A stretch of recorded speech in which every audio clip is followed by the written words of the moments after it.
When faced with a big challenge where potential failure seems to lurk at every corner, maybe you've heard this advice before. Be more confident. And most likely, this is what you think when you hear it. If only it were that simple. But what is confidence? Take the belief that you are valuable, worthwhile, and capable, also known as self-esteem. Add in the optimism that comes when you are certain of your abilities. And then empowered by these, act courageously to face a challenge head on. This is confidence. It turns thoughts into action. So where does confidence even come from? There are several factors that impact confidence. 1, what you're born with, such as your genes, which will impact things like the balance of neurochemicals in your brain. 2, how you're treated. This includes the social pressures of your environment. And 3, the part you have control over, the choices you make, the risks you take, and how you think about and respond to challenges and setbacks. It isn't possible to completely untangle these 3 factors, but the personal choices we make certainly play a major role in confidence development. So, by keeping in mind a few practical tips, we do actually have the power to cultivate our own confidence. Tip 1, a quick fix. There are a few tricks that can give you an immediate confidence boost in the short term. Picture your success when you're beginning a difficult task. Something as simple as listening to music with deep bass. It can promote feelings of power. You can even strike a powerful pose or give yourself a pep talk. Tip 2, believe in your ability to improve. If you're looking for a long-term change, consider the way you think about your abilities and talents. Do you think they are fixed at birth, or that they can be developed, like a muscle? These beliefs matter because they can influence how you act when you're faced with setbacks. If you have a fixed mindset, meaning that you think your talents are locked in place, you might give up, assuming you've discovered something you're not very good at. But if you have a growth mindset and think your abilities can improve, a challenge is an opportunity to learn and grow. Neuroscience supports the growth mindset. The connections in your brain do get stronger and grow with study and practice. It also turns out, on average, people who have a growth mindset are more successful, getting better grades, and doing better in the face of challenges. Tip 3, practice failure. Face it, you're going to fail sometimes. Everyone does. J.K. Rowling was rejected by 12 different publishers before one picked up Harry Potter. The Wright brothers built on history's failed attempts at flight, including some of their own, before designing a successful airplane. Studies show that those who fail regularly and keep trying anyway are better equipped to respond to challenges and setbacks in a constructive way. They learn how to try different strategies, ask others for advice, and persevere. So, think of a challenge you want to take on. Realize it's not going to be easy. Accept that you'll make mistakes, and be kind to yourself when you do. Give yourself a pep talk, stand up, and go for it. The excitement you'll feel, knowing that whatever the result, you'll have gained greater knowledge and understanding. This is confidence.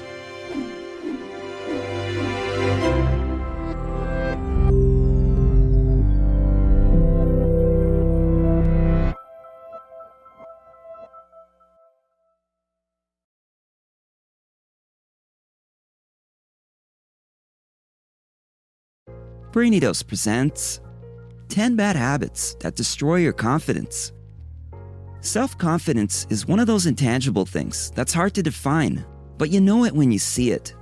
It can be thought of as a feeling of trust in one's abilities, qualities, and judgment, and it impacts nearly every aspect of our lives, including how we feel about ourselves, how others see us, and how we perform in school and at work. Although a lack of confidence can be the result of debilitating social anxiety or other mental health conditions that influence one's self-perception, it's not always the case. You might not even realize that you have some subconscious habits that are actually destroying your confidence.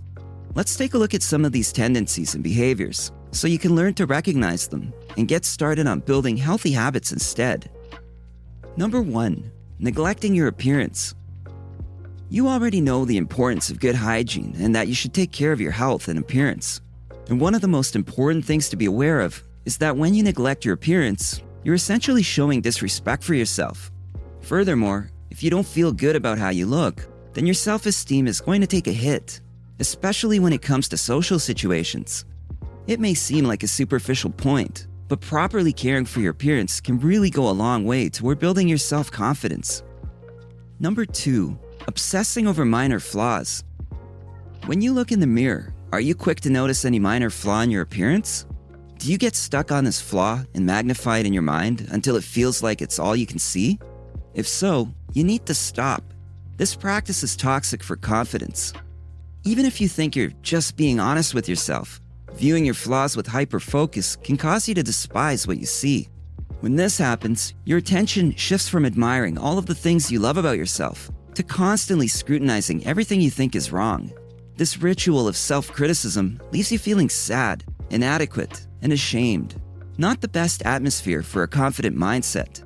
Instead of obsessing over minor flaws, try putting that same energy into seeing the positive qualities in yourself. It may feel strange at first.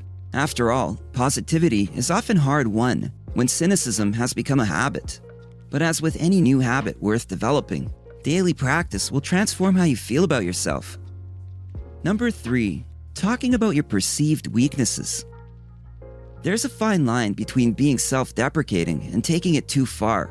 While self-deprecation is meant to show that you're a normal person who doesn't take yourself too seriously, it can, in some cases, come across as insecurity. Besides, if you constantly make negative comments about yourself, people will notice and either grow tired of hearing it or start thinking that maybe you're actually not as great as you seem. If you must discuss a weakness, for example, in a professional context like a job interview, frame it as an area for growth. It will show that while there are certain things you can improve on, there's a willingness and desire to learn new skills and excel in more areas than just those that come naturally. Number 4. Over-complimenting others. When you over-compliment others, you are essentially telling them how much better they are than you.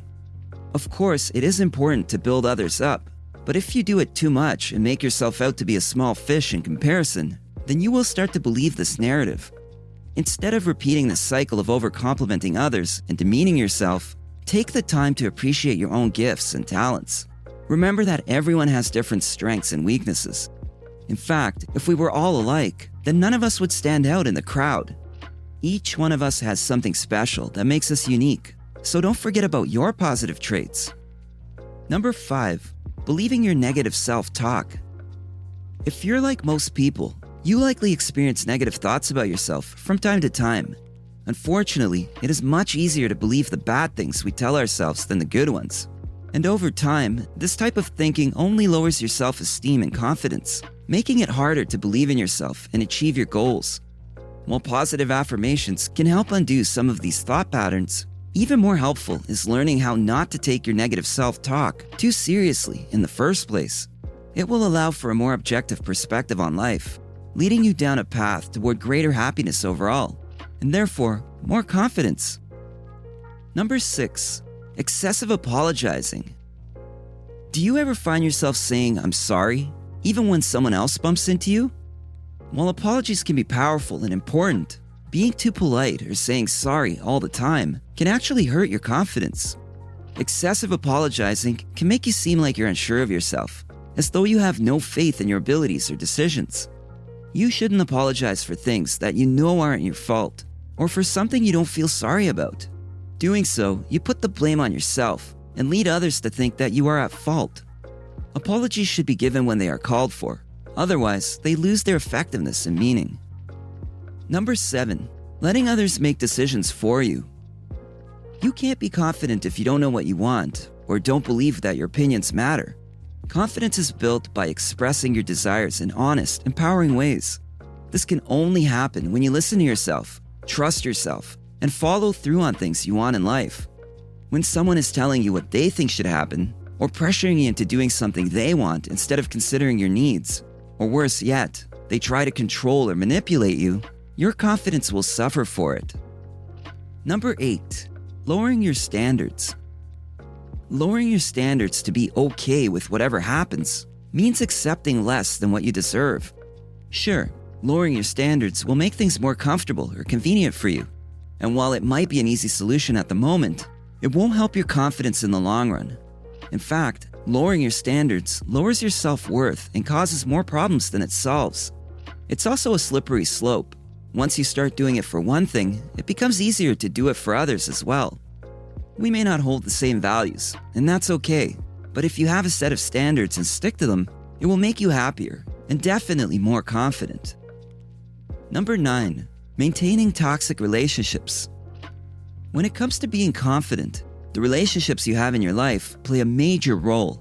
That's because everyone around you affects the way you think and feel about yourself. The people who are closest to you, your family, friends, coworkers, and even acquaintances, all have an impact on your self-esteem. If those around you are constantly criticizing or belittling you, your confidence will diminish. So take a step back and consider whether your relationships are healthy for both parties involved, especially if your confidence has taken a hit as a result of being with these individuals.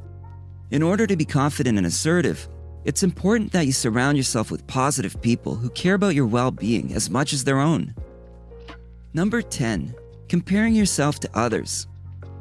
We've all been there. You're caught up in your social media feed, and you start to notice that other people are reaching milestones faster than you.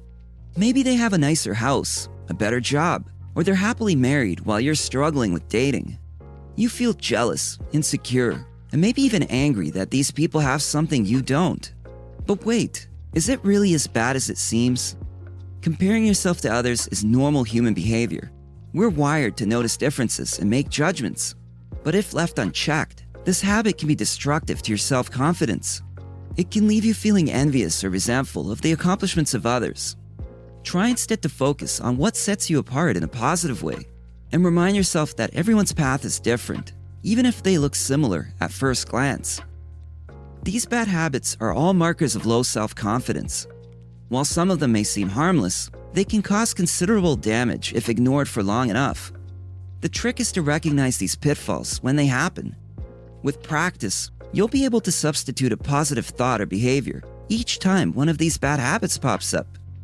If you enjoyed this video, give it a thumbs up and share it with your friends so we can keep making them. For more videos like this, hit the subscribe button and remember to click on the notification bell. Also, be sure to check out our other videos as well. Thanks for watching.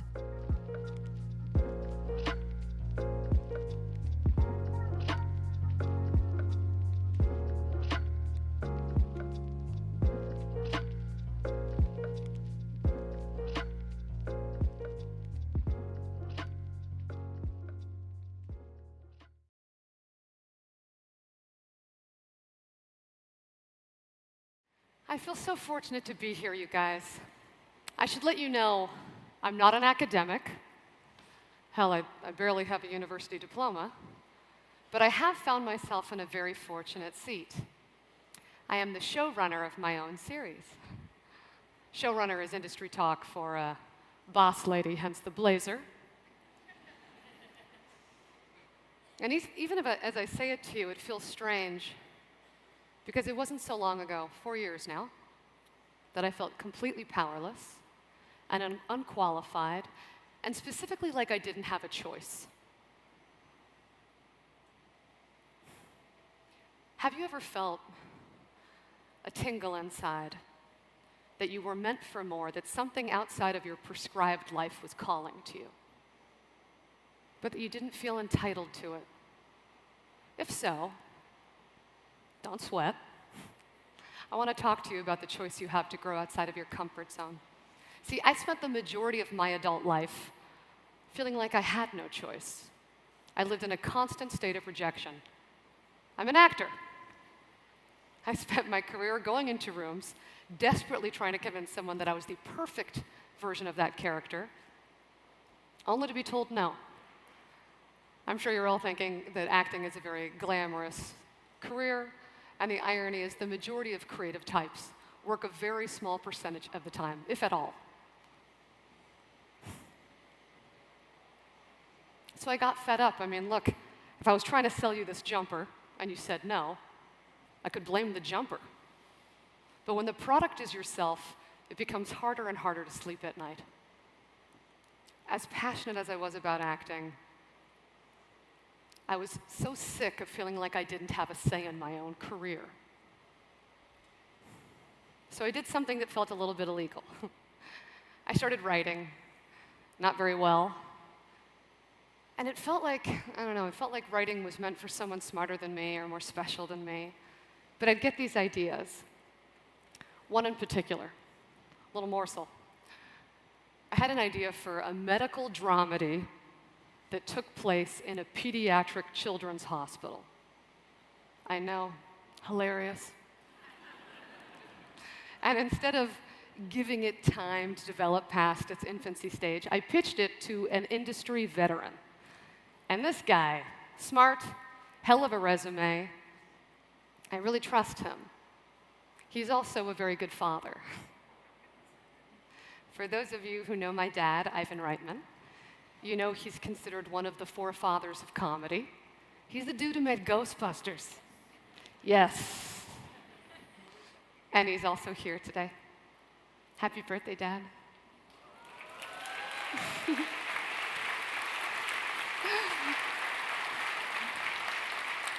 And I am so sorry for the story I'm about to tell you.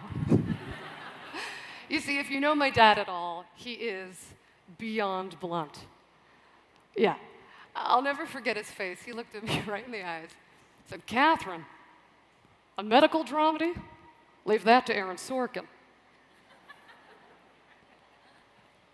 Those words, on a loop, reverberated through my brain for weeks. Leave that to Aaron Sorkin. Leave that to Aaron Sorkin. Oh, every time I went to brush my teeth, leave that to Aaron Sorkin. Tried to parallel park my car, leave that to Aaron Sorkin. Everything should be left to Aaron Sorkin, who, of course, is responsible for writing The Newsroom and The West Wing, and more notably won an Oscar for The Social Network. Smart guy. But yeah, that shut me down. I released the idea back into the wild and felt shame for even stepping outside of my comfort zone.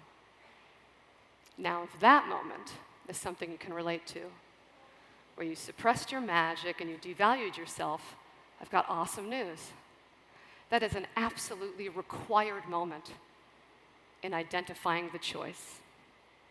I keep harping on about the choice because I find it very important to notice that there is one. I find that empowering. But before we take that step, let's just, for a second, examine what happens if you say no to the choice, because we do it all the time, right? You don't have to say yes. You can ignore your inner voice and listen to that more critical voice that's always running, right? You're not smart enough, you're not special enough. Remember that teacher who didn't think much of you? That ex-boyfriend who thought you were a hack? He wasn't always wrong. And what if you fail? What would that feel like? Would it be that different than your current state of creative passivity? For me, those two states were the same. The idea of writing something and it not going anywhere, failing, and not writing because I was too afraid of failing, was about equal. If you do fail, can you survive it? I think you can. Talk to someone on their deathbed. In 2011, Bronnie Ware published a book about her time as a palliative care nurse. She documented the 5 biggest regrets of people on their deathbed. The number one regret of people about to pass away: I wish I'd had the courage to live a life more true to myself and didn't worry so much about what others expected of me. So look, you can unpack that in a bunch of different ways, but for me, the takeaway is that it is our duty to listen to our inner voice in order to be our truest self. So let's take a step to the edge for a second. Let's just consider the uncomfortable. Now look, my Aaron Sorkin idea, Dad, wasn't there yet.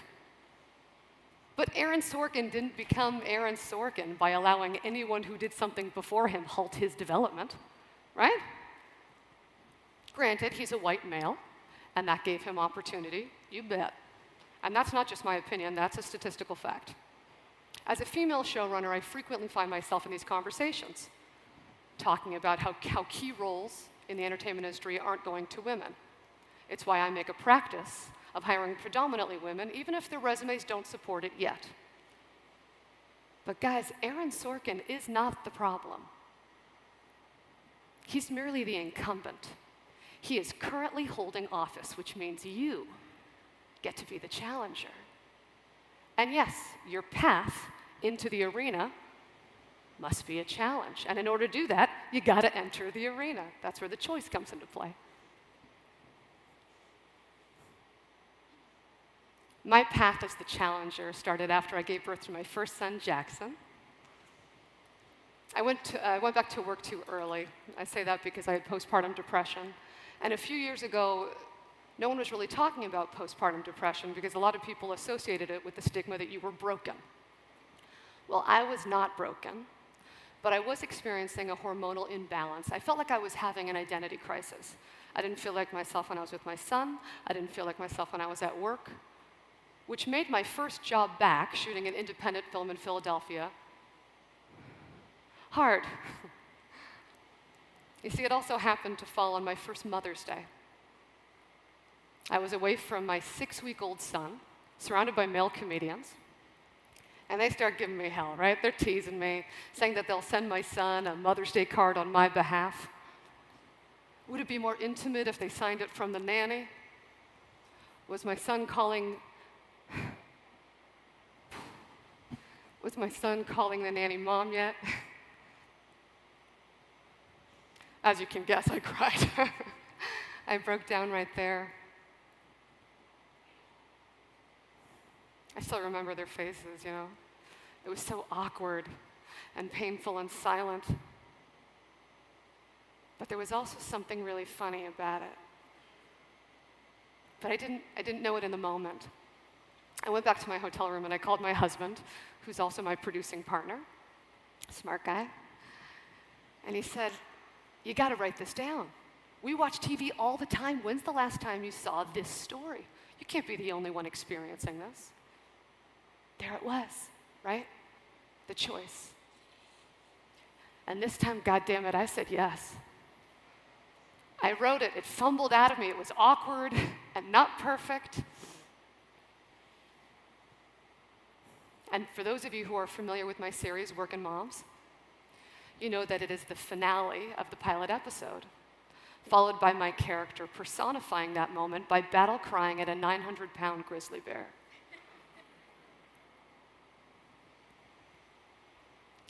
If in this moment you're flirting with the idea of saying yes to the choice, I got 2 things for you. 1, it's a lot of work. I don't want to downplay that. You're going to work. 2, that work has to be specific to you. You must cut your voice so sharply that it can be mistaken for nobody but you. Workin' Moms was that for me. I felt confident writing about what it was to be a working mother because I know how hard it is. I know how humiliating it is. I also know how luxurious it is. I get to leave my kids now, and do something that's just for me.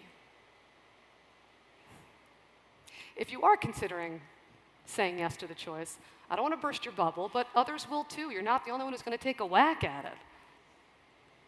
When I first sold my series, it was actually to a US network.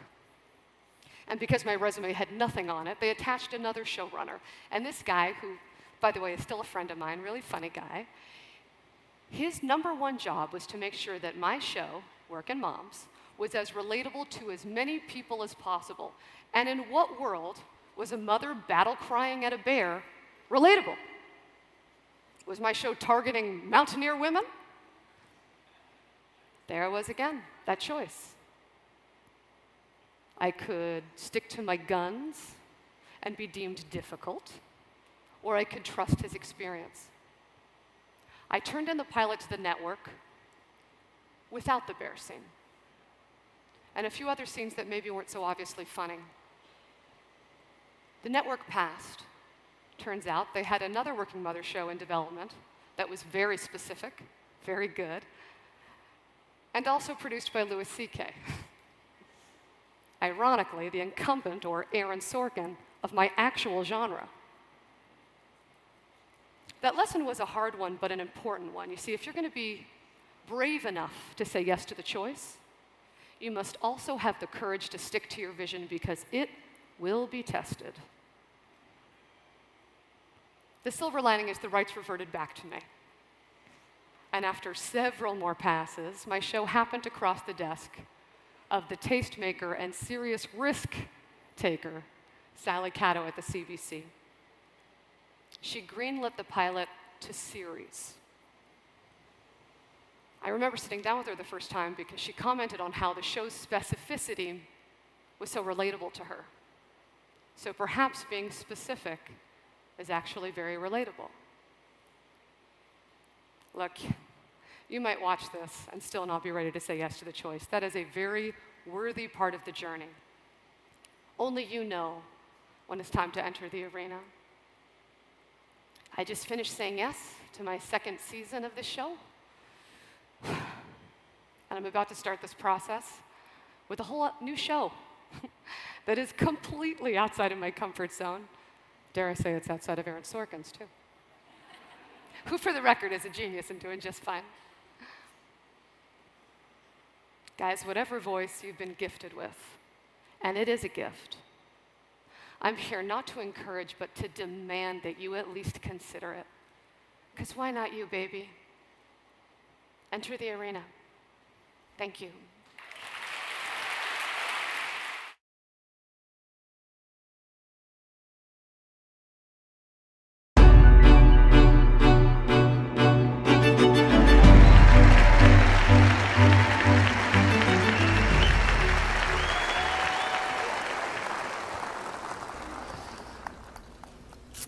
So how do we learn?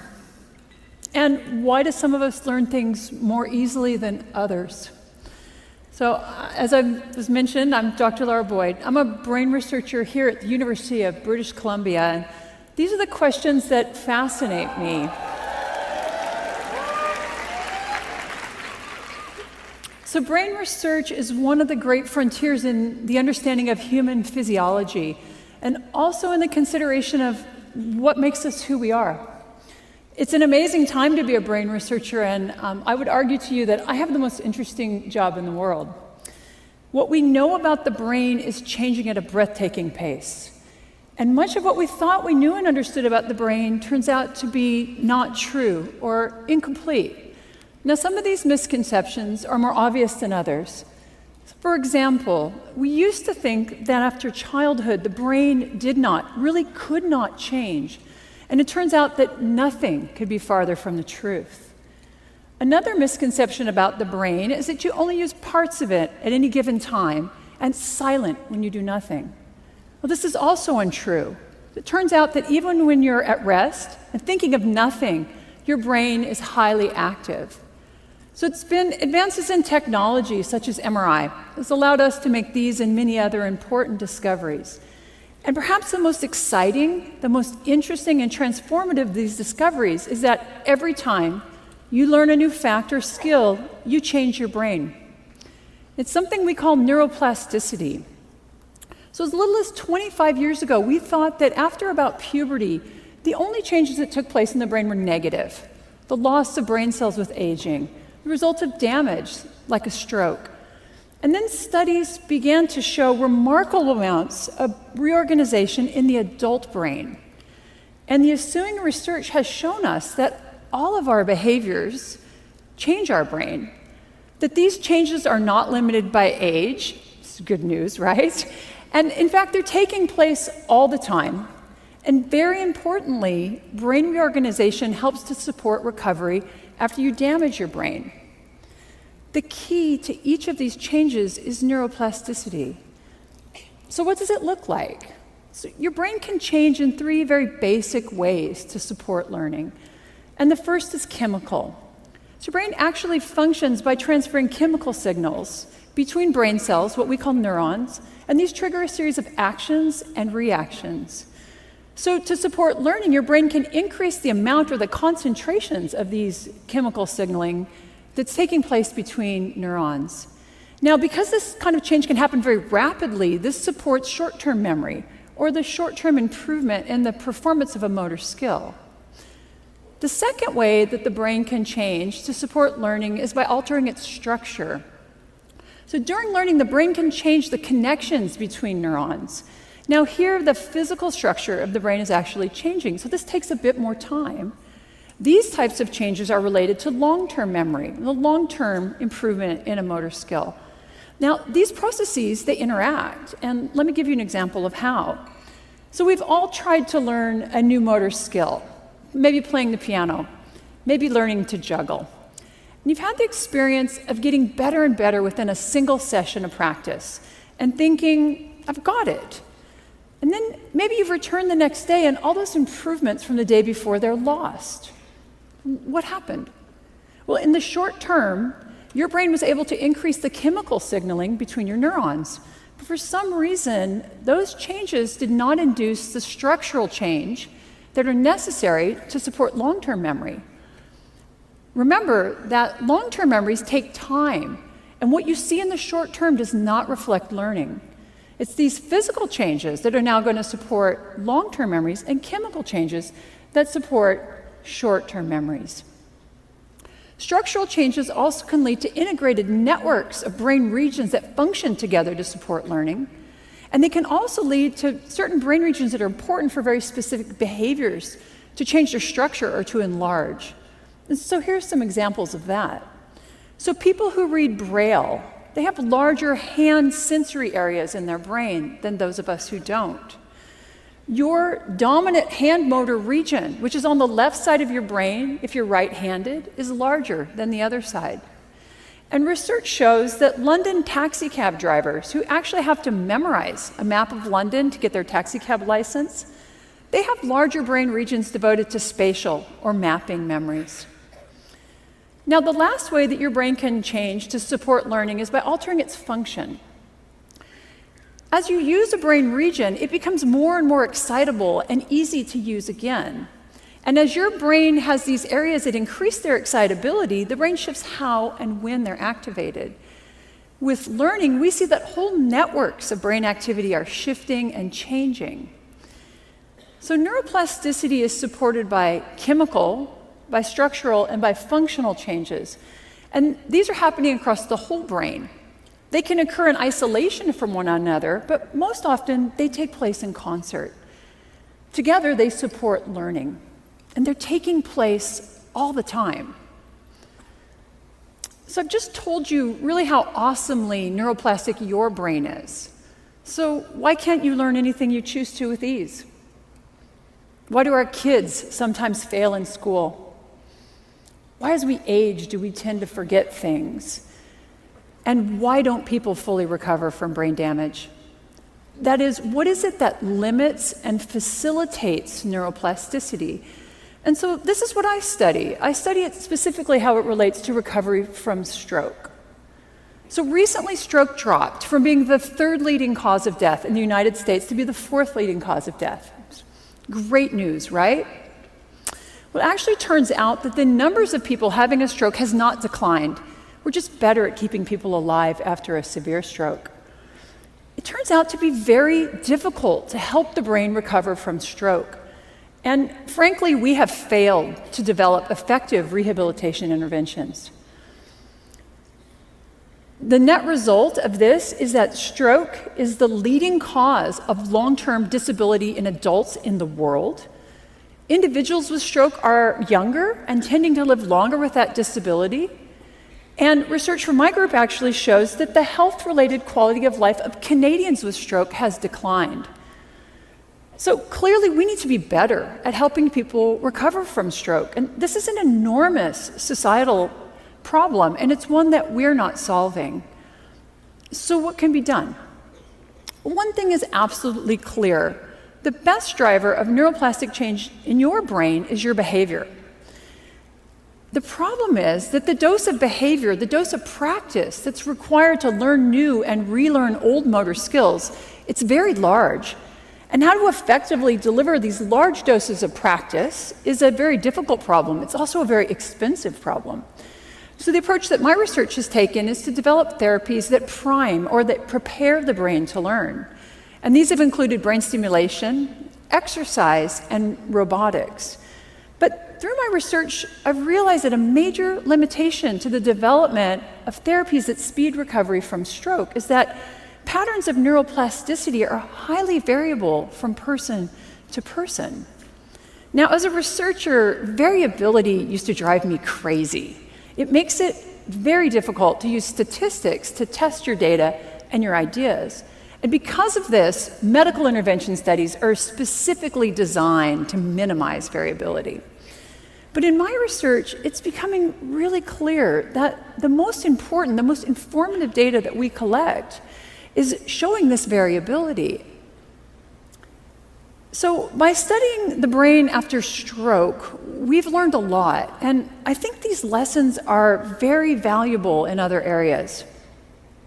So the first lesson is that the primary driver of change in your brain is your behavior. So there's no neuroplasticity drug you can take.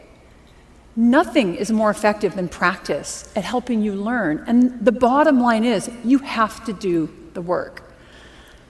And in fact, my research has shown that increased difficulty, increased struggle, if you will, during practice actually leads to both more learning and greater structural change in the brain. The problem here is that neuroplasticity can work both ways. It can be positive. You learn something new and you refined a motor skill. It also can be negative, though. You forgot something you once knew. You become addicted to drugs. Maybe you have chronic pain. So your brain is tremendously plastic, and it's being shaped both structurally and functionally by everything you do, but also by everything that you don't do. The second lesson we've learned about the brain is that there is no one-size-fits-all approach to learning. So there's no recipe for learning. Consider the popular belief that it takes 10,000 hours of practice to learn and to master a new motor skill. Now, I can assure you it is not quite that simple. For some of us, it's going to take a lot more practice, and for others, it may take far less. So the shaping of our plastic brains it's far too unique for there to be any single intervention that's going to work for all of us. And now this realization has forced us to consider something called personalized medicine. So this is the idea that to optimize outcomes, each individual requires their own intervention. And the idea actually comes from cancer treatments. And here it turns out that genetics are very important in matching certain types of chemotherapy with specific forms of cancer. My research is showing that this also applies to recovery from stroke. So there are certain characteristics of brain structure and function that we call biomarkers. And these biomarkers are proving to be very helpful in helping us to match specific therapies with individual patients. And the data from my lab suggests it's a combination of biomarkers that best predicts neuroplastic change and patterns of recovery after stroke. And that's not surprising given how complicated the human brain is. But I also think we can consider this concept much more broadly. Given the unique structure and function of each of our brains, what we've learned about neuroplasticity after stroke applies to everyone. Behaviors that you employ in your everyday life are important. Each of them is changing your brain. And I believe we have to consider not just personalized medicine, but personalized learning. The uniqueness of your brain will affect you, both as a learner and also as a teacher. And now this idea helps us to understand why some children can thrive in traditional education settings and others don't. Why some of us can learn languages easily, and yet others can pick up any sport and excel. So when you leave this room today, your brain will not be the same as when you entered this morning. And I think that's pretty amazing. But each of you is going to have changed your brain differently. Understanding these differences, these individual patterns, this variability and change, it's going to enable the next great advance in neuroscience. It's going to allow us to develop new and more effective interventions and allow for matches between learners and teachers and patients and interventions. And this does not just apply to recovery from stroke. It applies to each of us as a parent, as a teacher, as a manager, and also, because you're at TEDx today, a lifelong learner. Study how and what you learn best. Repeat those behaviors that are healthy for your brain and break those behaviors and habits that are not. Practice. Learning is about doing the work that your brain requires. So the best strategies are going to vary between individuals. You know what? They're even going to vary within individuals. So for you, learning music may come very easily, but learning to snowboard, much harder. I hope that you leave today with a new appreciation of how magnificent your brain is. You and your plastic brain are constantly being shaped by the world around you. Understand that everything you do, everything you encounter, and everything you experience is changing your brain. And that can be for better, but it can also be for worse. So when you leave today, go out and build the brain you want. Thank you very much.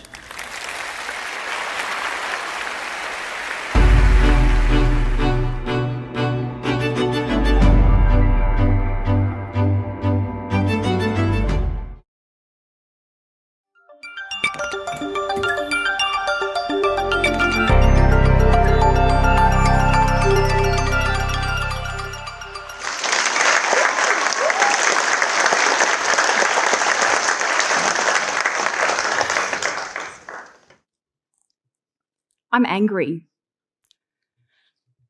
And I'm angry because I wish I knew this when I was younger. So I'm a neuroscientist and a lecturer. And as a neuroscientist, I study the brain and the nerves that span out into the body. And as a lecturer, I teach the next generation of healthcare professionals. And look, I see some students struggle with their learning, especially the older ones, but it's not their fault. You know, we don't get taught how to learn. We just kind of expect it to happen. And I think the worst curse of all really is it gets harder to learn as we age. But what if I told you that there are things that we can do to learn faster and more effectively? I'm going to take you through the neuroscience behind 6 critical ingredients that can help you learn faster: attention, alertness, sleep, repetition, breaks, and mistakes. Now, first things first, well, how do we actually learn? We need neuroplasticity to happen. So neuroplasticity is the scientific term that essentially means our brain's ability to physically change in response to experience. So when we're learning something, whether it's learning information or learning a skill, tiny little connections called synapses form between neighbouring neurons in the brain. And the more we do that thing, whether it's information or a skill, the more robust those connections become and the better we get at doing whatever it is. Now, what you're looking at here are 2 neurons that I filmed in a petri dish connecting. Actually, this was a petri dish that I was about to throw away, but I could see that they're about to connect, so I quickly took this video. Now, these incredible hand-like structures here are called growth cones, and every neuron has one. They actively sense the environment around, and they help each and every one of the 86 billion neurons in your brain find the correct place to connect to. So, for example, from here to here or here to here. And this isn't learning. This doesn't represent learning. What it represents is how our brain wires itself during development. Now, when things go wrong with that wiring process, or when it doesn't happen in the usual way, you can end up with things like issues with learning and memory. Now, kids are a little bit like sponges, right? You know, they just seem to need to be exposed to stuff and they seem to remember it. Languages, skills, sports, whatever it is, the learning just happens really quickly. Now, have you ever met someone who's incredibly talented and you just thought, okay, they must have some magic thing about them that the rest of us don't have? Well, what if I told you that that's probably not true? It mostly comes down to practice, perseverance, and when in development they started learning that skill. So the earlier, the better. And people like Serena Williams and Beethoven, they weren't born with their skills. They practiced, and they all actually started by age 5. So really our ability to learn kind of goes downhill after age 5. But it certainly gets harder through our childhood, through our teens, and once we hit our mid-20s, it gets exponentially harder to learn. But the good news is I'm going to tell you what you can actually do about it, because there are things you can do. You can use attention, alertness, sleep, repetition, breaks, and mistakes to make your learning better. So first things first, in order to learn, well, we need to pay attention, right? Attention's a really important function. So, for example, if I was to ask you to close your eyes and focus on your contact between your feet and the floor, you'll suddenly be aware of maybe the texture of your socks, maybe how tight your shoes are, maybe how firm the floor is. And you weren't aware of any of that a second ago. And what that means is that we have the ability to choose how much attention we pay to something. And studies have shown that when we are fully focused on a task, we are much more likely to retain that information, especially for the long term. Now, until the last little blip in human history, we have never had to work this hard to pay attention. Like, let's be honest, how many times do you find yourself rereading or replaying something because you got a bit distracted, right? Yeah. We're designed to focus on one thing at a time. There's no secret that the frequent context switching that happens when we use social media, so scrolling through our phones and seeing lots of different bits of completely unrelated bits of information like news, ads, cat videos, that results in significantly measurable attention deficits. So I'm not saying it causes ADHD, but studies have shown that if you use your phone for more than an hour in teens, that results in these attention deficits. So try and use your phone a little bit less. Now, if you wanted to improve your attention in the long term, there are things like focused attention meditation that you can do to improve that. And if you wanted to improve your attention in the really short term, well, you can actually just exercise. I know what you're thinking, oh, well, my doctor always says I have to exercise and eat well. But hear me out for a second here. Did you know that exercise can actually increase the size of the part of your brain involved in learning and memory? It also helps you make new brain cells. And studies have shown that regular exercise improves memory, it improves cognition, so your ability to think, and just 20 minutes of moderate exercise, so not even, intense exercise, that will actually improve your attention for about 2 hours afterwards.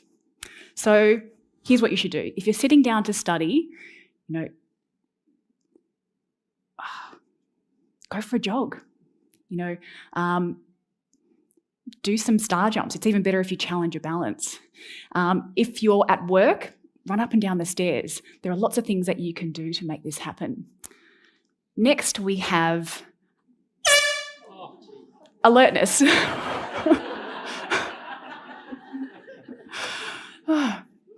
In order to learn, you've got to be alert, right? It's not rocket science. But here's the thing: if you're not fully focused on a task, then you're going to have a harder time retaining that information. Activating our body's fight or flight system, or activating our sympathetic nervous system, as it's also known, results in the release of things like adrenaline and noradrenaline, and amongst other things, that will increase our alertness. So what are some other things that we can do to increase our fight or flight system? Because obviously we can't go around blasting air horns all the time. Well, again, exercise, bit of a recurring theme here. You can do certain breathing techniques like Wim Hof breathing. You can even end your shower with a bit of a cold blast of water, because that will certainly make you feel very alert. And we also know that stress will do the same thing. So we know that if you sit down to learn after a small stressor, like this, for example, that will enhance your learning. So what can you do? You can have too much stress, though, as you can see that I'm experiencing right now. So when you've been experiencing long-term stress or chronic stress, it physically changes our brain and it causes issues with learning and memory. So if you have been experiencing stress for a long period of time, you will have impairments in memory. It is that simple. So do be kind to yourself. But little bits of stress are good. They actually help you reach peak performance. And we know that having a little bit of a increase in adrenaline after a learning task will actually enhance your learning as well.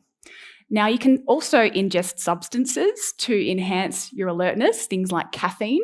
And there's a growing body of evidence now that shows that having caffeine before a learning task, or actually just being a regular caffeine drinker, can enhance your learning and memory through a range of different mechanisms in the brain. We know that, for example, If you eat, you are less alert because that's switching off our fight or flight system. So maybe don't sit down to study after a big meal. There's also a limit to our alertness as well. So it's still a little bit contentious, but studies have shown that we are constantly going through what we call an ultradian rhythm. So about every 90 minutes, we're going in and out of peak alertness. So the reality is you can't be 100% alert all the time. And it's going to be a chunk of about 8 to 30 minutes in the middle there where you'll be most alert. Now, another thing for alertness is sleep. Yes, if you haven't been sleeping, then yes, you won't be as alert. But sleep is really important for learning for another reason. So sleep serves a really important constellation of functions. So for example, it resets our immune system, it resets our metabolism, it resets our emotional control, and it even gets rid of the waste that builds up in our brain over the course of the day.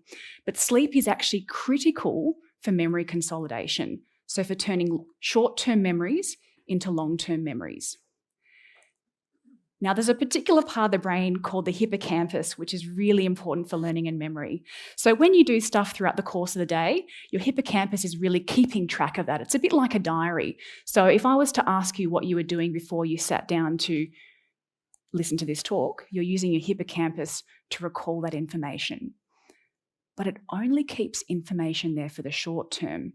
And when you sleep, all of those short-term memories get flitted off to other parts of the brain, the cortex, and turned into long-term memories. So if you don't sleep, you can't turn those short-term memories into long-term memories. And that's why sleep is so important for learning. That's why pulling an all-nighter and cramming is kind of the worst thing you can do for study, because you are not going to retain that information for the long term. So really, here's what you should do. If you're, make sure you prioritize your sleep before you study, just so you can be a bit more alert, but also really prioritize that study after learning, because you will need that to retain that information for the long term. Now, the old adage says that practice makes perfect, but there's so much truth to that, because repetition is key when it comes to learning. Repetition is key when it comes to learning. It's not enough to just hear or see something once and expect to remember it forever. Just like exercising builds muscle, repetitive patterns of thinking or doing things will reinforce those pathways and those connections in the brain associated with doing that thing. So it'll become easier to recall. So through the process of neuroplasticity, you're making these brand new connections, right? And that takes energy, requires fatty acids, requires lots of little proteins to be made. It's a big job. It takes a lot of energy. And the brain's not going to want to invest all of this energy in creating these new connections if it's something that you've only done once, right? That is why repetition is so important for learning. It's basically flagging to your brain at the cellular level that, hey, this is the thing that keeps coming up in my life. So in order to be more efficient, I need to reinforce this and do it better. So here's what you should do. Repeat the thing that you are trying to learn as many times as you can in that learning period, and use the spacing technique. So space your learning out over multiple days. So that way your learning has a chance to build on those new long-term memories. We know that 2 shorter learning periods over different days will result in significantly better learning than using that same amount of time on a single day. Sometimes we can learn things in one go, and this is a thing called one-trial learning in psychology and neuroscience. And it basically happens when there's a really strong emotional component tied to that experience. So, for example, if it makes us really happy or really sad or scared, especially if it makes us afraid, actually. And there's a really important biological reason for that, if you think about it. So your brain wants to remember in exquisite detail everything to do with that scary event, so that way you know how to respond next time you encounter it, or just so you can avoid it completely. And when things go wrong with that process, well, you can end up with things like PTSD. Breaks are incredibly important for learning as well, and there are 2 main reasons for that. So first of all, it gives our brains a chance to replay that information. It happens completely subconsciously. So for example, if you were learning a sequence on the piano, then if you were to take a 10-second break afterwards, your brain will actually be, brain recordings show that you'll be replaying that sequence and you'll be doing it 20 times faster. And it looks like it might be even better if you spend 10 to 20 minutes afterwards, either just having a quiet break, no phones of course, having a nap, or doing a round of non-sleep deep rest. Now, the other reason why breaks are important is because that newly encoded information isn't very stable. And if you were to use those same networks to learn something else very soon afterwards, what will happen is those newly encoded information can be destroyed in a process called retrograde interference. And in kids, they stabilize pretty quickly within a few minutes, but in adults, as far as we know, they're still unstable after an hour, maybe longer. So here's what you should do. Make sure you take a 10 to 20 minute break after you finish learning. And if you're at work, well then just try and do those mundane tasks that you can do without thinking too much. And wait at least an hour before trying to learn something similar. Preferably do it on a different day. Next, we have mistakes. And I know making mistakes is terrifying. It is really scary. But there's a biological reason behind that. So that feeling of anxiety and stress you get when you make a mistake, it serves a really important purpose. So when you make a mistake, what happens is you're releasing neuromodulators like acetylcholine, and you're getting increased activity in your focused attention networks. And that increase in attention and that feeling of anxiety serves a really important purpose. It's basically saying to us, hey, you made a mistake, you need to change and do better and become more efficient. And it's opening up this window for neuroplasticity. So whatever happens next, your brain is ready to take in. Now, if you make a mistake and you feel a bit anxious and you walk away, well, A, you're not going to learn that thing, and B, well, you're actually learning to be less able to cope with failure. So here's what you should do. You should set yourself up for a little bit of failure, right? Quiz yourself on that topic as you go. Don't wait until you're ready. If you're learning something, so for example, soccer, don't just, kick it straight at the goal. Change the angle, make it more difficult so you make mistakes. Don't wait for everything to be perfect before you have a go. Because at the end of the day, if you make a mistake, you'll be releasing neuromodulators that improve your attention. And if you get it right, you'll be releasing things like dopamine in your reward circuits, which makes you feel good, which makes you feel more motivated, and consolidates the learning of the thing that you just did correctly, right? So that's why turning our learning into a bit of a game can work so well. It's a bit of a win-win situation for our brain either way, right?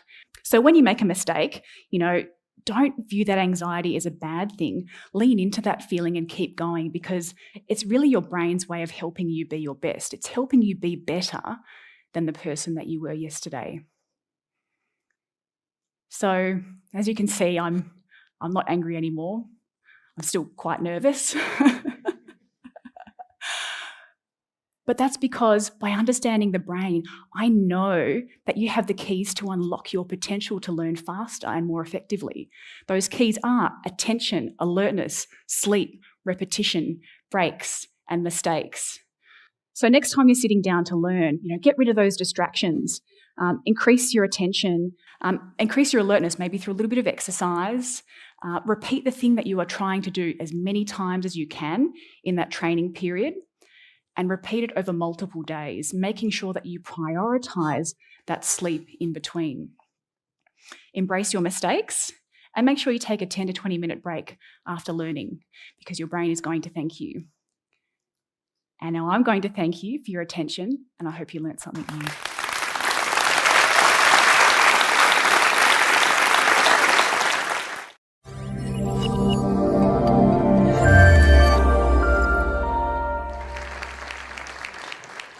I have struggled with feelings of unworthiness for as long as I can remember. From the outside, my life looked pretty perfect when I was growing up. My parents had a happy marriage, were supportive, and earned enough for us to be more than comfortable. I was mostly happy, but I also had a deep sense that something was wrong with me. My most painful moments were at parties. When I went to black parties, my friends made fun of me because I was rhythmically challenged and I couldn't get my awkward middle school body to mimic the latest dance moves. As the only black girl at parties associated with my predominantly white school, I was never chosen to dance. I was never the object of anyone's attention. I felt like I didn't belong. So around age 12, I decided that the way to cure these feelings of unworthiness was perfection. Simple, right? If I was just perfect, then I would fit in. I would be chosen. I would really be happy. So I threw myself into formal dance classes, worked hard in school, and tried to be a supportive and selfless friend. My self-esteem was high when I got good grades and felt included, but crashed when I didn't do well academically or was left out. In college, busyness became my key strategy for trying to feel worthy. I juggled classes and tutoring and the Black Student Union and student government and a sorority and a gospel choir and a step team, barely giving myself time to breathe, to think, to be. After college, my attention turned to trying to find a relationship to fill the void. The anxiety and ups and downs I experienced in this quest were exhausting. I remember going out to bars and clubs, and just like in junior high, was rarely the one chosen to dance. I began to question my attractiveness. Would my brown skin and kinky hair be accepted by a potential partner? Despite these questions, I held on to the hope that if I could just find someone to love me, then I would finally feel worthy. I'll let you in on a secret. None of it worked. Not the perfectionism, the busyness, the relationships. Well, maybe some of it did for a moment. Right after starting a new relationship or getting a good grade, I felt worthy.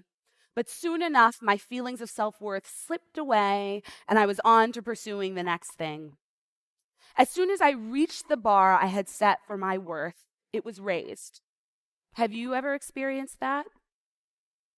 I'm standing here today because after several years of therapy, spiritual growth, and a PhD in clinical psychology, I have begun to cultivate an unconditional self-worth.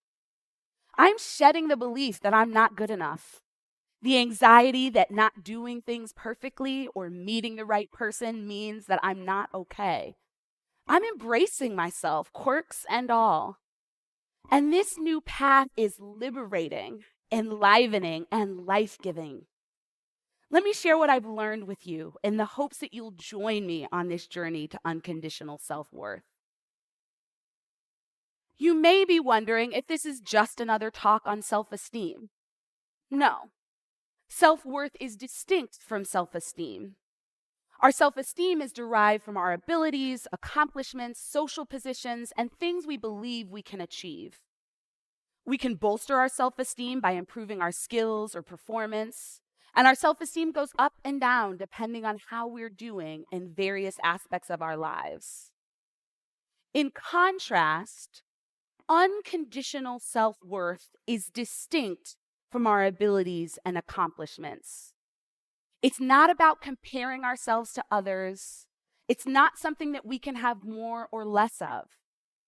Unconditional self-worth is the sense that you deserve to be alive, to be loved and cared for, to take up space. As a clinical psychologist, I believe that pervasive low self-worth is a root cause of mental illness. And over the last decade, we've seen a rise in mental illness throughout the US and the world. According to the World Health Organization, depression is the leading cause of ill health and disability worldwide. Think about that for a moment. The leading cause of illness and disability is not diabetes, physical injury, or cancer. The leading cause of ill health and disability throughout the world is depression.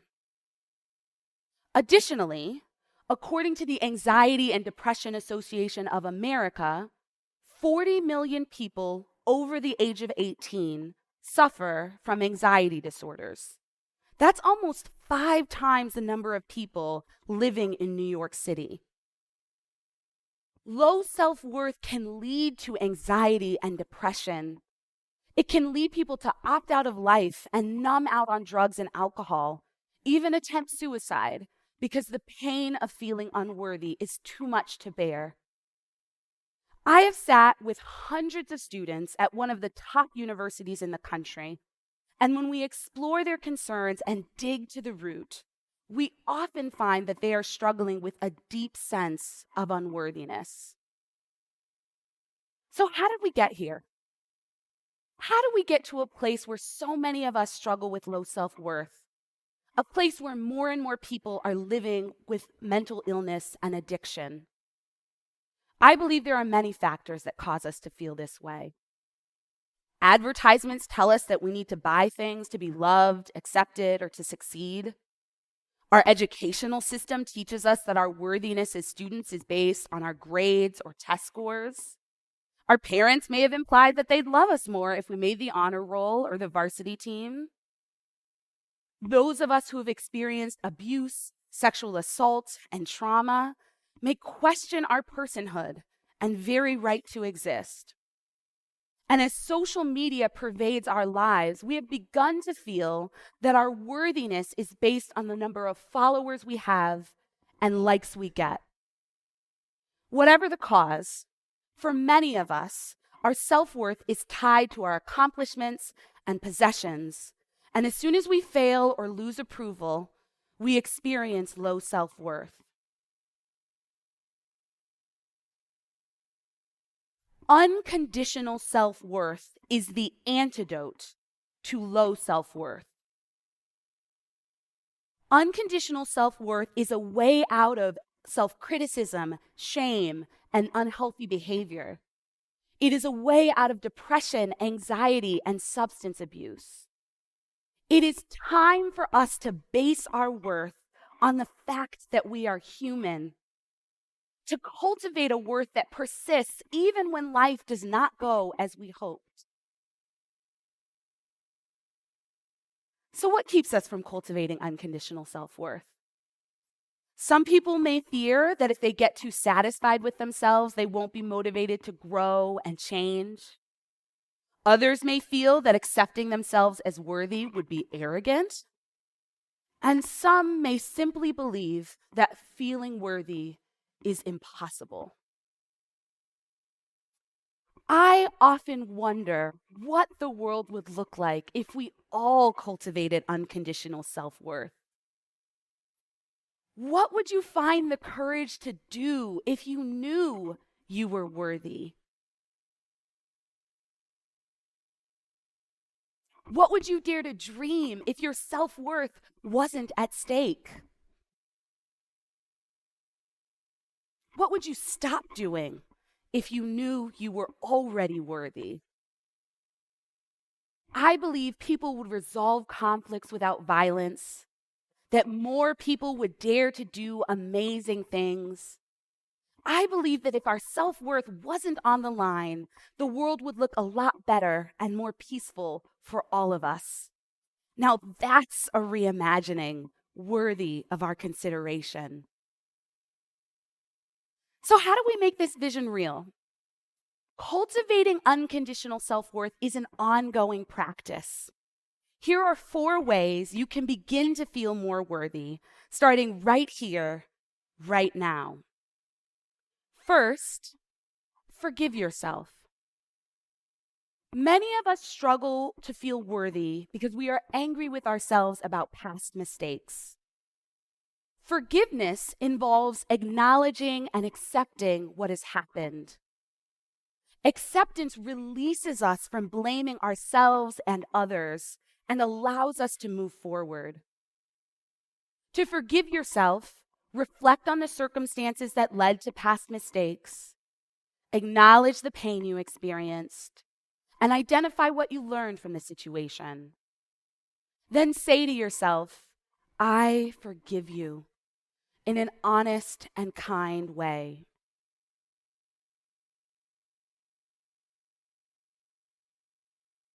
Second, practice self-acceptance. I think many of us struggle with low self-worth because we think there's something wrong with us, and we refuse to accept ourselves the way we are. We receive so many messages that we are not okay the way we are.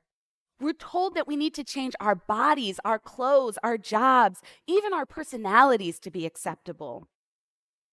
See if you can let go of the thoughts you have about how you think you should feel, look, and be different.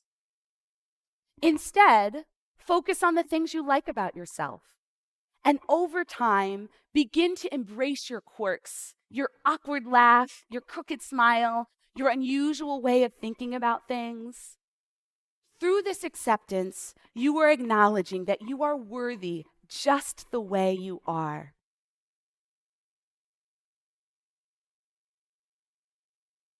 Step 3, be there for yourself when life gets rough. I think many of us abandon ourselves during times of challenge. We engage in harsh self-criticism, which only leaves us feeling worse. And what we need most when we are going through a difficult time is for someone to say, I see you. I see how badly you're hurting. I'm here. And we can do this for ourselves. The next time you experience emotional pain, acknowledge how you are feeling and offer yourself some comfort. Place your hand on your chest or give yourself a hug and say something kind and soothing to yourself. Finally, connect to supportive people. Low self-worth can leave us feeling isolated and alone. And when we think there's something wrong with us, we tend to pull away from our relationships. And this isolation only exacerbates our feelings of unworthiness. Knowing that we are not alone in our struggles and pain reminds us that challenges do not make us unworthy. Connecting to supportive people helps us to get in touch with our humanity and our sense of worth.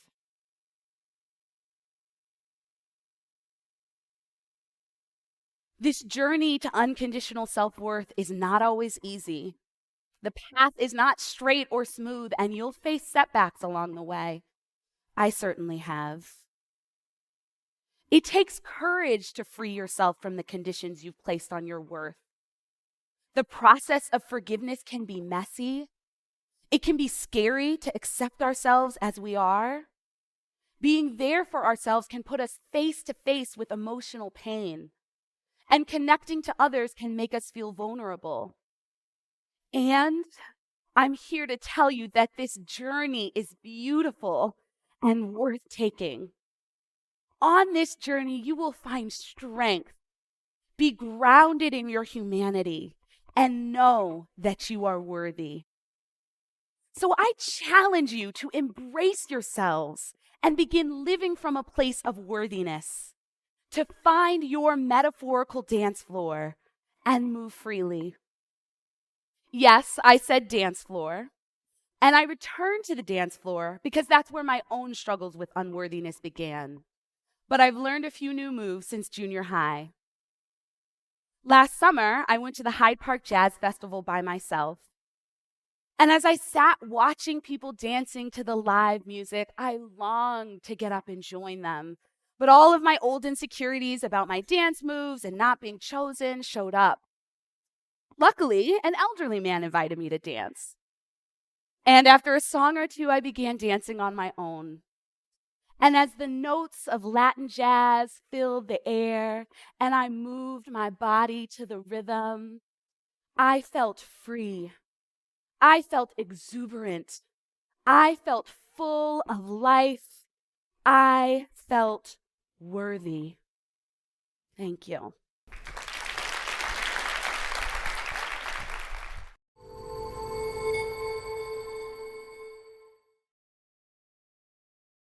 Hi, everyone. Gosh, I wish I could dance, but I can't, and you really don't want me to. So instead, I thought I would talk a little today about how people think. I'm fascinated by this question. I'm a social psychologist, which basically means I'm a professional people watcher. So this is what I do. I try to figure out how humans think and how we might be able to think better. And here's something I noticed a few years ago about how I seem to think. Here's a typical week in my life, which usually seems to revolve entirely around publishing papers. So here I am in the maximum of my artistic abilities as a stick figure, going along at baseline, and a paper gets accepted. I get this rush, this blip of happiness, and then I'm back to baseline by about lunchtime. A few days later, a paper might get rejected, and that feels pretty awful. And I wait for that blip to end, but somehow I just can't stop thinking about it.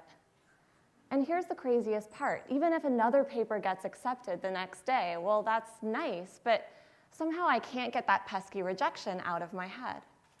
So what is going on here? Why does a failure seem to stick in our minds so much longer than a success? Well, together with my colleague Amber Boydston in the political science department, I started thinking about this question of, do our minds get stuck in the negatives? We all know intuitively that there are different ways of thinking about things. The same glass, the saying goes, can be seen as half full or half empty. And there's a lot of research in the social sciences showing that depending on how you describe the glass to people, as half full or half empty, it changes how they feel about it. So if you describe the glass as half full, this is called a gain frame because you're focusing on what's gained, then people like it. But if you describe the same glass as half empty, a loss frame, then people don't like it. But we wondered, what happens when you try to switch from thinking about it one way to thinking about it another way? Can people shift back and forth, or do they get stuck in one way of thinking about it? Does one of these labels, in other words, tend to stick more in the mind? Well, to investigate this question, we conducted a simple experiment. We told participants in our experiment about a new surgical procedure, and we randomly assigned them to one of two conditions. For participants in the first condition, the first group, we described the surgical procedure in terms of gains. We said it had a 70% success rate. And for participants in the second group, we described the procedure in terms of losses. We said it had a 30% failure rate. So it's the exact same procedure. We're just focusing people's attention on the part of the glass that's full or the part of the glass that's empty. Perhaps unsurprisingly, people like the procedure when it's described as having a 70% success rate, and they don't like it when it's described as having a 30% failure rate. But then we added a twist. We told participants in the first group, you could think of this as a 30% failure rate. And now they don't like it anymore. They've changed their minds. And we told participants in the second group, you could think of this as a 70% success rate, but unlike the first group, they stuck with their initial opinion. They seemed to be stuck in the initial loss frame that they saw at the beginning of the study. We conducted another experiment. This time we told participants about the current governor of an important state who was running for re-election against his opponent. We again had two groups of participants, and we described the current governor's track record to them in one of two ways. We said that when the current governor took office, statewide budget cuts were expected to affect about 10,000 jobs. And then half the participants read that under the current governor's leadership, 40% of these jobs had been saved. And they like the current governor. They think he's doing a great job. The rest of the participants read that under the current governor's leadership, 60% of these jobs had been lost. And they don't like the current governor. They think he's doing a terrible job. But then, once more, we added a twist. For participants in the first group, we reframed the information in terms of losses. And now they didn't like the current governor anymore. And for participants in the second group, we reframed the information in terms of gains. But just like in the first study, this didn't seem to matter. People in this group still didn't like the current governor. So notice what this means. Once the loss frame gets in there, it sticks. People can't go back to thinking about jobs saved once they've thought about jobs lost. So in both of these scenarios, actually, the current governor gets ousted in favor of his opponent. Well, at this point, we were getting curious. Why does this happen? Could it be that it's actually mentally harder for people to convert from losses to gains than it is for them to go from gains to losses? So we conducted a third study to test how easily people could convert from one frame to another. This time, we told participants, imagine there's been an outbreak of an unusual disease and 600 lives are at stake. And we asked participants in one group, if 100 lives are saved, how many will be lost? And we asked participants in the other group, if 100 lives are lost, how many will be saved? So everyone just has to calculate 600 minus 100 and come up with the answer of 500. But whereas people in one group have to convert from gains to losses in order to do that, people in the second group have to convert from losses to gains. We timed how long it took them to solve this simple math problem. And what we found was that when people had to convert from gains to losses, they could solve the problem quite quickly. It took them about 7 seconds on average. But when they had to convert from losses to gains, well, now it took them far longer, almost 11 seconds. So this suggests that once we think about something as a loss, that way of thinking about it tends to stick in our heads and to resist our attempts to change it. What I take away from this research and from related research is that our view of the world has a fundamental tendency to tilt toward the negative. It's pretty easy to go from good to bad, but far harder to shift from bad to good. We literally have to work harder to see the upside of things. And this matters. So think about the economy. Here's economic well-being from 2007 to 2010. And you can see it tanked, just like we all remember. And then by late 2010, it had recovered by most objective measures. But here's consumer confidence over the same time period. You can see it tanks right along with the economy, but then it seems to get stuck. Instead of rebounding with the economy itself, consumers seem to be psychologically stuck back there in the recession. So oddly then, it may take more effort to change our minds about how the economy is doing than to change the economy itself. On a more personal level, what this research means to me is that you have to work to see the upside. Literally, this takes work. This takes effort. And you can practice this. You can train your mind to do this better. There is research out of UC Davis showing that just writing for a few minutes each day about things that you're grateful for can dramatically boost your happiness and well-being and even your health. We can also rehearse good news and share it with others. We tend to think, right, that misery loves company, that venting will help get rid of our negative emotions, that we'll feel better if we just talk about how terrible our day was. And so we talk, and we talk, and we talk about the boss who's driving us crazy, and the friend who never called us back, and the meeting at work where every little thing that could go wrong did. But we forget to talk about the good stuff. And yet that's exactly where our minds need the most practice.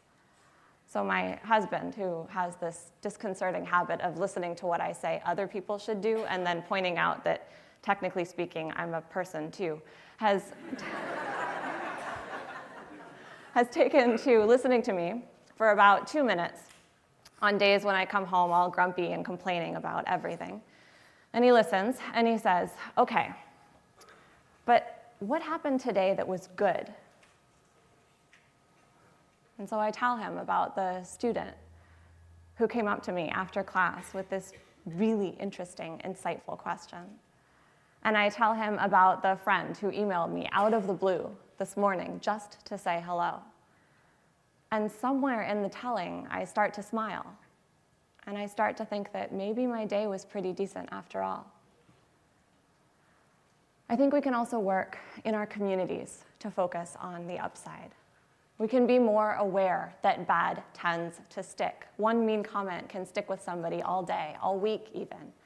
And bad tends to propagate itself, right? Somebody snaps at you and you snap back, and you snap at the next guy too. But what if the next time somebody snapped at you, you forgave them? What if the next time you had a really grumpy waitress, you left her an extra large tip? Our minds may be built to look for negative information and to hold on to it. But we can also retrain our minds if we put some effort into it and start to see that the glass may be a little more full than we initially thought. Thank you.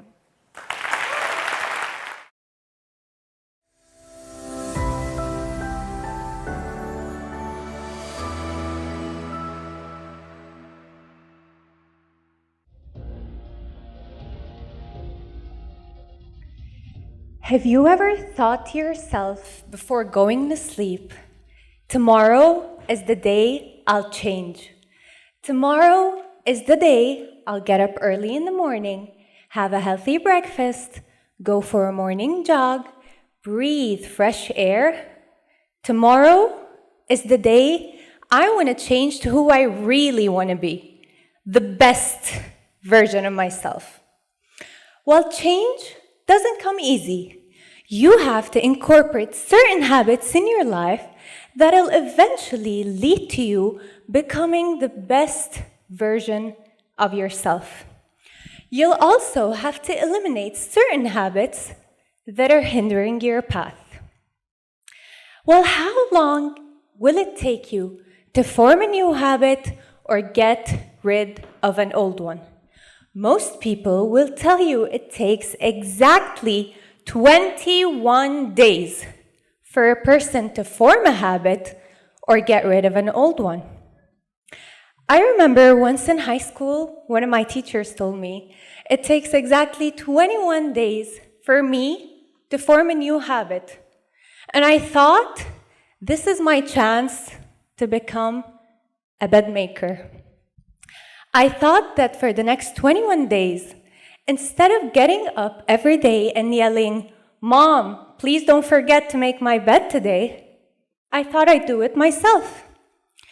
Day by day, early in the morning, 6 a.m., even on days I was running late, I got up every morning and I made my bed. And I hated every second of it. And by day 22, I opened my eyes, and the first thing I did was say, "Mom, please don't forget to make my bed today." I quit. And of course, that was expected. And I thought, okay, maybe I'm just going to be a little bit worse at life than bed makers. Whatever. I do not exaggerate if I say that this 21-day theory is the most famous myth in the world of self-development. Let's dive a little into our theory to understand where the number 21 came from and the reasons for its spread in self-developmental books and courses. Dr. Maxwell Maltz was a plastic surgeon in the 1950s when he began noticing a strange pattern among his patients. For example, in a nose job, he saw that the patient took exactly 21 days to get used to start seeing his or her new nose.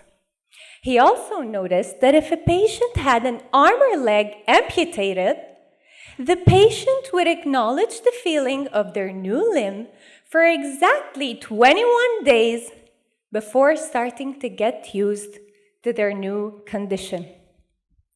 Dr. Maltz published his theory in a book that went very famous in that era and sold over 30 million copies.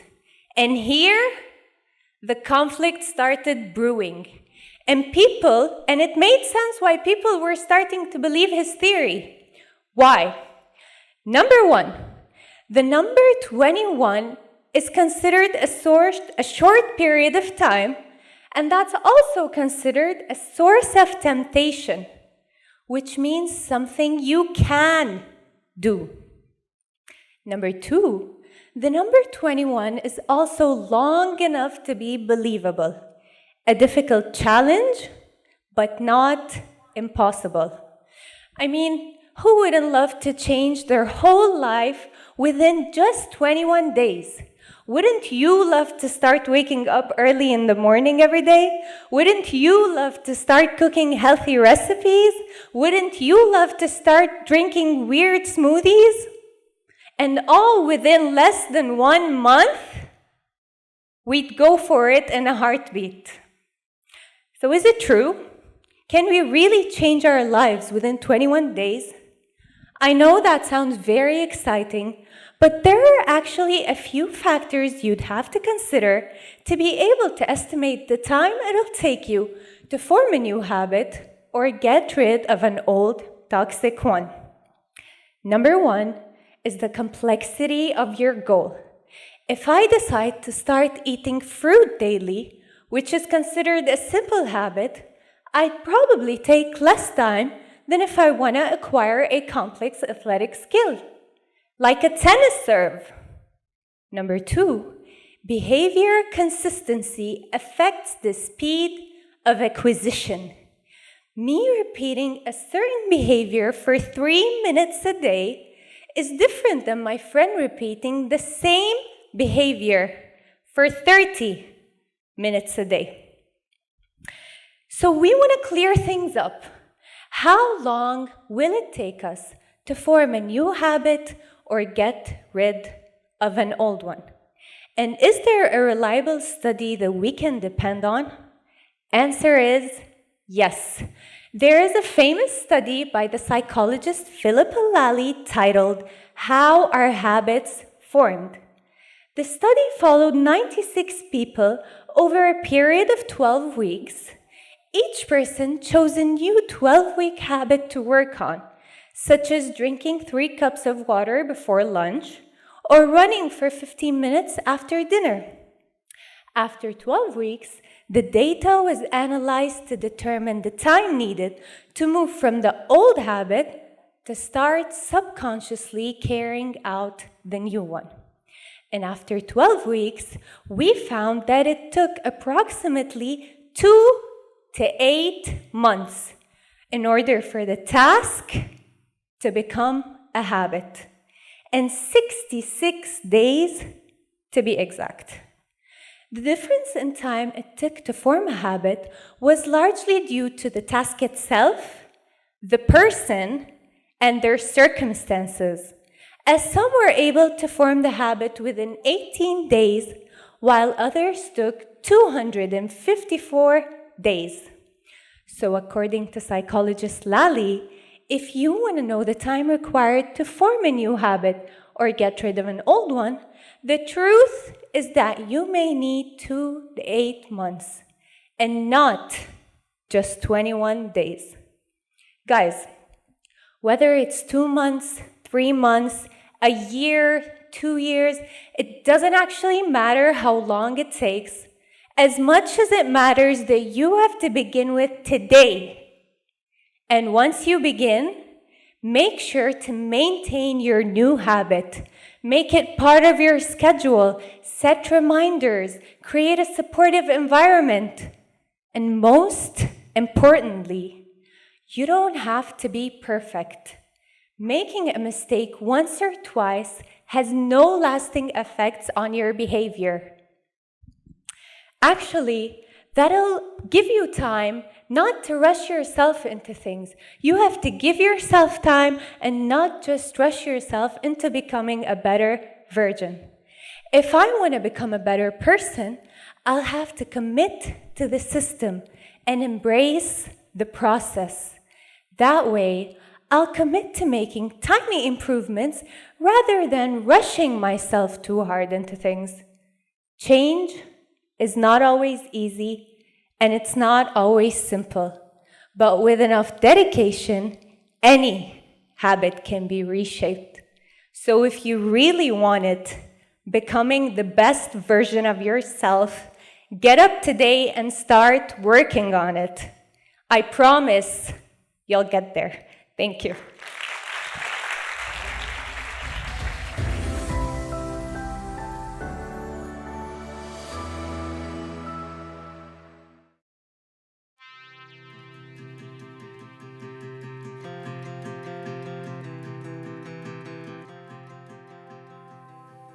Each morning, I look in the mirror and I tell myself one thing to boost my confidence. Don't wait on your weight to live the life you want. My name is Cece Olisa. I co-founded the CurvyCon, a plus-size fashion convention during New York Fashion Week.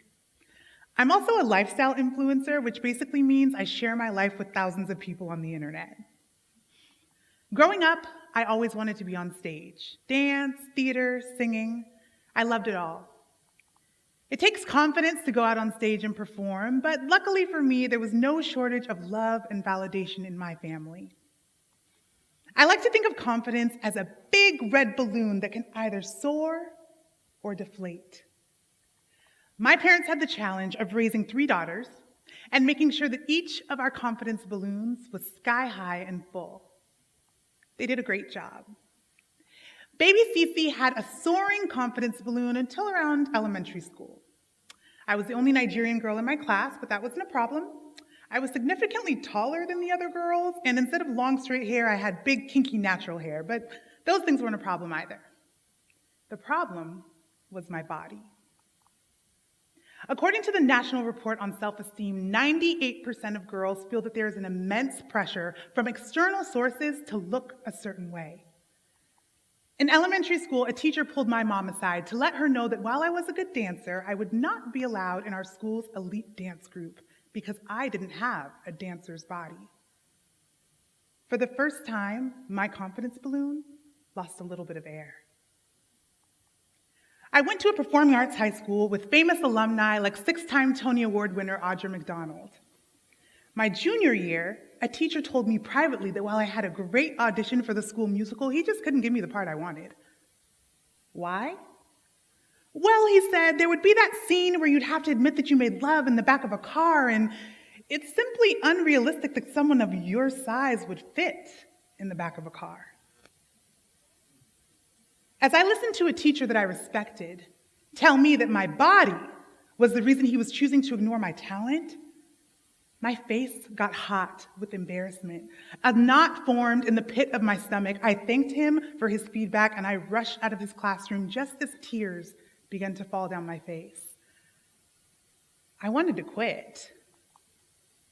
But there's an expression amongst us Nigerians, Naija no dey carry last, which in my family meant if you have a goal, you don't quit. You keep working until you achieve it. My senior year, my classmates voted me most talented. My teachers couldn't see past my body, but my classmates could. And that gave me the tiny burst of air that my confidence balloon needed to move forward. So, after high school, I moved to New York City, I graduated with a degree in theater, and I became a working actor doing shows around the country. Then I decided that I wanted to land a role on Broadway, and my weight became an issue once again. In final audition after final audition, I would have casting directors say, Cece, gosh, we love your talent, but your weight. Did I diet? Sure. I could get smaller, but I could never get skinny. By the end of an entire year of rejection by casting directors, my confidence balloon was lying dead and lifeless on the floor. When I confided in the people I love most, that I thought that I would never have the career I wanted, the relationship I wanted, the life I wanted, unless I was skinny, their response was to hug me and tell me that I was beautiful, but that did nothing to revive my confidence. My parents couldn't revive my confidence for me, and neither could my friends. This time, I'd have to do it myself. So, when faced with the challenge of boosting my own confidence so that I could do what I loved on stage, I just quit. I stopped auditioning. I got a corporate job to pay the bills. I developed an eating disorder. I was miserable. And in an effort to stay creative and feel less alone, I got on the internet and started sharing my stories of what it was like to be an awkward plus-size girl in New York City. Forbes.com says that confidence is the outcome of the thoughts that we think and the actions we take. As my Instagram and YouTube audience gained a following, I went through a process that overhauled and rebuilt my self-confidence. Through that process, I learned 4 key steps to building self-confidence. I'd like to share those with you today. Sound good? Step 1, identify your perceived obstacle. Step 2, imagine what your life would look like if your obstacle disappeared. Step 3, address your perceived obstacle.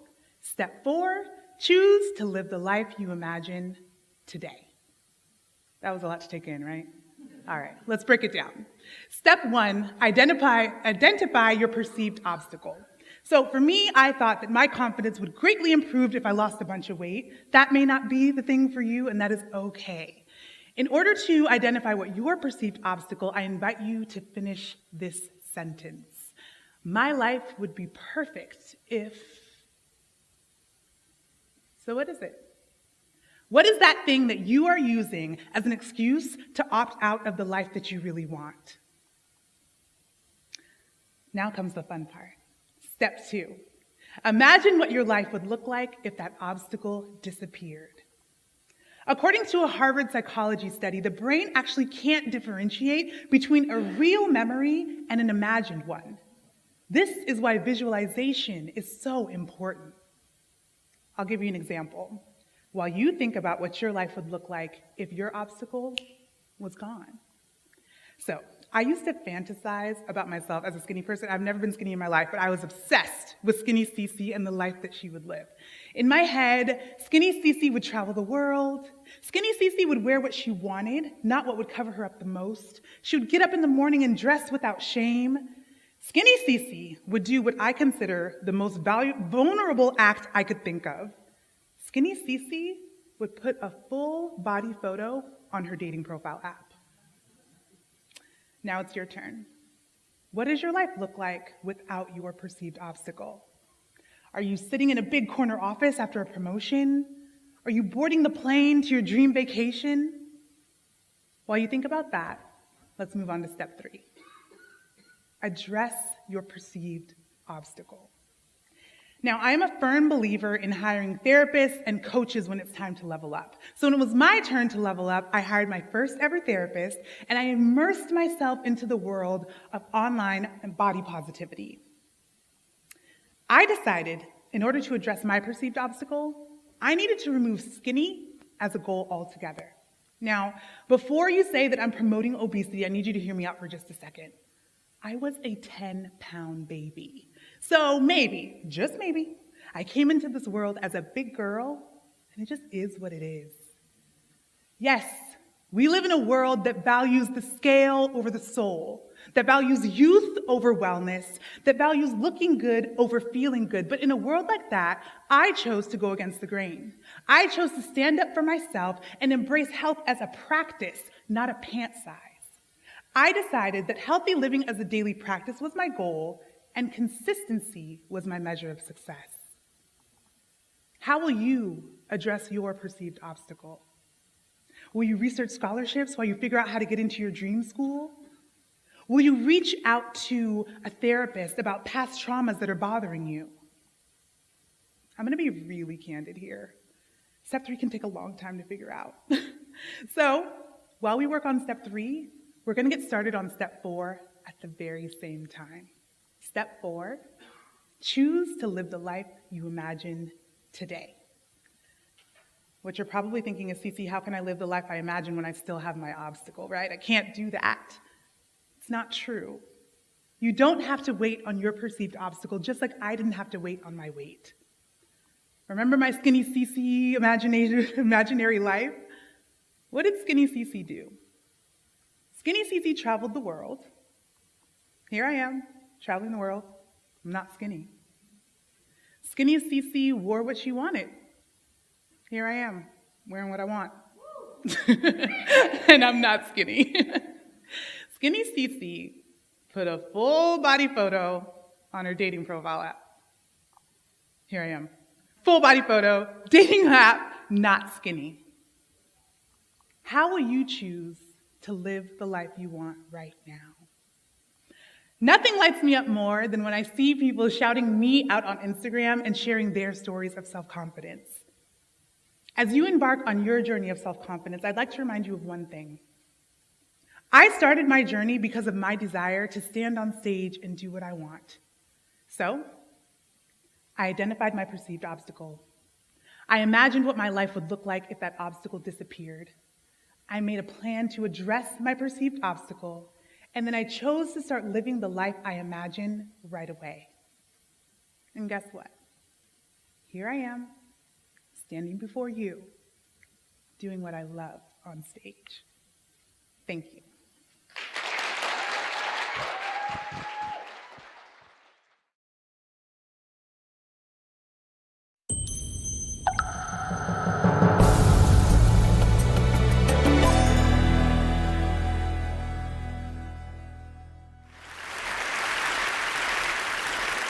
So when I was a little girl, a book sat on the coffee table in our living room, just steps from our front door.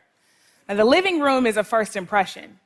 Ours had white carpet and a curio of my mother's most treasured collectibles. That room represented the sacrifices of generations gone by who, by poverty or by policy, couldn't afford a curio of collectibles, let alone a middle-class house to put them in. That room had to stay perfect. But I would risk messing up that perfect room every day just to see that book. On the cover sat a woman named Septima Clark. She sat in perfect profile with her face raised to the sky. She had perfect salt and pepper cornrows plaited down the sides of her head, and pride and wisdom just emanated from her dark skin.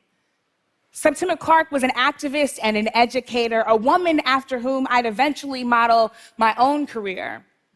But more than all the words she ever spoke, that single portrait of Septima Clark, it defined confidence for me before I ever even knew the word. It may sound simple, but confidence is something that we underestimate the importance of. We treat it like a nice to have instead of a must have. We place value on knowledge and resources above what we deem to be the soft skill of confidence. But by most measures, we have more knowledge and more resources now than at any other point in history, and still, injustice abounds and challenges persist. If knowledge and resources were all that we needed, we wouldn't still be here. And I believe that confidence is one of the main things missing from the equation. I'm completely obsessed with confidence. It's been the most important journey of my life, a journey that, to be honest, I'm still on. Confidence is the necessary spark before everything that follows. Confidence is the difference between being inspired and actually getting started, between trying and doing until it's done. Confidence helps us keep going even when we failed. The name of the book on that coffee table was I Dream a World.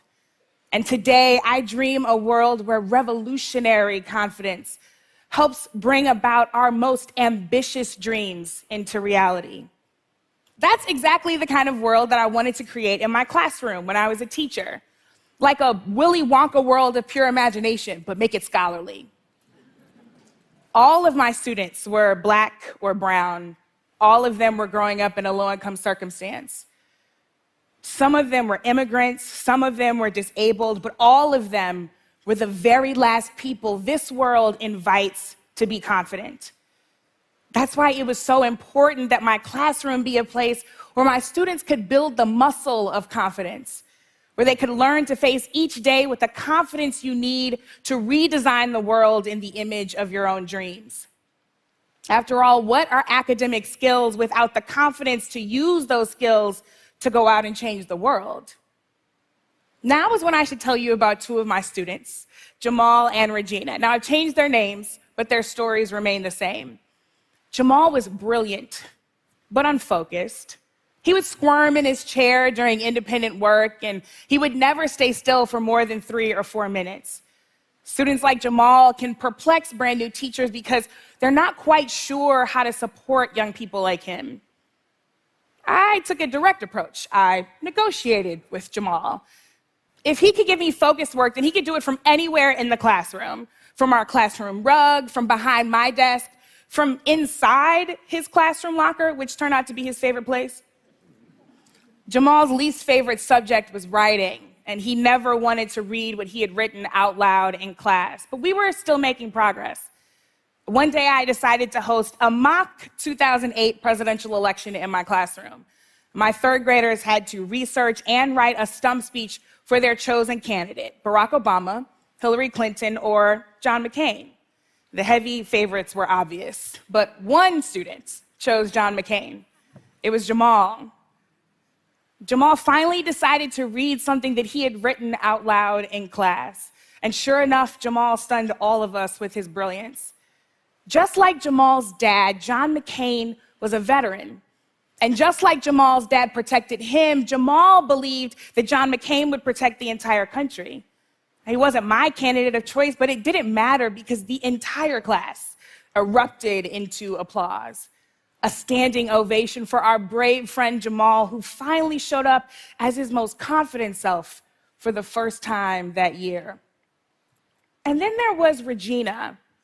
Regina was equally as brilliant, but active. She'd inevitably finish her work early, and then she'd get on about the business of distracting other students. Walking, talking, passing those notes that teachers hate, but kids love. You look like you passed a lot of them. Despite my high ideals for our classroom, I would too often default to my baser instincts, and I would choose compliance over confidence. Regina was a glitch in my intended system. A good teacher can correct misbehavior, but still remain a student's champion. But on one day in particular, I just plain old chose control. I snapped. And my approach didn't communicate to Regina that she was being a distraction. My approach communicated to Regina that she herself was a distraction. I watched the light go out from her eyes, and that light sparked joy in our classroom. I had just extinguished it. The entire class became irritable, and we didn't recover for the rest of the day. I think about that day often, and I have literally prayed that I did not do irreparable harm, because as a woman who used to be a little girl just like Regina, I know that I could have started the process of killing her confidence forever. A lack of confidence pulls us down from the bottom and weighs us down from the top, crushing us between a flurry of can'ts, won'ts, and impossibles. Without confidence, we get stuck. And when we get stuck, we can't even get started. Instead of getting mired in what can get in our way, confidence invites us to perform with certainty. We all operate a little differently when we're sure we can win versus if we just hope we will. And this can be a helpful check. If you don't have enough confidence, it could be because you need to readjust your goal. If you have too much confidence, it could be because you're not rooted in something real. Not everyone lacks confidence. We make it easier in this society for some people to gain confidence because they fit our preferred archetype of leadership. We reward confidence in some people and we punish confidence in others.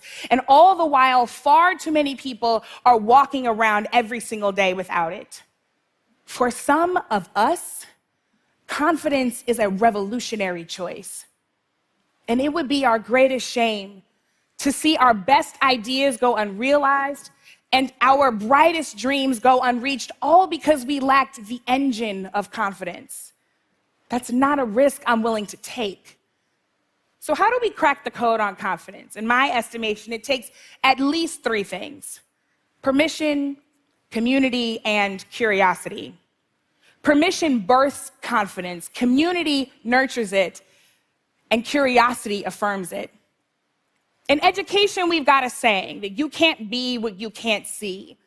When I was a little girl, I couldn't show confidence until someone showed me. My family used to do everything together, including the mundane things like buying a new car. And every time we did this, I'd watch my parents put on the exact same performance. We'd enter the dealership, and my dad would sit while my mom shopped. When my mom found a car that she liked, they'd go in and meet with the dealer. And inevitably, every time the dealer would turn his attention and his body to my dad, assuming that he controlled the purse strings and therefore this negotiation. "Reverend Packnett," they'd say, "how do we get you into this car today?" My dad would inevitably respond the same way. He'd slowly and silently gesture toward my mother and then put his hands right back in his lap. It might have been the complete shock of negotiating finances with a black woman in the 80s, but whatever it was, I'd watch my mother work these car dealers over until they were basically giving the car away for free. She would never crack a smile. She would never be afraid to walk away. I know my mom just thought she was getting a good deal on a minivan, but what she was actually doing was giving me permission to defy expectations and to show up confidently in my skill no matter who doubts me. Confidence needs permission to exist, and community is the safest place to try confidence on. I traveled to Kenya this year to learn about women's empowerment among Maasai women. There, I met a group of young women called Team Lioness, among Kenya's first all-female community ranger groups. These 8 brave young women were making history in just their teenage years, and I asked Purity, the most verbose young ranger among them, "Do you ever get scared?" I swear to you, I want to tattoo her response all over my entire body. She said, "Of course I do, but I call on my sisters. They remind me that we will be better than these men and that we will not fail." Purity's confidence to chase down lions and catch poachers, it didn't come from her athletic ability or even just her faith. Her confidence was propped up by sisterhood, by community. What she was basically saying was that if I am ever in doubt, I need you to be there to restore my hope and to rebuild my certainty. In confidence, in community, I can find my confidence, and your curiosity can affirm it. Early in my career, I led a large-scale event that did not go exactly as planned. I'm lying to you, it was terrible. And when I debriefed the event with my manager, I just knew that she was going to run down the list of every mistake I had ever made, probably from birth. But instead, she opened with a question. What was your intention? I was surprised but relieved. She knew that I was already beating myself up, and that question invited me to learn from my own mistakes instead of damage my already fragile confidence. Curiosity invites people to be in charge of their own learning. That exchange, it helped me approach my next project with the expectation of success. Permission, community, curiosity. All of these are the things that we will need to breed the confidence that we'll absolutely need to solve our greatest challenges and to build the world we dream. A world where inequity is ended and where justice is real. A world where we can be free on the outside and free on the inside because we know that none of us are free until all of us are free. A world that isn't intimidated by confidence when it shows up as a woman or in Black skin or in anything other than our preferred archetypes of leadership. A world that knows that that kind of confidence is exactly the key we need to unlock the future that we want. I have enough confidence to believe that that world will indeed come to pass and that we are the ones to make it so. Thank you so much.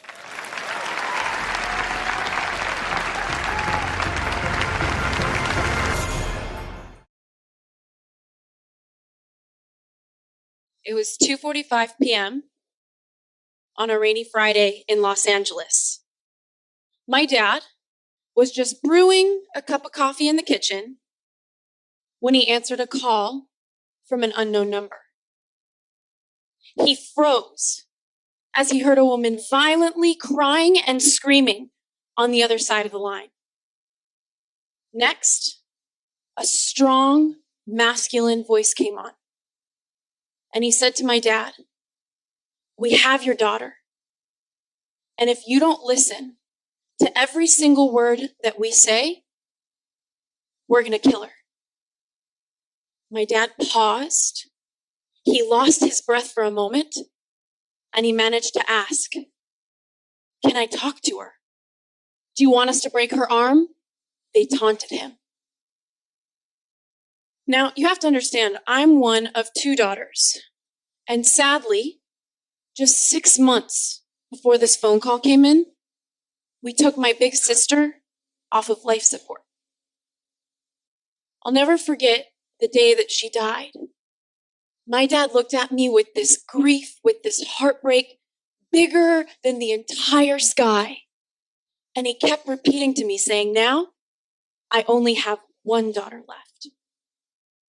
So as anyone would when they're in fear, he gave his power away and he desperately said to the kidnappers, this is my only daughter. I'll do whatever you want.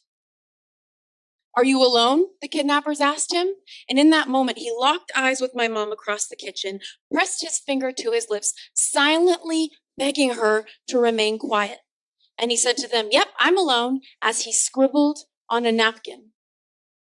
He wrote, go outside, quiet, call 911. Ashley's been kidnapped. My sweet mom, she hurried outside with her hands trembling, and she managed to call 911. Meanwhile, my dad was being commanded by the kidnappers. Get in your car, they said to him. You're going to the bank, you're keeping us on the phone, and you're going to pay a ransom. And if you don't cooperate, we'll be sending you her body parts in the mail. My mom let the police know to meet her at the bank, and she tiptoed in the car so that they wouldn't hear her. The conversation in the car to the bank was all over the place. In 1 minute, they were asking my dad how his day was. In the next minute, they were threatening to rape me. They pulled up at the bank, and my mom went to meet the police officer. And meanwhile, my dad stiffly walked into the bank with his phone on in his pocket, as promised, so that the kidnapper could hear him wiring the funds. Meanwhile, as all of this was unfolding, I was actually sitting in my quaint little Beverly Hills office conducting a podcast interview. I remember throughout the conversation with my guest, kind of seeing my phone light up across my desk and not thinking much of it. And it wasn't until my guest left that I saw a slew of missed calls. And more simply, I saw one text message that I'll never forget. It said, this is the police. I'm with your family. Please call. Now, in my early 20s, I worked in counterterrorism at the Pentagon in Washington, D.C. So believe me when I tell you that my imagination of what could go wrong is so colorful. But in that moment, I've never gotten a message like that, thinking that maybe whatever was on the other side of that text message was going to ruin my life. So I sat there and I mustered the courage to finally call. He said, this is Officer Johnson. Is this Ashley? I said, yes. He said, please confirm your name. I said, this is Ashley Michelle Stahl. Is my family okay? Next thing I knew, I heard commotion. He yelled across the bank to my dad, Mr. Stahl, hang up the phone.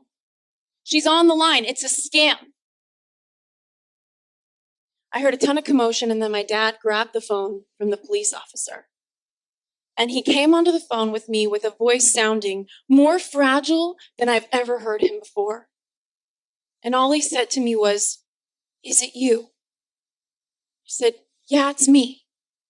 And for the first time ever, I heard my dad break down and sob.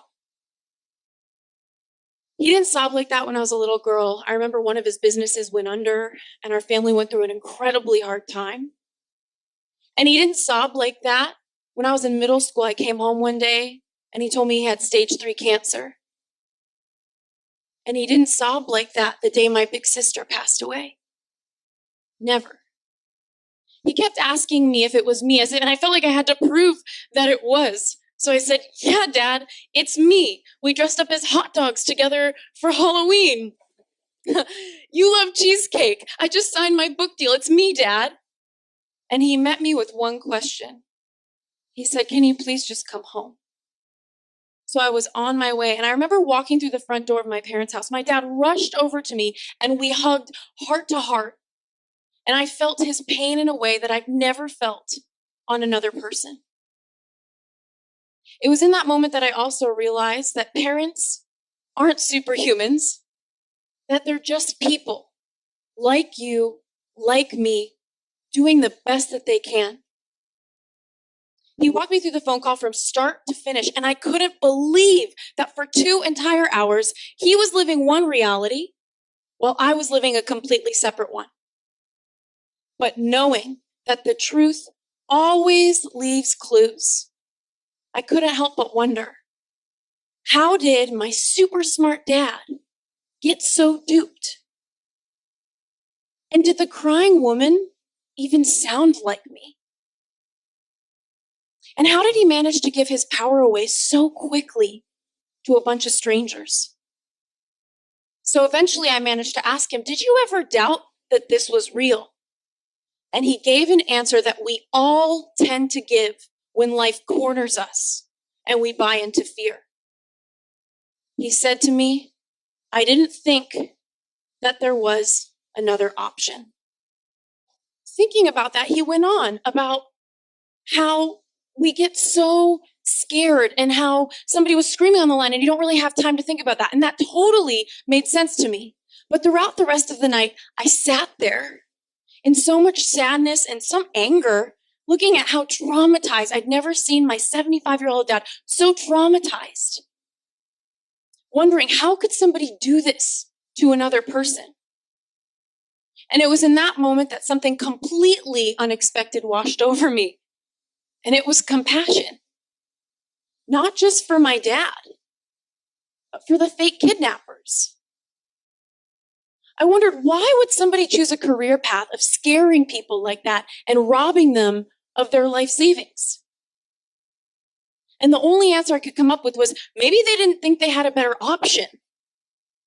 Or, maybe this is what their parents taught them, just like my parents taught me what was possible for me in my career. Or maybe they don't have the awareness that there's another way.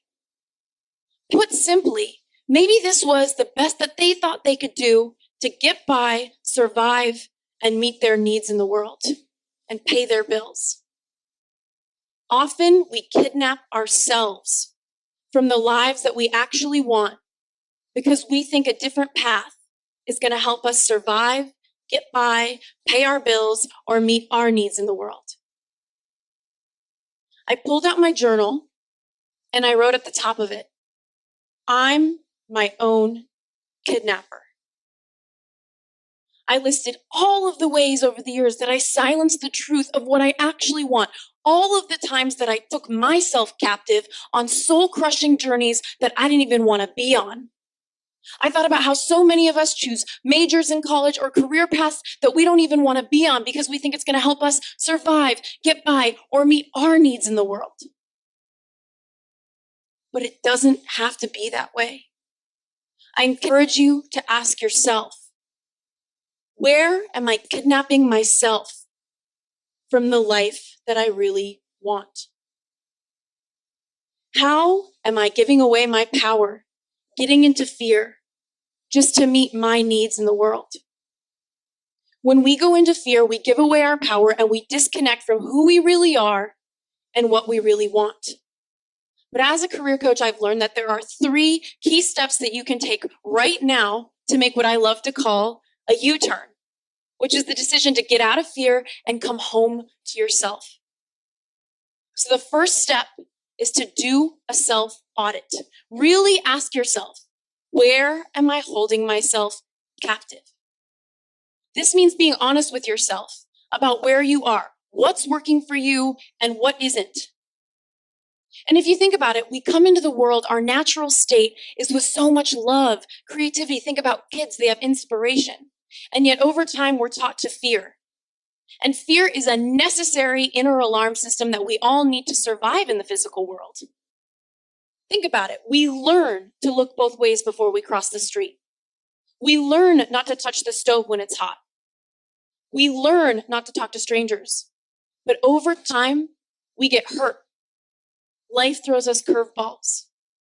We learn to stop taking risks and start being afraid. We get afraid to put ourselves out there. We start calling ourselves practical or realistic for making choices that seem responsible, when really we're just so scared of criticism. And if we're being really honest with ourselves, people who call themselves realists are often just dreamers who got their hearts broken somewhere along the way. So how do you make a U-turn? You do a self-audit. You come home to yourself.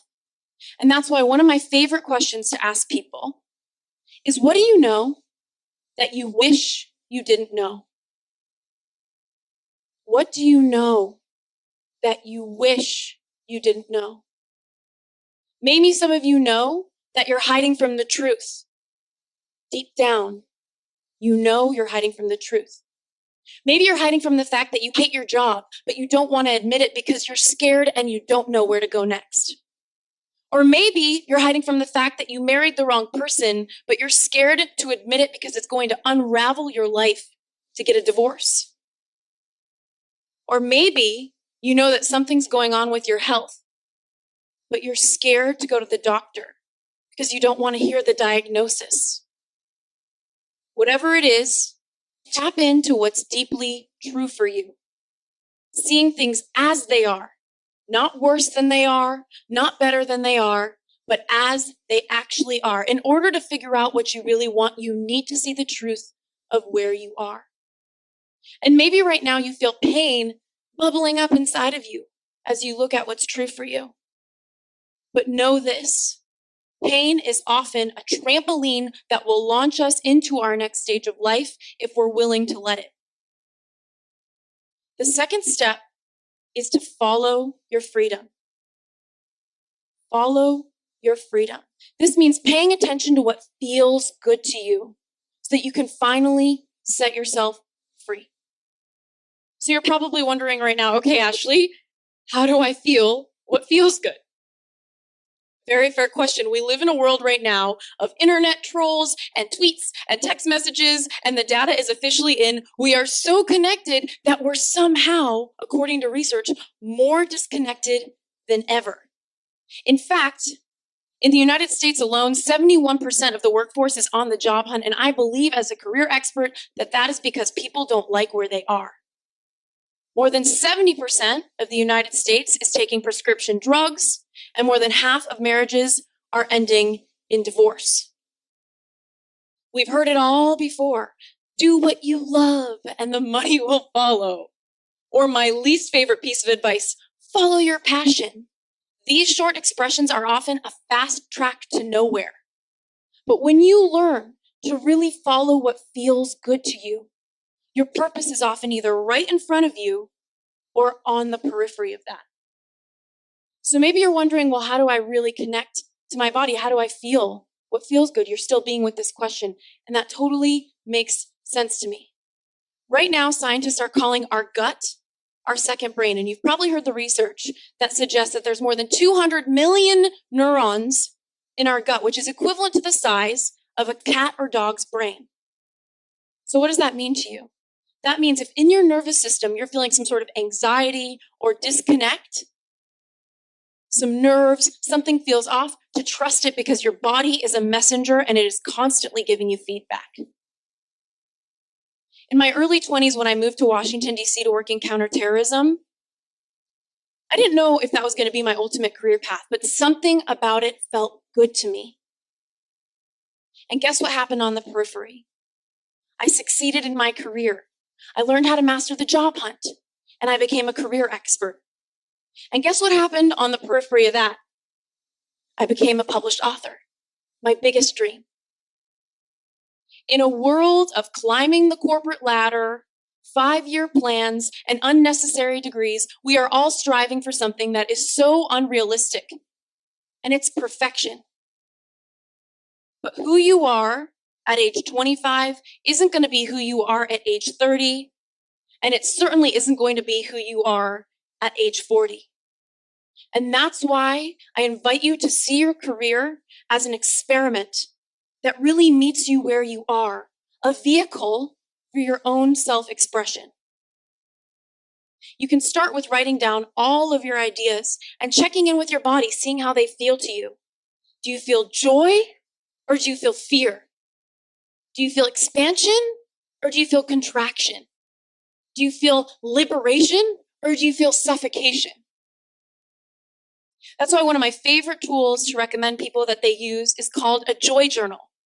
When you're feeling disconnected, for 30 days, take the time to write down every single moment that lit you up the most every single day. And I don't care if it's the woman you talked to in the bathroom line at the club or the meeting you led at work.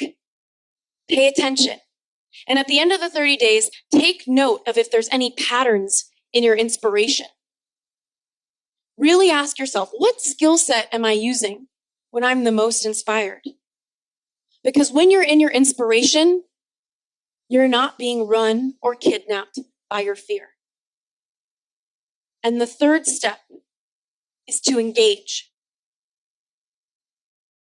So, needless to say, your cute little joy journal isn't going to get you that love interest that you've been pining over or that dream job that you really want. Action will. But perfectionism is the enemy of action. And often I've found that perfectionism is a mask that we all wear when we're afraid of failure. So ask yourself, am I a perfectionist? Because here's the truth of the matter. Clarity comes from engagement. It does not come from thought. Limbo is powerless. So if you want to be powerful, look at your list. Pick something that feels good. Show up. See what feedback the universe gives you. Make a commitment and know that you can course correct along the way. Looking back and thinking about the fake kidnapping incident, I think a lot about my dad and all of the trauma that he experienced that day, nearly wiring his entire life savings to some strangers on the phone. I think about how the truth always really does leave clues. How he thought to ask if it was me or if he could talk to me. Because early on in the kidnapper conversation, he wanted to talk to me for proof. Some part of him knew. I think about how he gave away his power in desperation and in fear, as we all do. And most of all, I thought about my compassion for the kidnappers and all of the lessons that I really learned. We all have the opportunity to free ourselves. And it starts with really taking a look at who you are, doing a self-audit, following what feels good, and taking action. No matter where you are in your life right now, you have the opportunity to make a U-turn.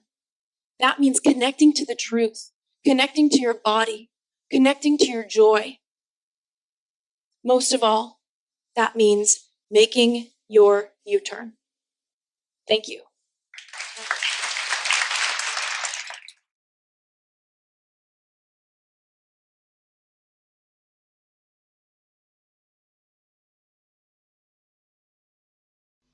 Hace unos años, comencé a observar algo en mi propio comportamiento que me incomodaba un poco.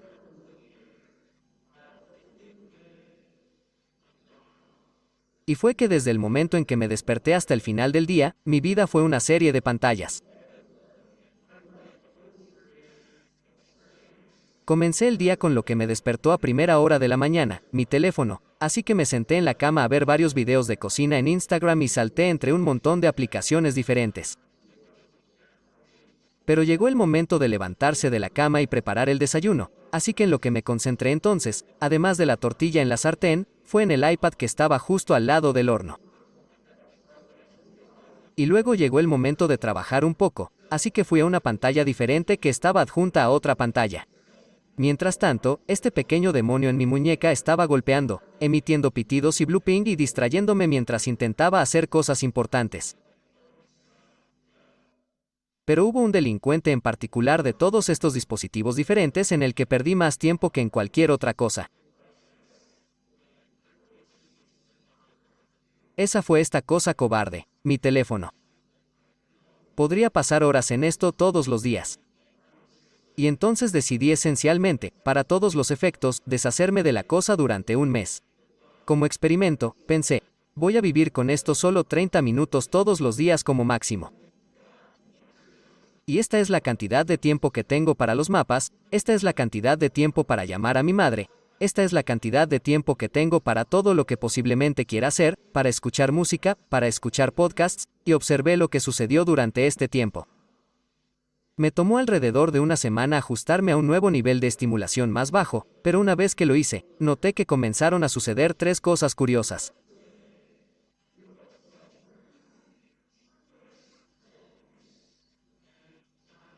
Primero, mi capacidad de atención creció. Era como si pudiera concentrarme en las cosas, no sin esfuerzo, pero con mucha más facilidad que antes de que comenzara este experimento. Sin embargo, además de esto, a medida que iba por el mundo y especialmente cuando mi mente divagaba un poco, tenía más ideas a las que mi mente llegaba y, además de esto, tenía más planes y pensamientos sobre el futuro. Deshacerse de un dispositivo simple condujo a estos 3 efectos. ¿Por qué? Darme cuenta de esto hace unos años me guió en este largo viaje para llegar al fondo de lo que se necesita para concentrarme en un mundo de distracciones. Estudié detenidamente cientos de trabajos de investigación de principio a fin en mi oficina. No sé si alguna vez has visto uno de esos programas policiales donde alguien está resolviendo un asesinato. Y así que tienen este gran tablero de Bristol, y hay una cuerda atada a los papeles pegados a los memorandos pegados a los recortes de periódicos. Este es el estado de mi oficina. Volé para reunirme con expertos de todo el mundo que estudian el enfoque. Realicé más experimentos conmigo mismo hasta el punto en que tuve 25,000 palabras de notas de investigación sobre por qué este es el caso. ¿Cómo influye la tecnología en nuestra atención y nuestra capacidad de concentración? Quiero comenzar con la capacidad de atención que tenemos. Así es como prestamos atención al mundo que nos rodea y cuánto control tenemos sobre nuestro enfoque. La investigación en torno a esta área en particular es fascinante. Resulta que cuando trabajamos frente a una computadora, especialmente cuando nuestro teléfono está cerca, nos enfocamos en una cosa por solo 40 segundos antes de cambiar a otra cosa, y cuando tenemos cosas como Slack abiertas mientras estamos haciendo algo de trabajo, esto se reduce a 35 segundos. Pero la razón por la que este es el caso no es lo que podríamos pensar, después de ver la investigación. Creemos que el problema es que nuestros cerebros están distraídos. Pero después de mirar la investigación, esto es lo que he llegado a saber como un síntoma del problema más profundo, que es mucho más profundo. Es la causa raíz de esta distracción. No es que estemos distraídos, es que nuestros cerebros están sobreestimulados. Es que anhelamos la distracción en primer lugar. A nuestros cerebros les encantan estas pequeñas pepitas de información, las redes sociales y el correo electrónico y estas cosas que hacemos a lo largo del día. Incluso hay un mecanismo en nuestra mente llamado sesgo de novedad, mediante el cual nuestra mente nos recompensa con un golpe de dopamina, uno de esos maravillosos químicos del placer, el mismo que recibimos cuando comemos y pedimos una pizza entera mediana de Domino's. Ya sabes, el mismo que tenemos cuando hacemos el amor. Recibimos esa misma estimulación cuando revisamos Facebook. Tenemos dopamina corriendo por nuestra mente, y así, no solo anhelamos la distracción, sino que nuestra mente nos recompensa por buscar y encontrar distracción en primer lugar. Entonces, este es el estado de nuestras mentes hoy. Estamos en este estado hiperestimulado en el que rebotamos entre este montón de diferentes objetos de atención que son muy estimulantes para nuestra mente. Entonces pensé, está bien, si el teléfono tuvo este impacto en mi capacidad de atención, ¿qué pasaría si redujera aún más mi estimulación? Y entonces, ya sabes, esta sensación que experimentamos cuando pasamos de estar en un estado de alta estimulación a un estado de baja estimulación, tiene un nombre. Ese nombre se llama aburrimiento, ya sabes, esta inquietud que sentimos cuando tenemos esta semana súper ocupada y luego estamos acostados en el sofá un domingo por la tarde, pensando, está bien, bueno, ¿qué estoy haciendo ahora? Entonces, llamé a los lectores de mi sitio web y les pregunté, ¿qué es lo más aburrido que se les ocurre hacer? Me voy a aburrir 1 hora al día, durante un mes. Y entonces hice algunas cosas que todavía me molestan de mis lectores, hasta el día de hoy. El primer día leí los términos y condiciones de iTunes durante 1 hora. En realidad, es más corto y más legible de lo que piensas. El cuarto día, esperé en espera con el departamento de reclamos de equipaje de Air Canada. Es muy fácil. Este es el truco. Si quieres aburrirte, no llames al departamento de reservas, llama a la gente de recogida de equipajes porque vas a esperar horas, si es que llegas a pasar. Día 19, conté todos los ceros que pude en los primeros 10,000 dígitos de pi. Puaj. Día 24, vi un reloj tic-tac durante 1 hora.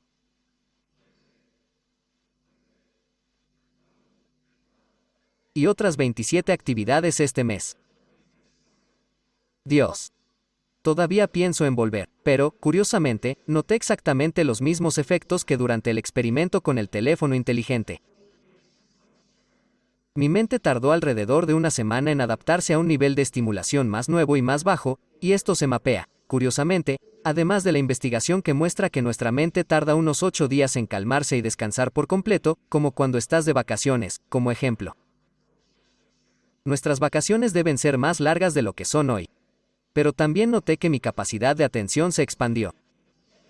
Pude concentrarme aún más fácilmente porque no estaba rodeado de menos distracciones, pero mi mente estaba mucho menos estimulada que no buscó la distracción en primer lugar.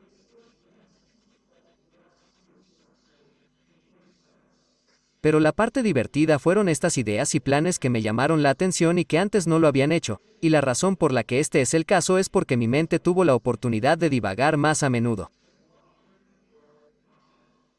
Hay una gran cita que me encanta y que tal vez te resulte familiar de J.R.R. Tolkien, donde dice que no todos los que deambulan están perdidos, y resulta que exactamente lo mismo es cierto, con respecto a nuestro enfoque, con respecto a nuestra atención. Si piensa en cuándo le asaltaron sus mejores y más brillantes ideas, rara vez se concentra en algo. Tal vez esta mañana te estabas duchando, o tal vez alguna mañana en el pasado, y luego tu mente tuvo la oportunidad de conectar varias de las constelaciones de ideas que se arremolinaban en tu mente para crear una idea que de otro modo nunca se habría materializado si estabas concentrado en otra cosa, en tu teléfono, por ejemplo.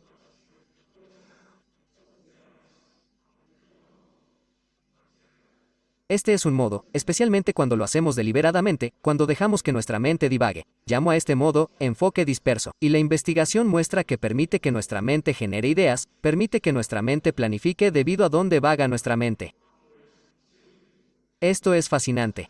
Resulta que cuando dejamos que nuestra atención descanse, se dirige a 3 lugares principales. Pensamos en el pasado, pensamos en el presente y pensamos en el futuro.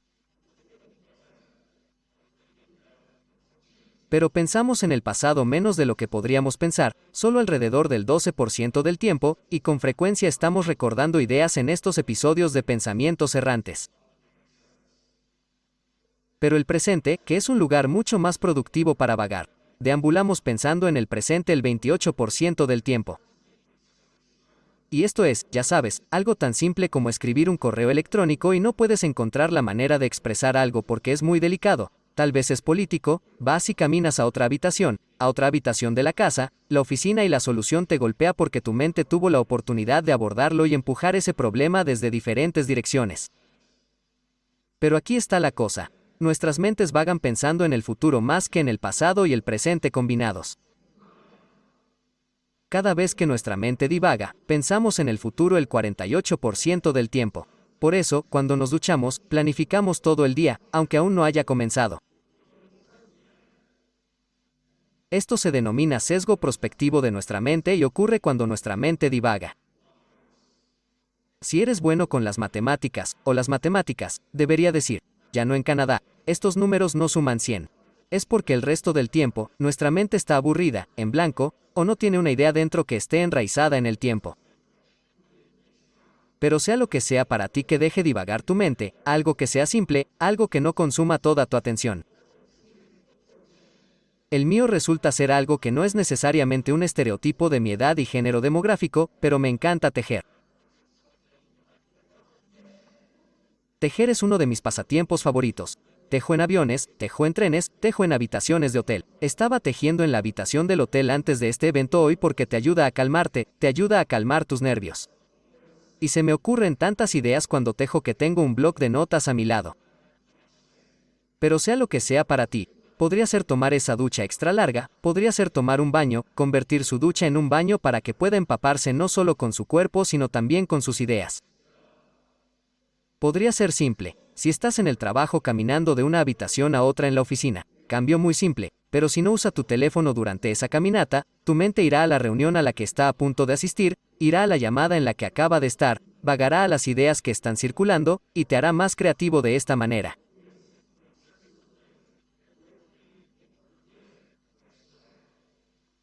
Podría ser algo tan simple como esperar en la fila y simplemente, no sé, esperar en la fila. Podría ser recibir un masaje. Ya sabes, sea lo que deja tu mente. Me encanta esta foto tanto, lo que sea que ames hacer. Aquí hay un consejo profesional. Pídele a tu masajista que te permita tener un bloc de notas en la sesión porque las ideas siempre se le ocurren y siempre está incubando cosas, así que captúralas para que puedas actuar sobre ellas más tarde. Pero creo que, después de profundizar en la investigación, debemos hacer dos cambios fundamentales con respecto a cómo pensamos sobre nuestra atención. Pensamos que necesitamos encajar más. Ya sabes, está toda esta charla sobre presionar. Soy un anti-estafador. Soy una de las personas más perezosas que jamás conocerás, y creo que eso es lo que me da tantas ideas para hablar y escribir. No necesitamos encajar más. Estamos haciendo lo suficiente. Estamos haciendo demasiado. Estamos haciendo tantas cosas que nuestra mente nunca más divaga. Es triste. Es entonces cuando se nos ocurren nuestras mejores ideas y planes. Necesitamos más espacio.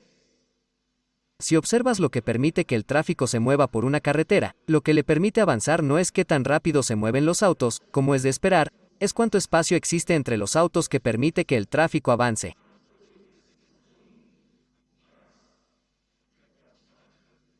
Nuestro trabajo y nuestra vida son de la misma manera. El segundo cambio, nos gusta pensar en la distracción como el enemigo del enfoque. No lo es. Es un síntoma de por qué nos cuesta concentrarnos, que es el hecho de que nuestra mente está sobreestimulada. Tengo un reto para usted. Es un desafío de 2 semanas, pero es un desafío hacer que tu mente esté un poco menos estimulada y simplemente notar, ¿qué sucede con tu atención? ¿Cuántas ideas obtienes? ¿Cómo cambia tu enfoque? ¿Cuántos planes haces? Entonces, durante 2 semanas, haz que tu mente esté menos estimulada. Hay tantas funciones excelentes en los teléfonos, en los dispositivos que nos permitirán eliminar mucho del tiempo que perdemos en nuestros dispositivos. Use esas funciones, no solo para darse cuenta de cómo gasta su tiempo, sino también de cómo puede gastar menos para tener más ideas.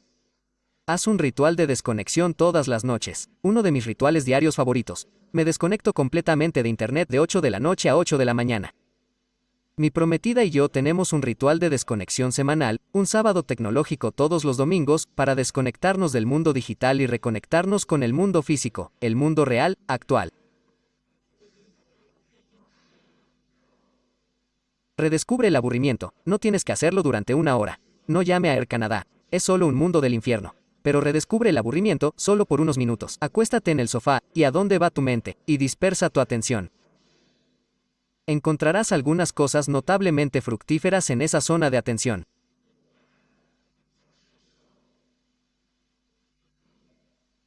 Si hay algo que descubrí que es cierto después de hacer esta inmersión profunda en este mundo sobre cómo nos enfocamos, es que el estado de nuestra atención es lo que determina el estado de nuestras vidas.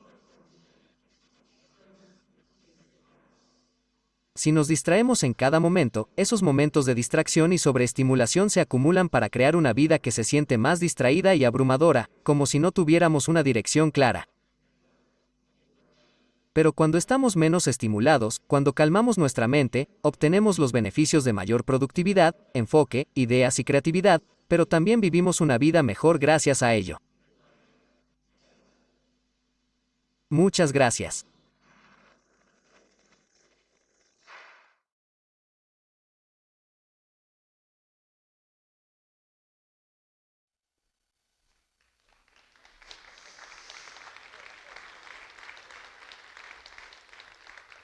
Thank you.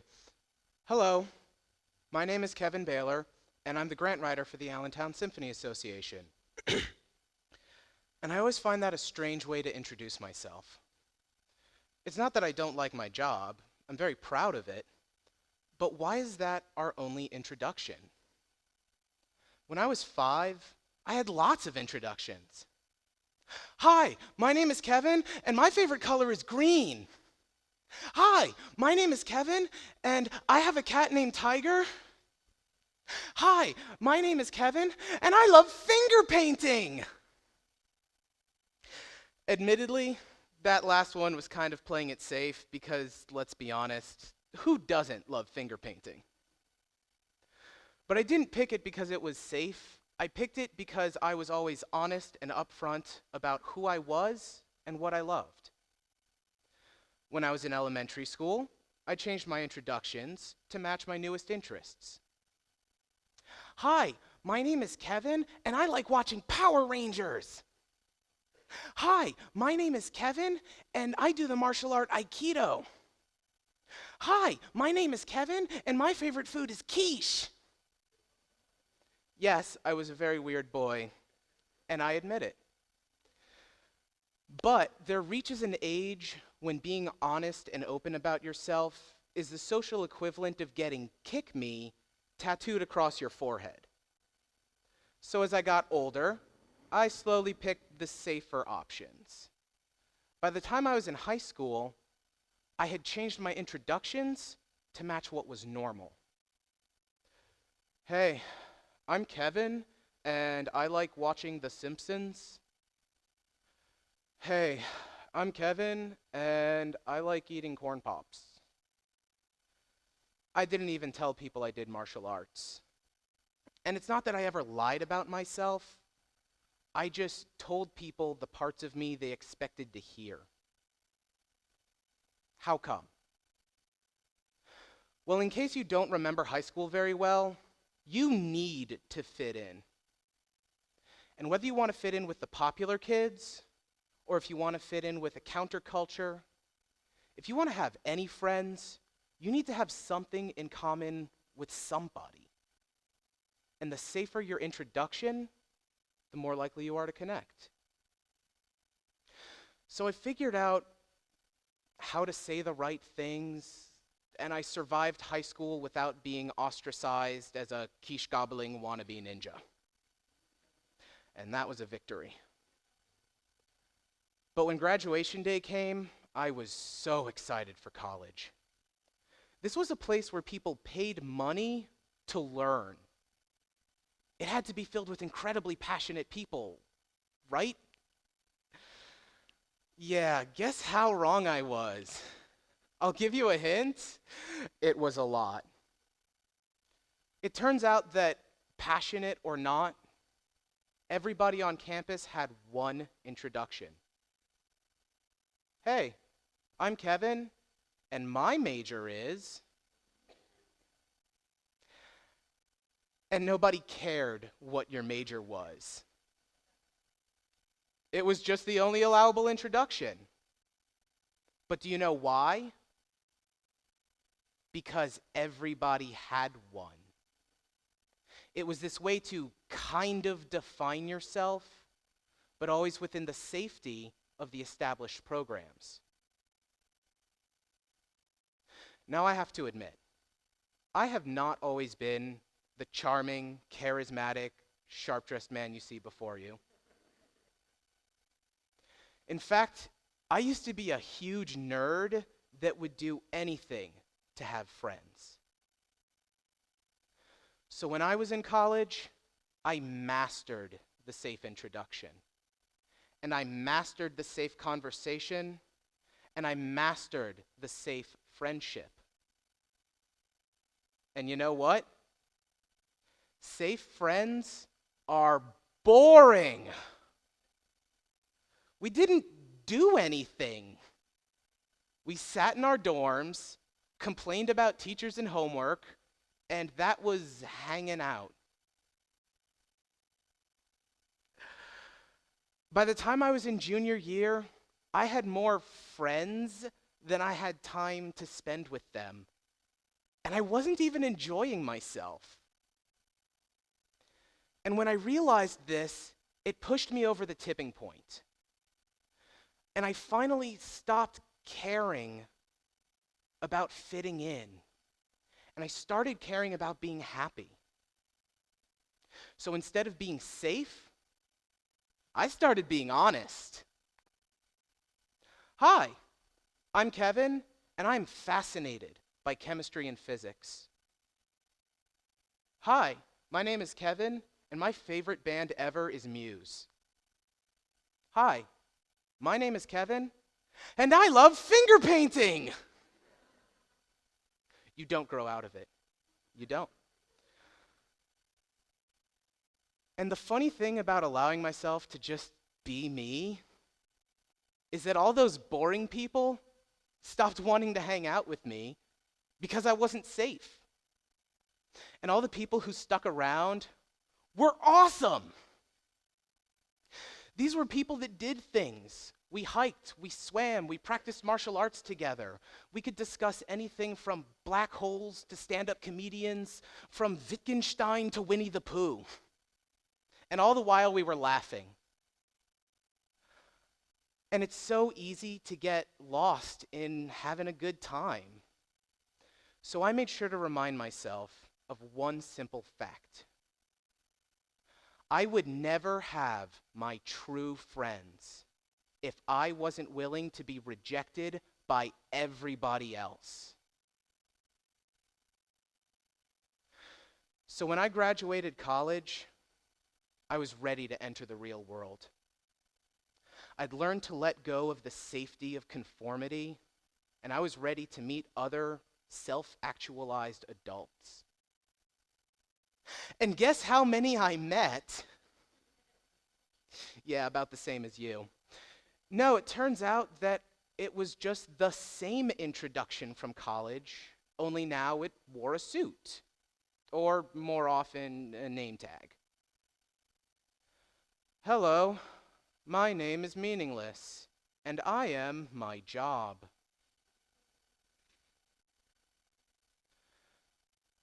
Now, like I said at the beginning, I'm proud of my job. I am privileged to be able to earn my living by raising money for the symphony. But when I was 9, I never introduced myself by saying, "Hi, my name is Kevin, and when I grow up, I want to be a grant writer." I wasn't that weird of a kid. And even today as an adult, there are things that I'm far more passionate about than mailing out project budgets and annual reports. And passion is what this is really about.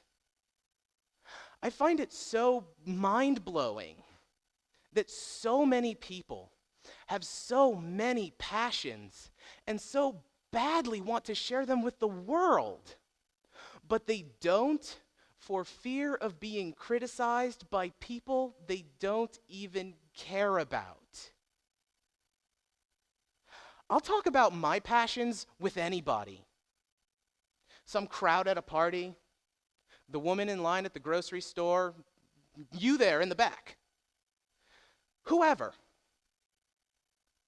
Because if some stranger doesn't think that old kung fu movies are totally awesome, so what? I'm probably never going to see them again, and it doesn't make me love them any less. But if that person is totally into the 36th chamber of Shaolin, then I just made a new best friend. So no matter what, I win. And so can you.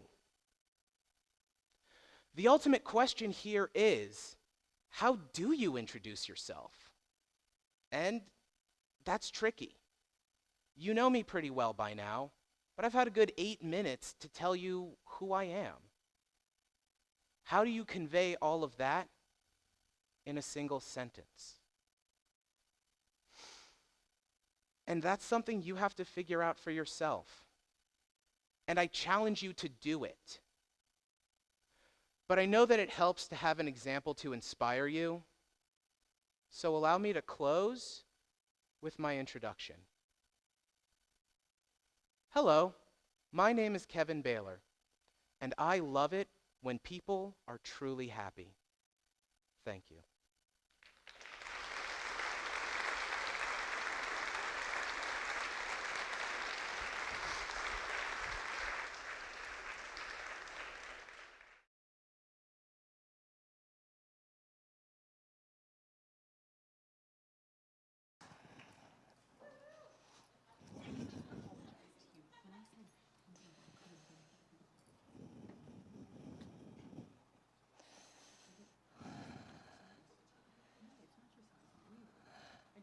What inspires you? How inspired are you by the thoughts you think, the words you use, the feelings you feel, and the core values and beliefs that you live by? It's not so black and white, And there are many missing pieces of the puzzle.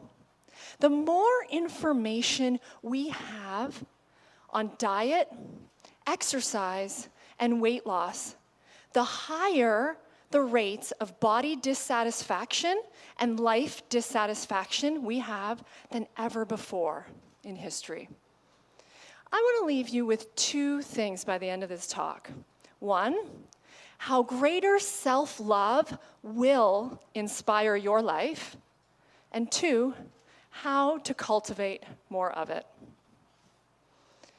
One of the first and most basic fundamental needs that we have as humans is a connection through love, a bond. I remember it like it was yesterday, feeling so much love and adoration for my mom, who in my eyes, she was the most beautiful thing I had ever seen. She was a mix between a supermodel and superwoman, and she could do no wrong. I used to love watching her get dressed, watching her get ready for going out, dressing in beautiful outfits. And I would always compliment her. Mom, that dress, oh, it's so beautiful on you. Where are you going? Let's take a picture.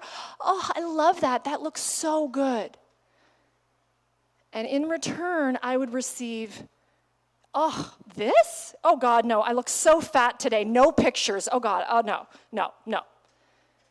Like a slap in the face. I felt wrong. I was wrong. Well, I was extending love that she couldn't accept at that time because of a block of her own.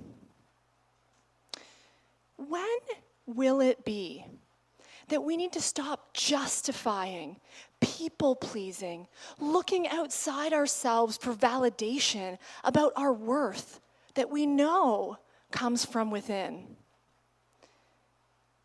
Maybe if we felt that true depth of worth and love for ourselves, we wouldn't constantly be comparing to everyone else, looking at others and feeling that if they succeed, that means I must fail. If they're good, I must be bad.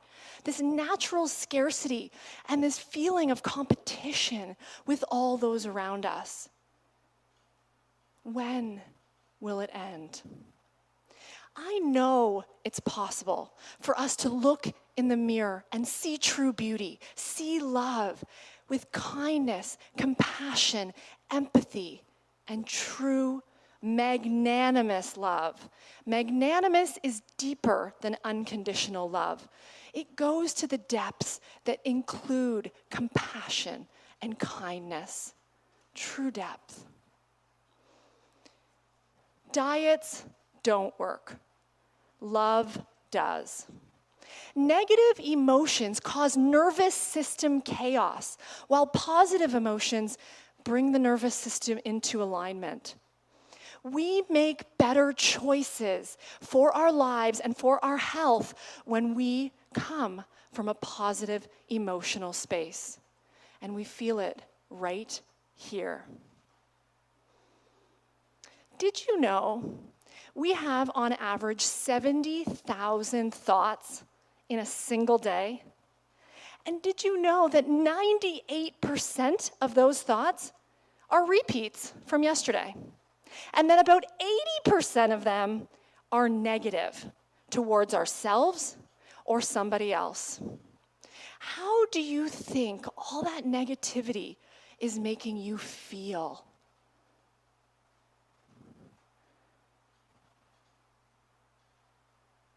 Love. It's one of those first things we feel. But while we go through these experiences in life that shut us down a little, I want to get closer to you, so I compliment you. I'm in awe of you. And yet a little bit by little bit, we get closed down. We get shut down. I feel very fortunate to have had an experience like I did. Upon being born, I was removed from my parents shortly after, and they were told that I had a heart defect. I was not all right. I had to be taken away to put in an incubator, and true fear came over them, as it would any parent. What I didn't realize at the time, and only now looking back at it, was that all the attention, all the love, healing, the worry, the positive vibes that were sent to me growing up in all my many visits to the hospital, checking up on me, making sure I was still okay, unbeknownst to me, this actually strengthened my heart. Did you know positive emotions actually strengthen the integrity of our heart, our arteries? We can literally harden our own arteries of our heart through negative emotion. It's quite fascinating. Gratitude. We've learned a little bit about this today, and we know it is that secret ingredient. I feel very grateful that my mortality was shown to me from a very young age. You have a problem. Let's make sure you're always okay. I wasn't sure there was always going to be a next day. So I lived in gratitude. And I knew the feeling when my mom didn't like my compliments or didn't receive them, that I didn't want to do that to others. So these were two really great lessons in my life. Interestingly enough, though, it wasn't until the biggest life lesson of pregnancy and postpartum came to teach me something that I had not yet learned. The depth, the true depths of self-love.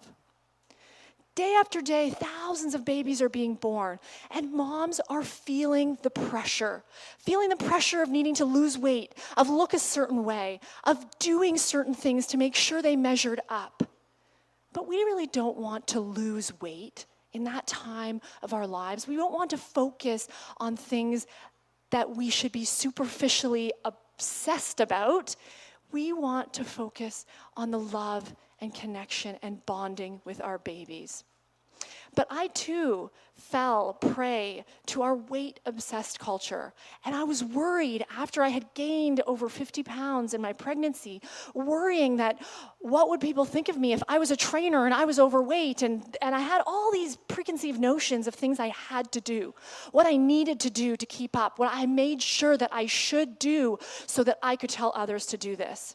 And you know what I did? Gave myself a really, really, really horrible injury. I injured my back to the point where I ended up in the hospital twice in a single week. My babies were just 1 and 3 at the time. I was not able to lift them. I was not able to bath them. I was not able to care for them in the way that me as a young new mom would have loved to. This brought up in me more than I ever could have bargained for. Didn't even realize how much I often justified, well, sure, I'll eat this because then I can go work out and I'll work it off.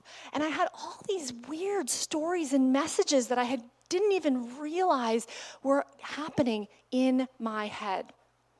Not being able to exercise, not being able to work up a sweat, and even having pain just breathing allowed me to learn the true essence of what was necessary. It's the inner size, the inside work that was absolutely necessary for me to rehabilitate from this experience of having babies. From the time that I learned, or that I hurt myself, I learned everything I could about the core. I wanted to understand exactly how I could rehab my own back, and through this, I learned about pelvic health. I learned about the deep versus the superficial core. I learned how to rehabilitate it and breathe in a way that was actually supportive to me. And this after years of training and teaching mom and baby boot camp to new moms who now knowing if I knew then what I knew now, that was the most contraindicated thing that these new moms could have done. I actually put them in front of danger as well as myself without knowing it. And this is the lesson I learned. I was able to write a book called The Love Fit Mama Way, knowing that being a fit mama all starts with love. It's not about all those superficial external things that you think you need to do, have to do all the time. It's all about slowing down, trusting your gut. This is our second brain right here. And after the trauma so many moms go through, we just shut it down. We want to be in our heart space feeling love, but instead we're in our heads feeling shame, regret. I shouldn't do that. I didn't go to the gym. I'm bad. I'm horrible. Oh my gosh. It never ends. This does not need to be the way. And I truly feel that we as a collective can transform the core of motherhood through education and through inspiration and through giving them a different alternative. I specifically wanted to target our weight-obsessed culture. Weight loss, weight loss, weight loss. We judge people over and above what is necessary. What if instead of weight loss, we did judgment loss? What about letting go of all that scarcity that we have, that feeling of unworthiness? That should never be up for debate. You are worthy. You began that way, you will end that way. That never needs to change. Trust that. Trust that knowledge. We have such ingrained patterns, neural pathways that we have created, formulated from all those stories we've told ourselves, all those experiences where we made ourselves the bad guy. Did you know there is no survival adaptive benefit to being your own worst enemy? None whatsoever. We can give it up. It's going to be uncomfortable, but it will feel good as you lay down those new neural networks filled with self-love. Chocolate cake, once a symbol of loving, fun celebration, now a poster child for words like guilt, shame, regret, cheating, bad. I want to tell you about a study done with chocolate cake. They had two groups, and they asked them how they felt about eating chocolate cake. They divided them up into two groups after that. The one group was the guilty group. I'm guilty, I'm bad, I ate the chocolate cake. The other group that ate the chocolate cake did so in celebration and fun. That was their mindset. They didn't put the mindset on them. Those were the two groups. They had those mindsets. And what they found when they later tested was that the guilty group was significantly higher in the stress hormone cortisol, which we all know is a sign that you are way stressed out if your cortisol is shooting through the roof. Now, not only is the guilty group feeling negative emotions and feeling more stressed, but in fact, in the longer term, those guilty folks had a harder time losing weight and weighed more in the long run. Guilt, also not a positively adaptive emotion. There is no cheating, just choosing. Choose the foods you eat.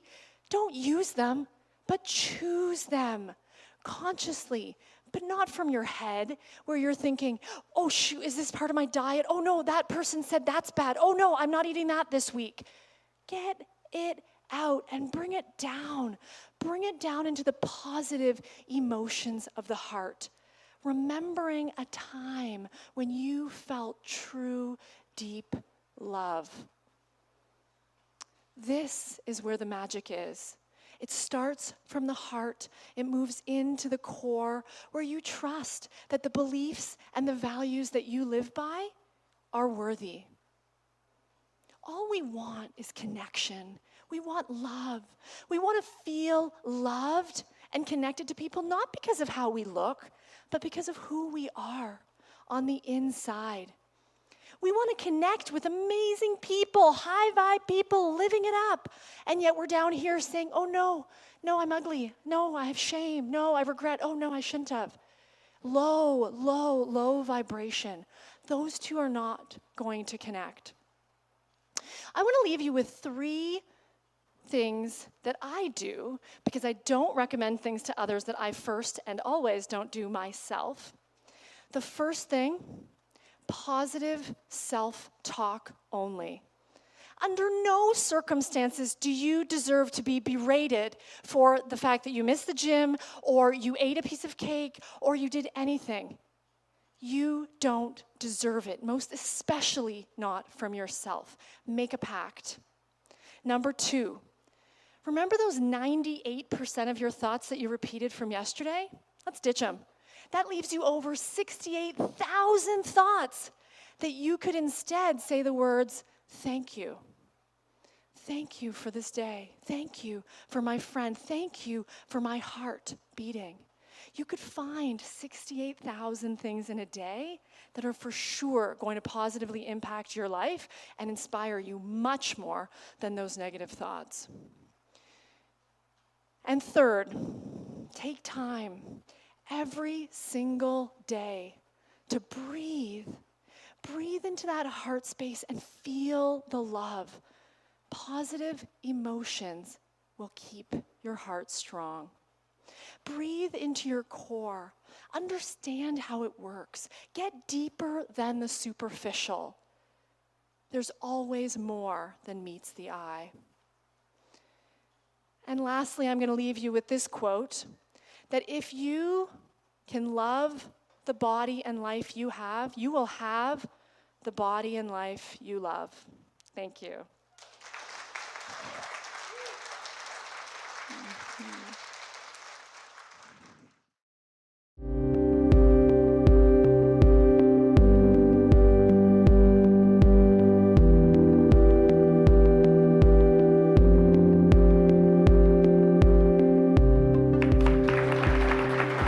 So we all have some behavior that we would like to change about ourselves. And we certainly all want to help someone else change their behavior in a positive way. So maybe it's your kid, your spouse, your colleague. So I want to share some new research with you that I think reveals something really important about what gets people to change their behavior. But before I do that, let's zoom in on one strategy that I think you probably use a lot. So let's say you're trying to stop yourself from snacking. What do you tell yourself?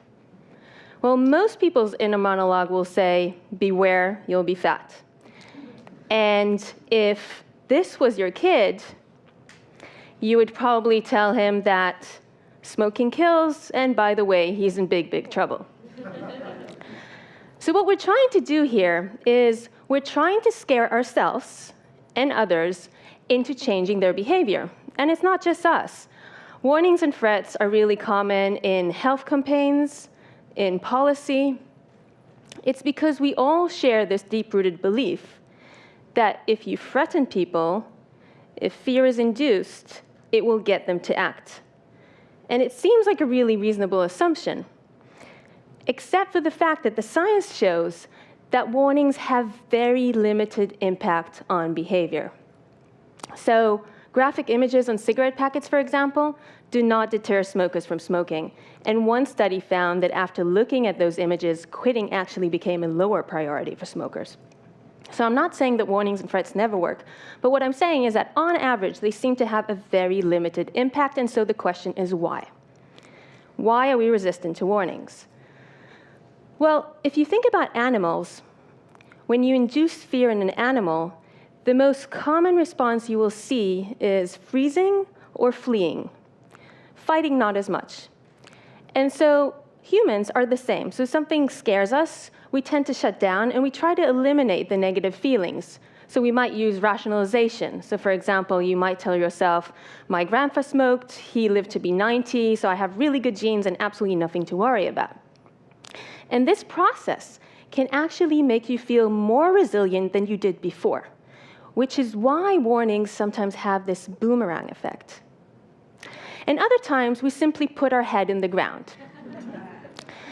Take the stock market, for example. Do you know when people pull their head out of the ground to look at their accounts, not to make a transaction, just to log in to check their account? So what you're seeing here in black is the S&P 500 over 2 years. And in gray is a number of times that people logged into their account just to check. And this is data from Carlson, Lowenstein, and Seppi. It's controlled for all the obvious confounds. So what do we see?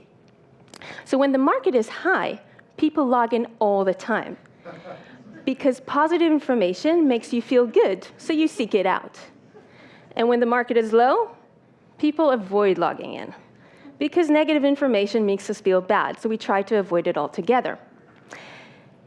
And all this is true as long as bad information can reasonably be avoided. So what you don't see here is what happened a few months later in the financial collapse of 2008 when the market went drastically down, and that's when people started logging in frantically. But it was a bit too late. So you can think about it like this. It's not just finance.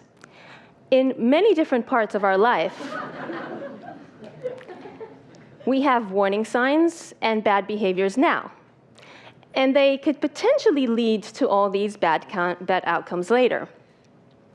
But not necessarily so, because there's different routes from your present to your future, right? It can go this way, it can go that way.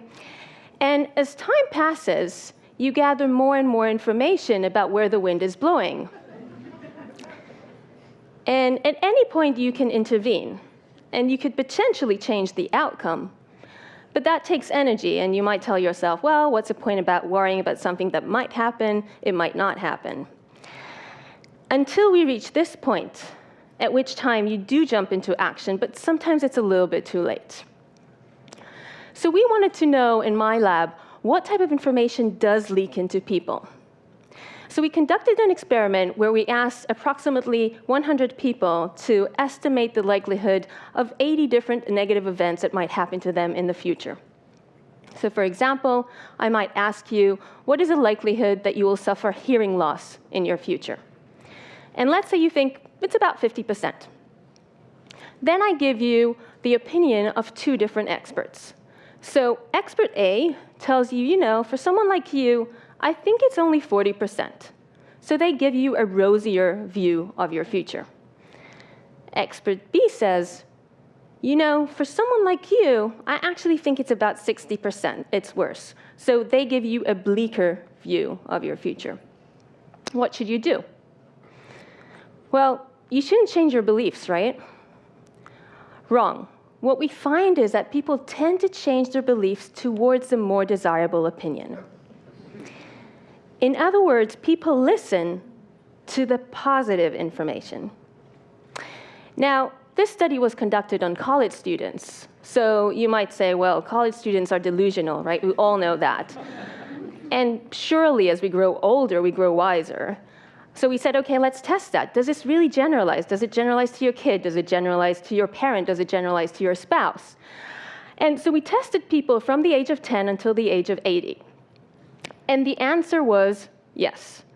In all these age groups, people take in information they want to hear, like someone telling you you're more attractive than you thought, than information that they don't want to hear. And the ability to learn from good news, it remained quite stable throughout the lifespan. But the ability to learn from bad news, that changes as you age.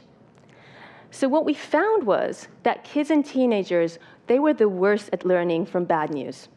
And the ability became better and better as people aged. But then, around the age of 40, around midlife, it started deteriorating again. So what this means is that the most vulnerable populations, kids and teenagers on the one hand, and the elderly on the other hand, they're the least likely to accurately learn from warnings. But what you can see here is that it doesn't matter what age you are. You can be 20, 30, 40, 50, or 60.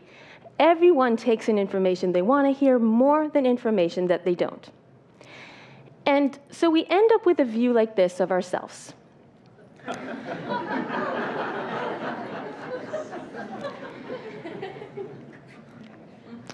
And our mistake as teachers, as mentors, as employers, is that instead of working with this positive image that people so effortfully maintain, we try and put a clear mirror in front of them. We tell them, you know, the image is just going to get worse and worse and worse, and it doesn't work. It doesn't work because the brain will frantically try to distort the image using Photoshop and fancy lenses until it gets the image it's happy with. But what will happen if we went along with how our brain works and not against it? Take hand washing, for example. So we all know that hand washing is the #1 way to prevent the spread of disease, and this is really important in hospitals. So in a hospital here in the United States, a camera was installed to see how often medical staff do in fact sanitize their hands before and after entering a patient's room. Now, the medical staff, they knew a camera was installed. Nevertheless, only 1 in 10 washed their hands before and after entering a patient's room. But then an intervention was introduced, an electronic board that told the medical staff how well they were doing. Every time you washed your hands, the numbers went up on the screen. And it showed you your rate of your current shift and the rate of the weekly staff. And what happened? Boom. Compliance raised to 90%, which is absolutely amazing. And the research staff were amazed as well, and they made sure to replicate it in another division in the hospital. Again, the same results.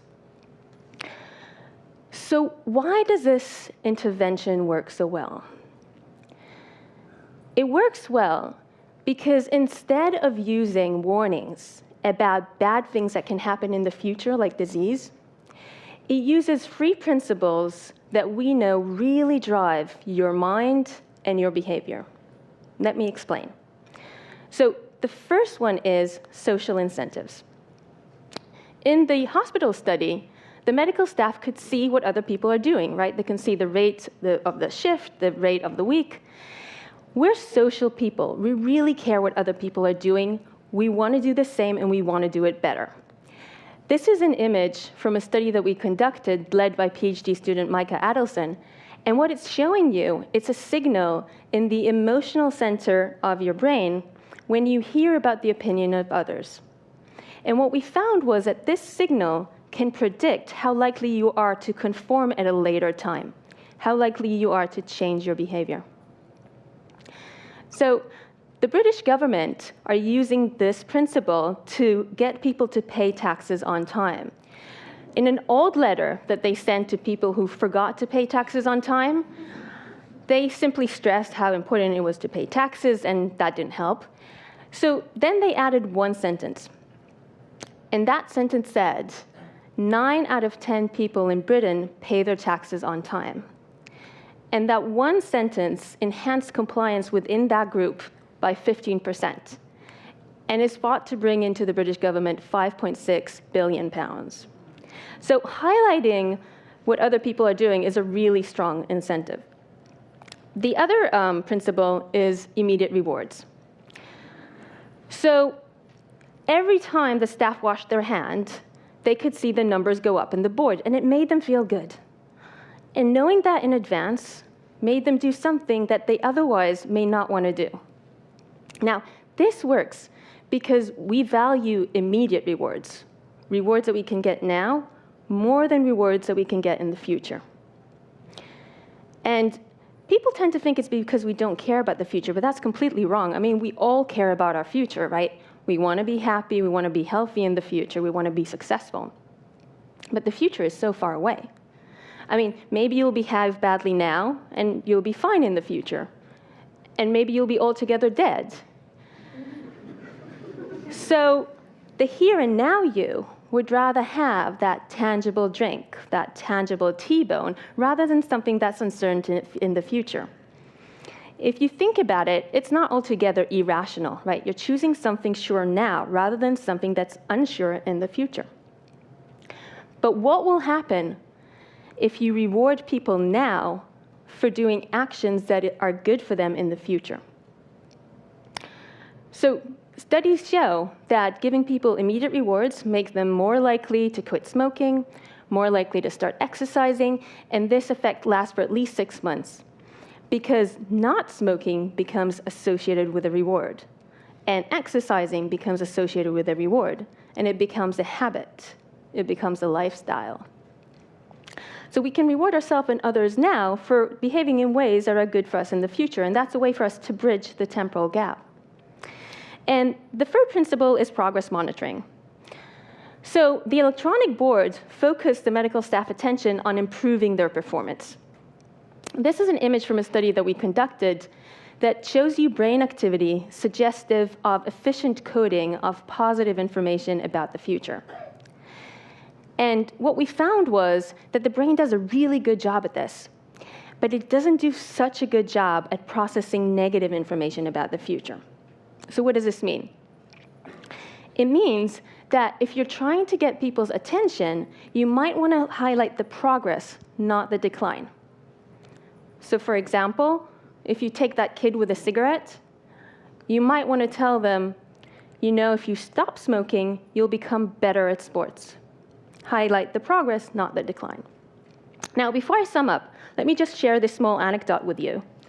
So a few weeks ago, I got home and I found this bill on my fridge. And I was really surprised because there's never any bills on my fridge. So I was wondering why my husband decided to put that on our fridge.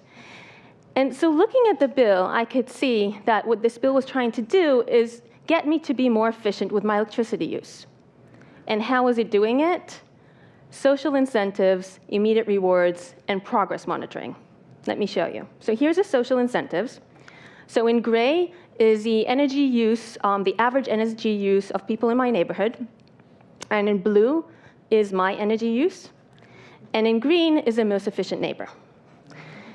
And my reaction to this was, my immediate reaction was, I'm a little bit better than average. A tiny bit, but still. And my husband was exactly the same reaction. And I want to get to the green bar. And then I got a smiley face. That was my immediate reward. And it was telling me, you're doing good. And it made me want to put this on my fridge. And although I have this one smiley face, I can see there's an opportunity there to get two smiley faces. So there's an opportunity for progress. And it's showing me my progress throughout the year, how my energy use changes throughout the year. And the last thing this bill gave me, it gave me a sense of control. So it gave me a sense that I was in control of my use of electricity. And that is a really important thing if you're trying to get people to change their behavior, because the brain is constantly trying to seek ways to control its environment. It's one of the principles of what the brain is actually doing. And so giving people a sense of control is a really important motivator. Okay, so what am I not saying? I'm not saying that we do not need to communicate risks. And I'm not saying that there's one solution fits all. But I am saying that if we want to motivate change, we might want to rethink how we do it. Because fear, the fear of losing your health, the fear of losing money, induces inaction, while the thrill of a gain induces action. And so to change behavior in ourselves and in others, we may want to try these positive strategies rather than threats, which really capitalize on the human tendency to seek progress. Thank you.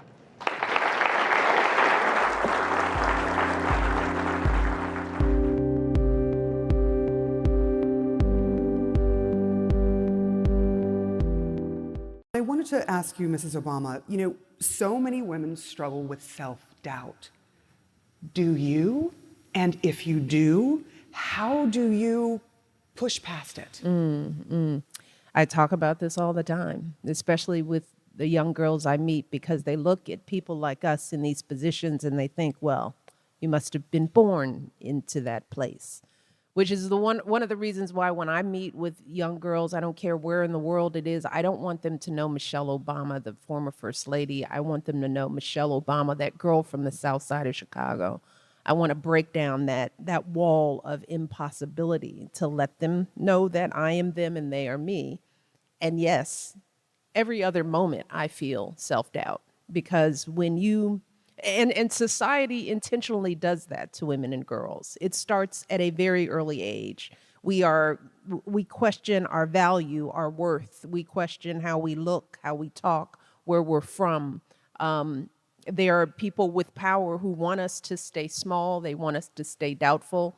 And so our cultures reinforce that. So the one thing I want young girls to understand is that those feelings are real. They are not crazy. They are indoctrinated in us all. And we carry them around with us our entire lives. And I don't care how far you go, Whether you go to the White House, you are constantly batting away those negative messages of being not enough. And yes, I deal with that too. And I don't want young women, young girls to get ahead of themselves to think that they have to fix it all now.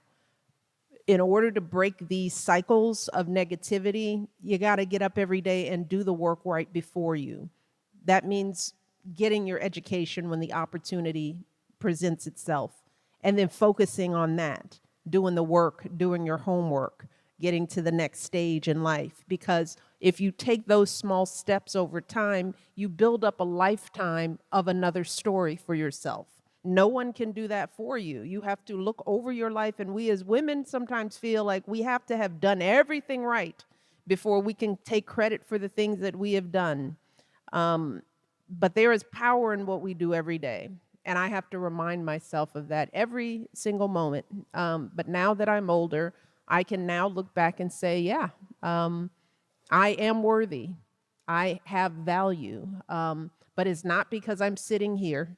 I had that value when I was 3, when I was 5, when I was 7, when I was 12. And for the young girls out there, you have it now. You just have to take the time to realize it and be patient with yourself as you do it, because the process takes a lifetime. Takes a lifetime. I am tripping right now that you just said that you deal with self-doubt all the time. Like, somehow that didn't seem to Right me. in the back, right back there. Me too. Right back there. I was like, don't trip, don't fall. The same things. Amal and I were like, what are you wearing? Is this color right? Will this be stupid? I'm deeply honored to be doing this work with you, and also, what are you wearing? So what do you do, Amal, when self-doubt attacks you? Because that's what it feels like, right? It kind of feels like an attack.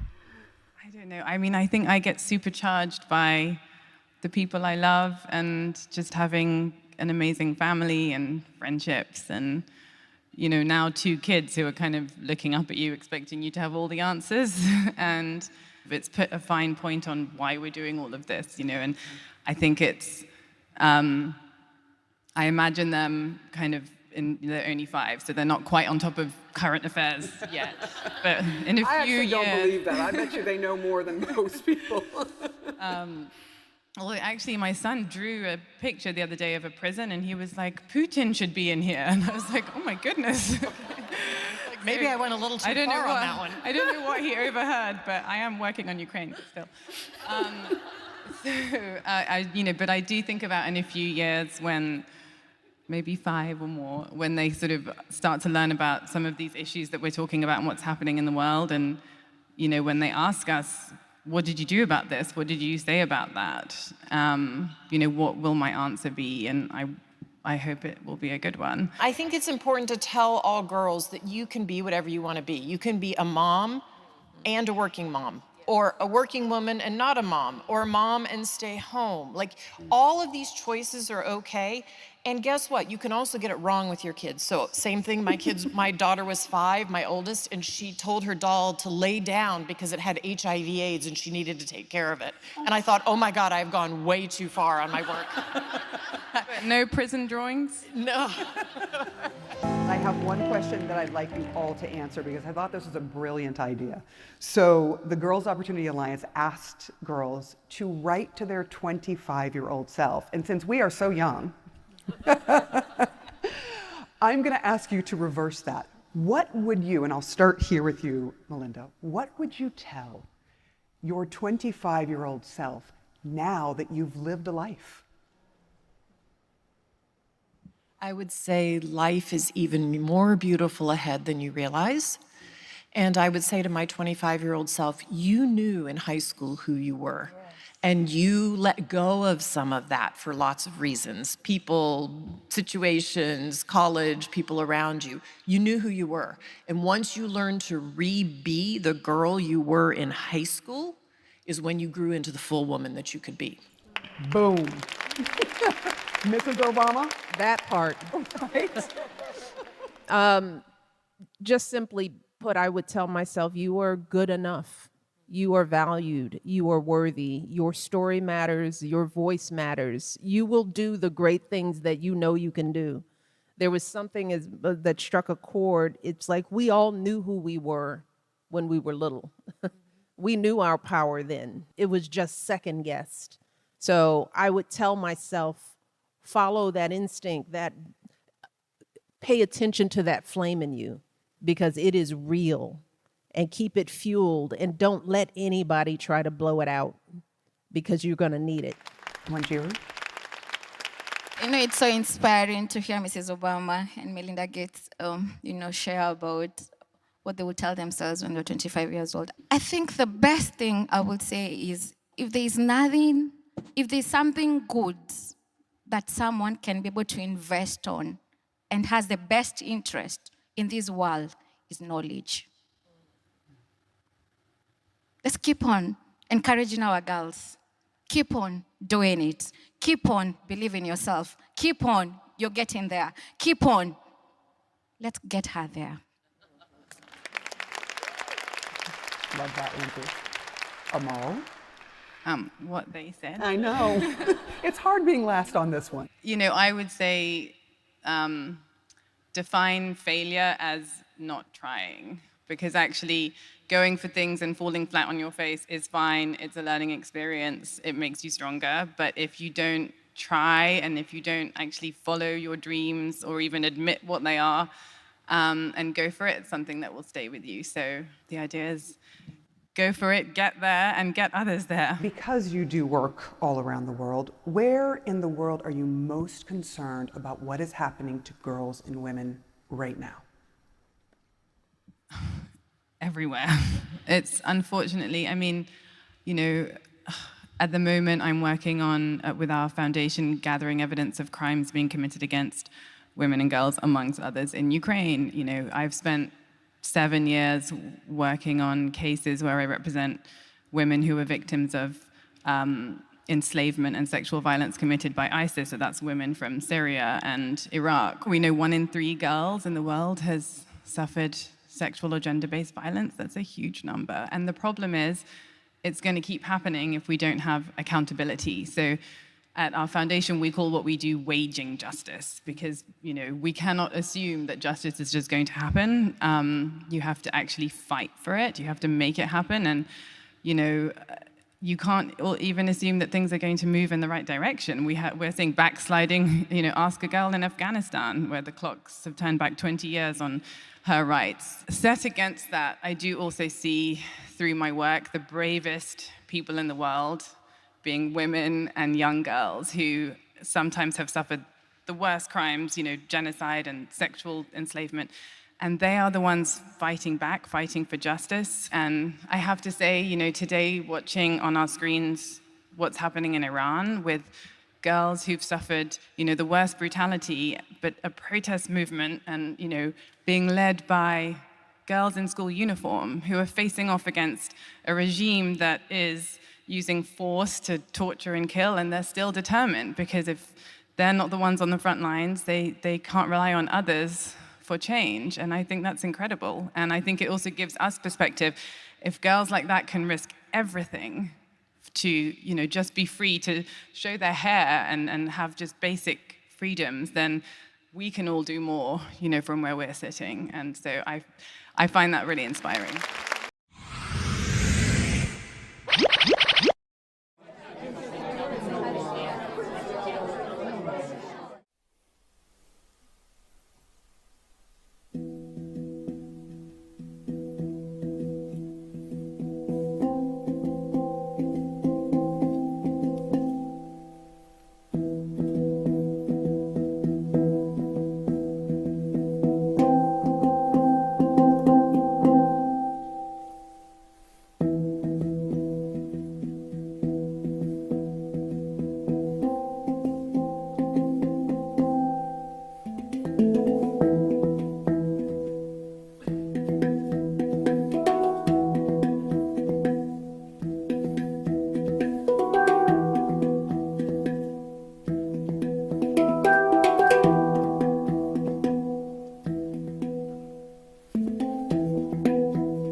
How many of you in this exact moment are thinking about your bills you have to pay?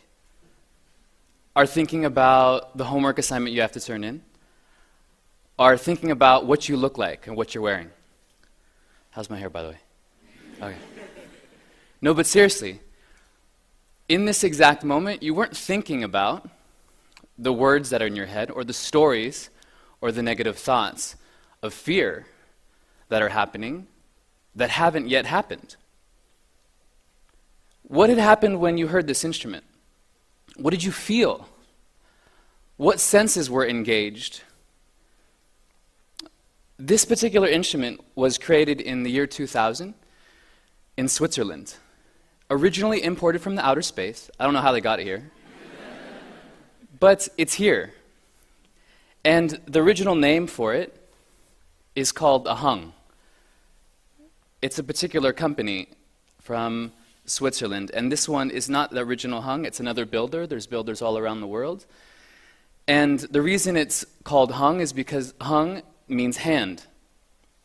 And hand being that it's made by hand, that it's tuned by hand, and it's played by hand. So what I wanted to share with you is that this instrument has a voice, just like we all have a voice. And in that relationship between playing an instrument, we also have an instrument within us, and that's our mind, and our ability to acknowledge and notice what we're thinking and how we react to the thoughts that are happening and streaming through us like Wi-Fi. It's constant. So I'm sitting here and thinking about my first time that I first experienced a handpan, and it was while I was living in the Netherlands. And I was walking down the street and I heard this sound, and it just pulled me, literally like a rope, being towed all the way up from an anchor in the sea. I was drawn to this sound, this vibration. I sat there and in awe just watched this person playing. And I thought about how much I wanted to experience that for myself. What was drawing me into the sound? Did you experience that at all? Did you feel connected to it? So the idea was that happened for me too. And as I had searched and seeked over the last few months, I had found one for sale. They're not an easy instrument to acquire, and they're expensive as well. So for me, the first time I had experienced one, I figured, I have to play this immediately in a yoga class. I don't have time to practice. I don't have time to practice because if I sit there and try to practice, it could be weeks, months, years later before I actually play it in class. So I bought it within the first week. As soon as I was able to teach another class, I took it into class. And you wouldn't believe the stories that were going on in my head. People are going to think I suck. Everyone's going to know. And the thing is, those were just stories, right? Because they haven't happened yet. But why do we seem to believe the stories that haven't happened yet? Because they're not true. Is that right? Here's one. What if your favorite song came on? You're with a group of people. Some are friends, some are different people just out and about, maybe in public. Your favorite song, mind you. Don't be shy. It's your favorite song. The song comes on, and you normally scream this song at the top of your lungs at home. But yet, you're just going like this. God, this is my favorite song. This is my jam. But then suddenly, you stop, because the voices in the head say, don't do it, you're going to look like an idiot. And here's another example. What if you had, maybe you're sitting in a class or you're at the office or work and you're asked a question and there's a group of people there and you know the answer to that question, but yet you don't raise your hand because maybe that question, maybe the answer is not what you thought it was. Or maybe you actually know the question and you know the answer and you don't want other people to know. We're like, gosh, this same person always answers the questions. Either way, we're in a conundrum. We're stuck with battle in the mind. So what I'm sharing with you is this took you out of your mind, did it not? Where did it bring you? Here, maybe here? Something that you've never experienced before? How many people here have not seen this instrument, heard it live? Okay, that's everyone but the kids that we coached. So think of it like this. In my experience, if I were then to ask you, how many of you in the room would like to share their experience, stand up on the stage, of what you felt from this instrument and being it played? How about you in the top with the long black hair? Oh, no, wait. How about you with the black shoes right around here? No. How about you here with the glasses? Wait a second. Did you just get nervous? I can't even see anything right now. So why did you feel like that? My words flowed over to you. You heard them, processed in the processor, Pentium, whatever it is now. And now you started to feel uncomfortable, maybe not. And in that, I started to control, a little bit, manipulate, shift your thought process, because you weren't here, you were here. Is that right? So if that's true, and this instrument that plays music can be tuned, I started to realize and shift my ideas of how I would go through life. And this is my idea. I believe passionately that we can shift the negative voices and stories that are going on in our minds into positive ones. How do you do that? Well, there's three main questions. The first question is it the truth? Is whatever I'm sharing with someone or what you're hearing from someone else that's giving you feedback about your life true? You know 100% that it's true. First question. Second question, is it necessary? Is what I'm saying to myself in my head, is it necessary in the exact moment in what I'm doing with my life right then? And the third question is, does it improve upon the silence?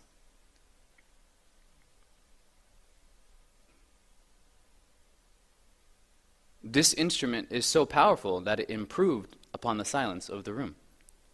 You could feel it, you could see it, and then once you see and feel, you started to know. So here I am, and I'm thinking about the first time that I was going through my ideas and creating my lifestyle. I, being very similar to the students at NIST, was educated and around a lot of very creative people that influenced me in a positive way, which is just north of San Francisco in a county called Marin. And growing up there, the people that I was around helped shift my mind to believe before I even knew it was possible. So I was thinking of and creating within the same age range as most of you, around 15, 16, when I first started practicing yoga. And at that time, I didn't really know what was going on because I was really focused on sports and, other things, you know what I'm talking about. So what ended up happening was I started creating this idea of this lifestyle where I could travel around the world, learn as much as I can, teach what I was learning, and pass it on. How was I going to do that? In the last 5 years, as I was traveling, pretty much since 2002, consistently, every year I've been back to Thailand for the last 14, 15 years. And the reason that I come back is to study, is to practice, is to breathe, is to learn about myself. I mean, it's rare that you have a 21-year-old go off into a monastery for 10 days and be silent when all their friends are in college playing. So there was something there that kept pulling me back here. And in that time, I created what's called Prana Force Yoga. And Prana Force is our company. And the whole idea or our vision mantra is dream it real. Live your dreams. Make it happen. Just do it. Right now. As if it was already happening. So I had to really shift my mind. And as I shared the story with other friends and family, you know what? I was so excited that I thought everyone would also believe in me. But what I found out was it wasn't that. Some really close friends, some really close family did not see or believe in what I was seeing and believing. So this is what happened. They would say, wow, this is a great idea, but here's a laundry list of things why that won't work. And I thought, wow, oh my gosh, really? Is that true? Is that necessary? Is that improving me help live my dreams? So what I started to realize is that a lot of people are going to share with you ideas. I have no idea what your experience is within work, education, anything. But let me tell you this. If you share something with me personally that is not where I wish to be, relationship-wise, business-wise, finance-wise, spiritual-wise, doesn't matter what it is, I don't have to believe you. I can agree with you. I can nod my head and say, yes, you know what, I totally understand. But I don't have to believe you, because once I start to believe you, that can shift the whole chemistry in my mind. Because the thing is this, the subconscious mind and the conscious mind doesn't know the difference between negative or positive energy. It just knows it as energy. So the subconscious mind, if we're saying things to someone, you'll never be able to do that. That person's subconscious mind, mine, will say, wait, I can't? Oh gosh, okay, put that away. But the conscious mind, educated, smart, very cerebral, will say, wait, no, I'm smarter than that. Wait, I can stop that as long as I'm aware. How do we become more aware? We have to question the thoughts and the stories or the voices that we have within our mind.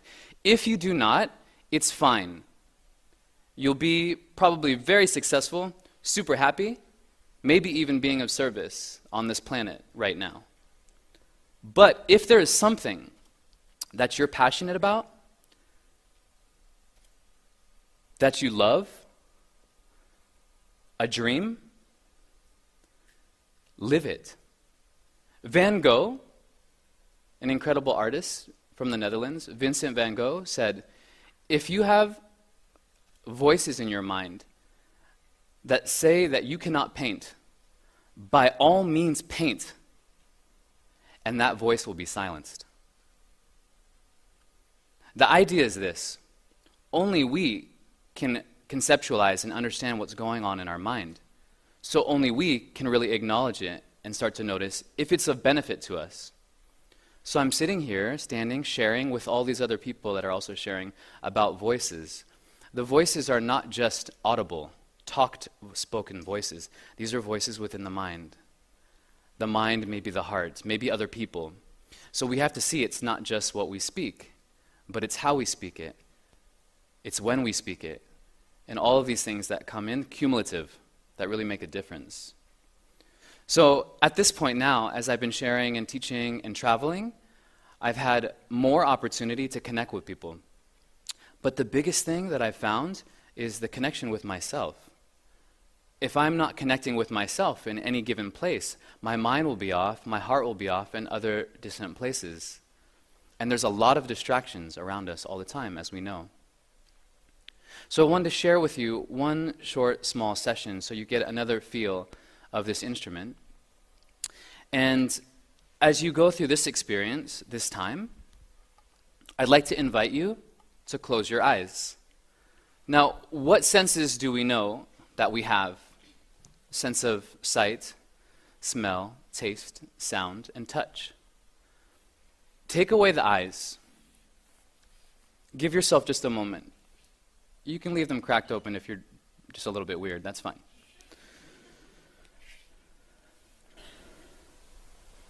As you close your eyes here, give yourself a moment to breathe and feel what you feel, with no wonder or interpretation as to what's going on. If there's anything within that space within you that you feel drawn to, just notice the thoughts, acknowledge them. Right? Like clouds in the sky, you cannot hook on a cloud and keep it forever. It has to pass.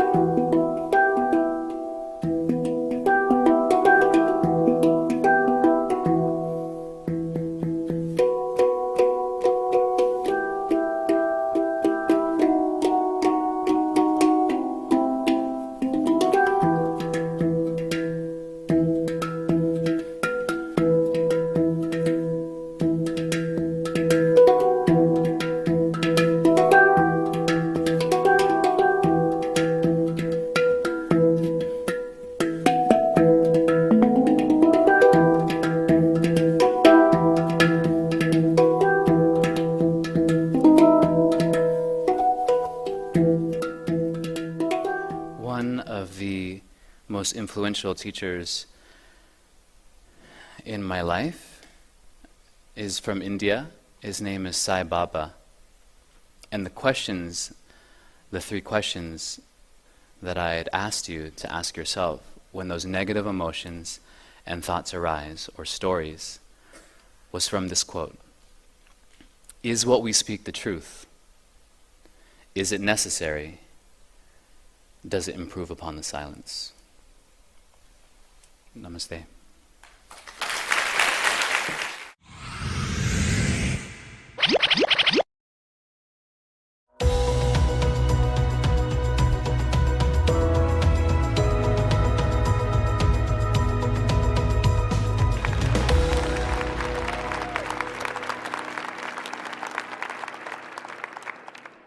When I was in high school, my mom asked me to order a pizza for the family on a Friday night.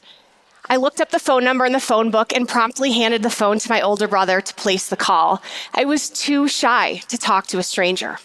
Fast forward to college at the University of Illinois, my first time away from my small town. I spent the first several weeks crying in my dorm room, too homesick to partake in early freshman partying.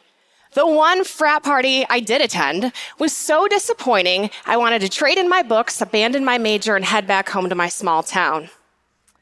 The confident behaviors I needed to pursue this dream were not yet available. And when I looked around at the confident students walking around me around campus, heads held high, pursuing a dream that they had set out to achieve, I wanted that kind of confidence too. But my behaviors did not align with these confident attitudes. Crying in my dorm room, shying away from social engagement, not showing up for class because I was worried others were smarter than me, these were not going to lead me to achieve my goal, so what I knew is that I needed to change. Research tells us that in order to get people to change, you need to not start with the attitudes, but with the behaviors associated with those attitudes. When people can see themselves behaving differently, they then begin to act differently. So the questions for me were, who am I?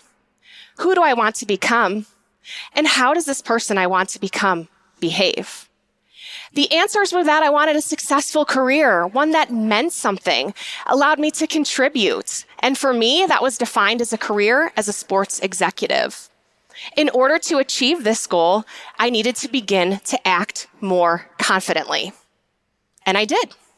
Because 13 years later, I became the first female general manager of a AAA baseball team in nearly 20 years. Thank you. I also went on to host the Leadership is Female podcast, where I've interviewed over 90 female executives in sports, an industry that's over 80% male at management level and above. And time after time, these women have told me that the number one skill they've improved in order to earn their spot at the top of the sports industry is confidence.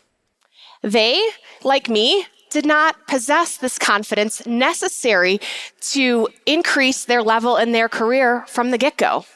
They had to work on the behaviors associated with this attitude in order to propel their career forward.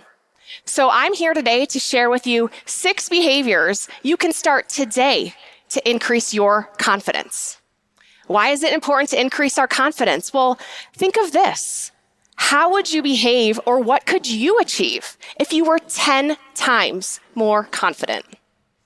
Number 1, count yourself in. I spoke with a woman about her first time doing sideline reporting at a nationally televised basketball game.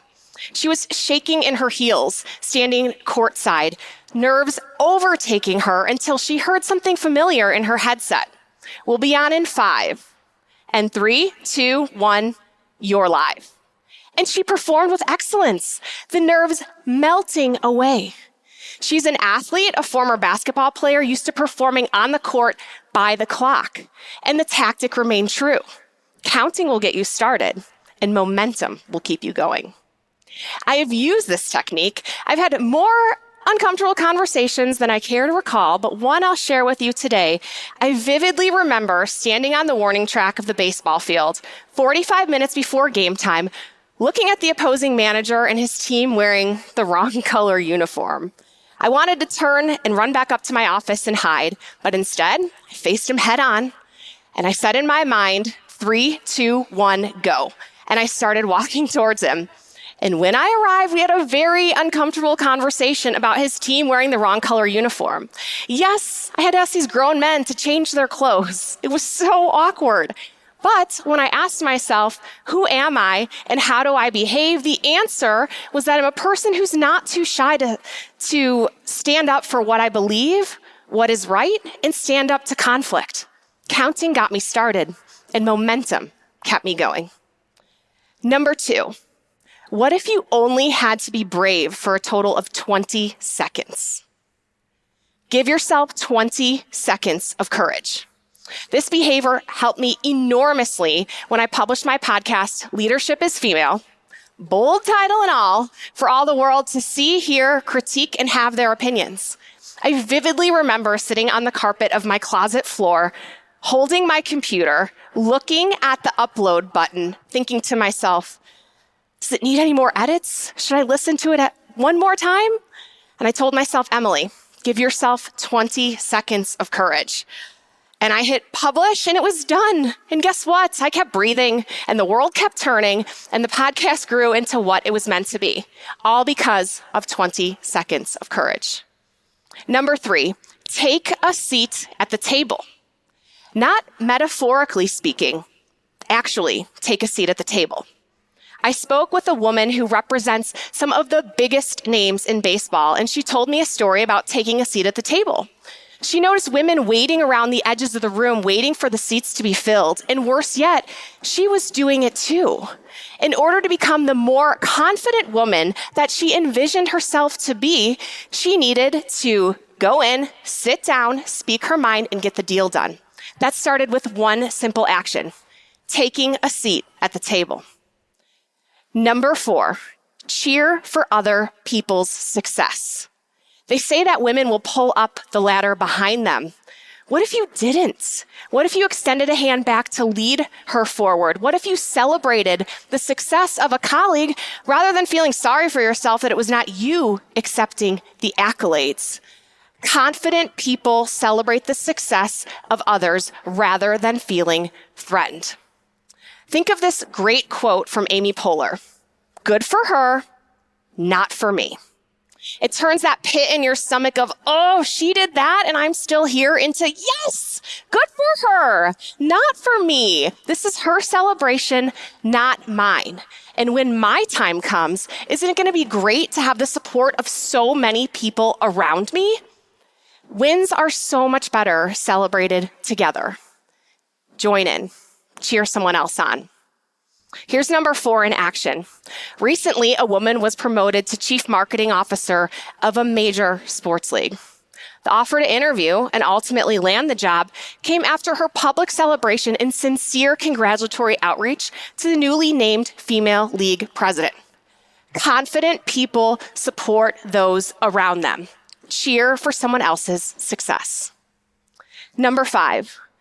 Bolster your confidence for a new activity through your already great performance in another. What are you really good at?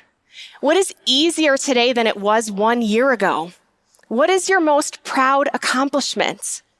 Answer those questions. Think about those answers. Those answers is where your confidence is born. Confidence is born in all we've already done and already achieved. Recently, a woman I interviewed on the Leadership is Female podcast was going after a big promotion at a top team. Before she went in to pitch her boss, she reviewed her current job description, made notes of her accolades in all areas mentioned, and then was prepared with the examples and the confidence of the success she had in the past. She got the promotion. Use your prior success to propel yourself forward. And number 6, celebrate constantly. How often do we reach our goals and then just immediately move on? When we do this, the recollection of that success is diminished.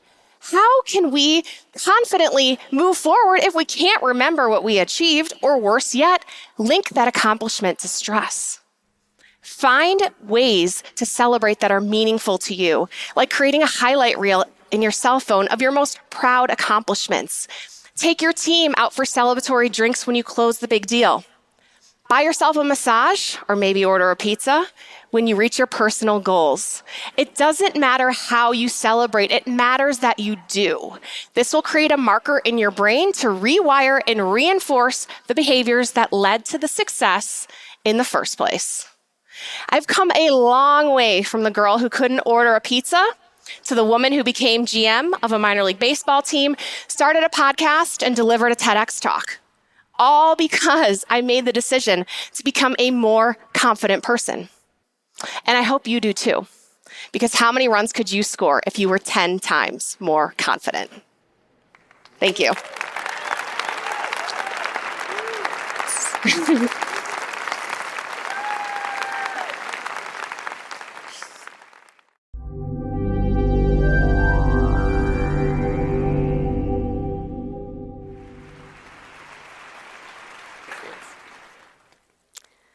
Intimacy, security, respect, good communication, a sense of being valued. These are some of the things that most people would agree make for healthy relationships. And researchers would agree too. There's a large body of literature on romantic relationships that's identified the features of healthy relationships, and the list I just provided contains many of them. Researchers also agree on what makes for unhealthy relationships. Things like fighting so much that you just can't work things out, not being able to go to your partner for support when you need it, contempt, criticism, hostility, violence. When these problems happen in relationships, they can cause significant unhappiness.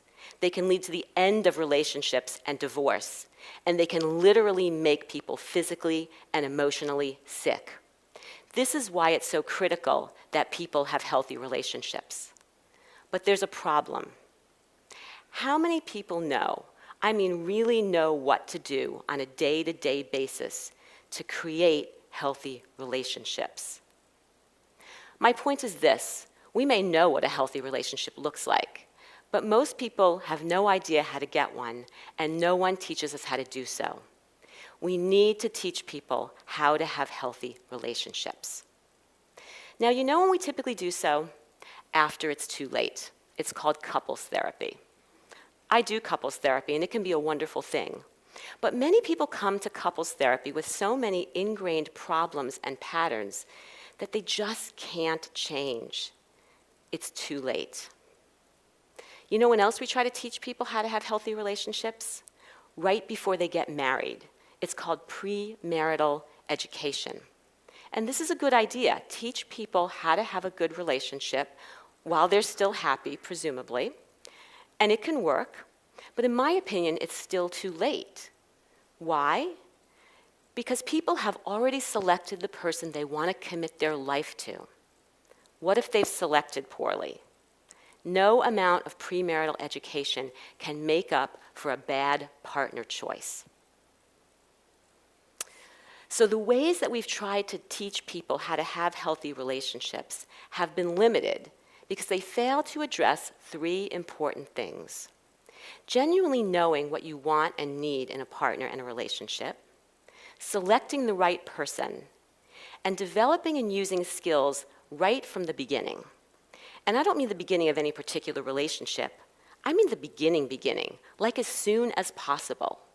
We need to teach people, especially young people, how to have healthy relationships. Now, towards this end, my colleagues and I have developed a skills-based model of relationship functioning that we believe can help people create the things that lead to healthy relationships and reduce the behaviors that lead to unhealthy ones. We've identified 3 skills: insight, mutuality, and emotion regulation, that form the basis for what we call romantic competence. Romantic competence is the ability to function adaptively across all areas or all aspects of the relationship process, from figuring out what you need, to finding the right person, to building a healthy relationship, and to getting out of relationships that are unhealthy. I'll tell you more about the skills in a minute, but first let me say, we didn't just make this up out of the blue.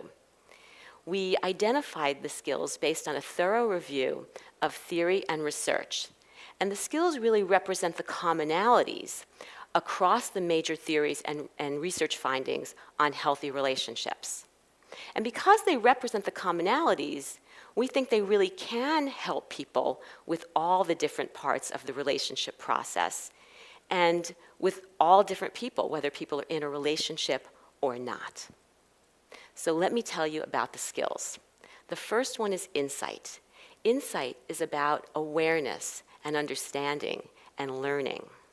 So with insight, you'll have a better idea of who you are, what you need, what you want, why you do the things you do.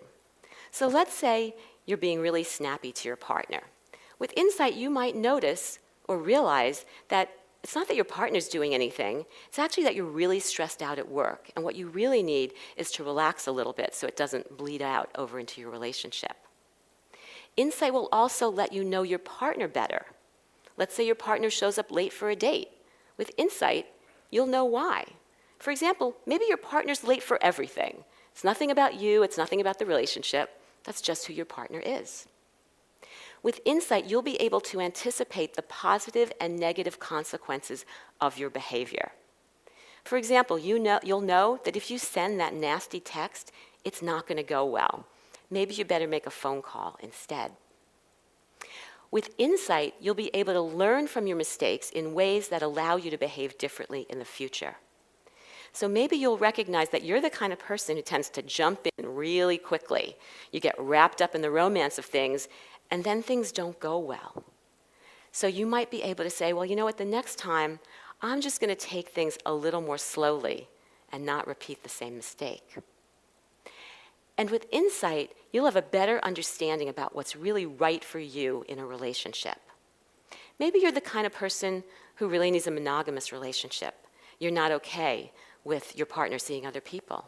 Or maybe you'll realize it's just the opposite, that you're not ready to settle down and you need a partner who's okay with that. So that's insight.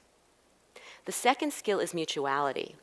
Mutuality is about knowing that both people have needs and that both sets of needs matter. With mutuality, you'll be able to convey your own needs in a clear, direct fashion that increases the likelihood that you'll get them met. So let's say you have to go to a really stressful family event and you'd like your partner to be there with you. You might say directly, you know, this is going to be stressful for me. I'd really love for you to be there. You'll be a good buffer for me. Is there any way you can clear your schedule to come with me? With mutuality, you'll be willing to meet your partner's needs as well. Let's say you know that your partner really likes to go to the gym first thing in the morning. It makes your partner feel better the rest of the day. Mutuality will let you be willing to support your partner in this, even though you'd really rather have your partner stay home and in bed with you. And mutuality also lets you factor both people's needs into decisions that you make about your relationship. So let's say you get a great job offer that you'd like to take, but you know it means you're going to have to work more, and you know how important it is for both you and your partner to spend time together. With a mutual approach, you might say, you know, I'd really like to take this job. It's really important to me. But I also am concerned about us spending time together. If I promise to protect some time for us, will you be okay with me taking this job? That's a mutual approach to relationships. The third skill is emotion regulation. And emotion regulation is about regulating your feelings in response to things that happen in your relationship. With emotion regulation, you'll be able to keep your emotions calm and keep things that happen in your relationship in perspective. So you might think, oh my goodness, this is a disaster. This is the worst thing ever. How am I going to handle this? With emotion regulation, you'll think, you know what? I can handle this. This is going to be all right. There's a way to deal with this. I'm going to figure this out. Everything's going to be okay. With emotion regulation, you'll be able to tolerate uncomfortable feelings and not act out on them impulsively. So you'll be able to think through your decisions more clearly. So let's say you're waiting for your partner to text you back. That text isn't coming. You're getting really anxious. You're checking your phone every 2 seconds. With emotion regulation, you'll be able to tell yourself, you know what, calm down. The text is going to come. I don't need to check my phone every second. I'm just going to put it away and focus on the task at hand. And with emotion regulation, you'll be able to maintain a sense of self-respect and commitment to your needs, even when bad things happen in your relationship. So let's say you have a breakup. You're feeling really depressed. You're really missing your partner. With emotion regulation, you'll be able to let yourself know that it's okay, that yeah, you're going to feel depressed, but you're going to get over it. You're going to get through this. If you beg and plead to get back together, you're not going to feel good about yourself, and you don't even want to be in a relationship that wasn't good for you. So insight, mutuality, and emotion regulation, I believe it's people's ability to use the skills on a day-to-day basis that lets them have healthy relationships. So let me give you an example of how this works. The other day I was talking to someone, and she said that when her partner asked her what she wanted for her birthday, she told him she didn't want anything. So guess what? She didn't get anything, and she got really angry, and they had a big fight. Why? Because she really did want a present. She just didn't want to tell him. She wanted him to somehow know. It's called mind reading. It's a terrible idea. It never works. Had she been using the skills, insight would have let her know herself well enough to realize that she really did want something, and if she didn't get it, she was going to be mad. Insight also would have let her know that her partner was the kind of guy who was just going to take what she said literally. Mutuality would have let her really ask for what she wanted directly and clearly. And emotion regulation would have let her deal with any feelings she was having that were getting in her way of doing that. So maybe she was feeling kind of anxious. Oh, what would he think if I asked for what I needed? Or maybe she was feeling guilty. You know, she knows they're saving for a big trip, and she maybe thought that he would think that she was kind of greedy or something. So if she had used the skills, she would have been able to say, you know what? I know we're saving for that trip, but I really like that necklace that we saw the other day, and it wasn't that expensive. He would have gotten it for her. She would have felt respected and valued. He would have been happy. They would have felt more intimate. This whole birthday gift thing would have gone well instead of ending in a fight that could really damage their relationship. Now, this was just an anecdote. We have data to support this as well. I've been studying romantic competence, the ability for people to use insight, mutuality, and emotion regulation among young people.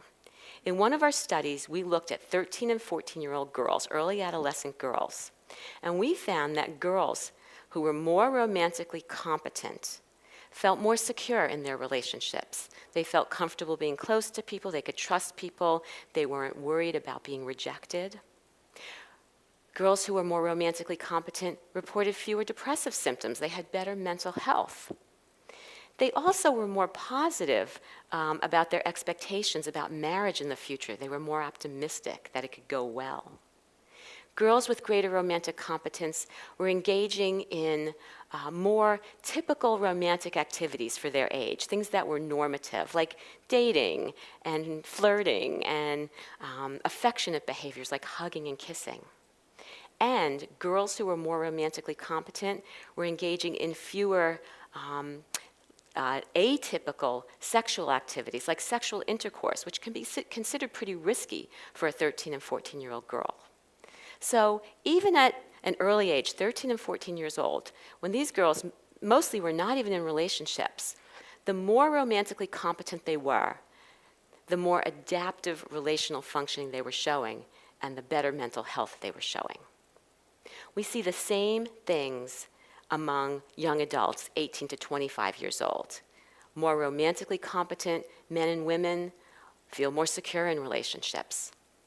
They also report making better decisions. They can see the warning signs when things aren't going well and make conscious decisions with confidence. They're also better at seeking and providing support to their partners. So they're more willing to ask for what they need and use what their partners give them.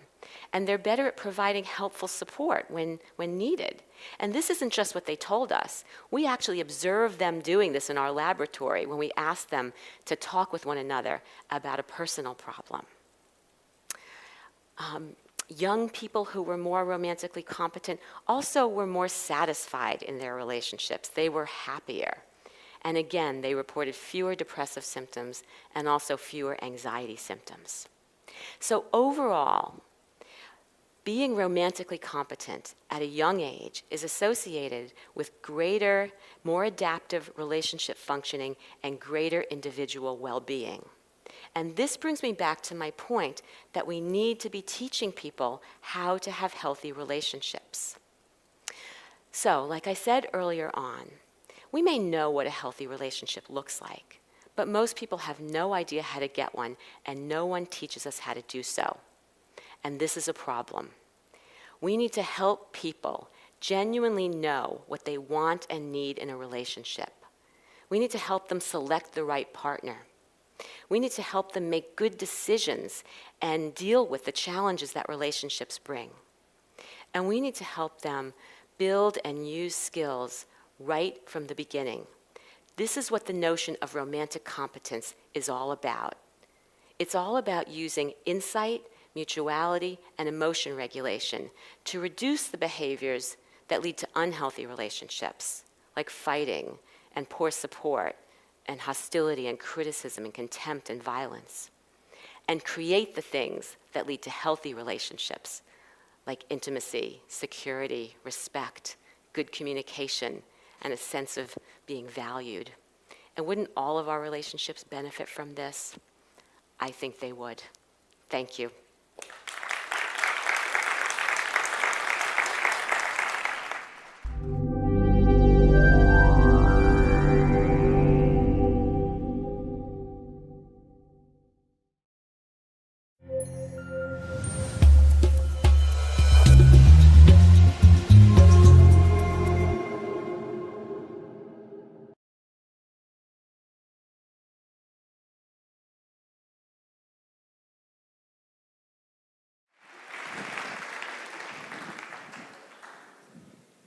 Speech writing must be one of the weirdest jobs in the world. No matter how carefully the words have been prepared, you're never quite sure how they're going to be delivered.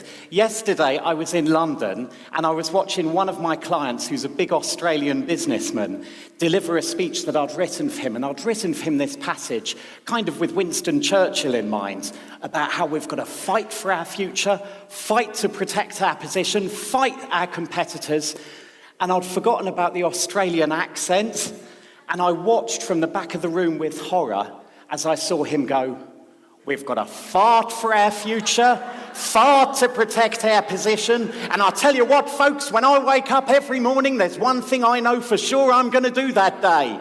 Fight!"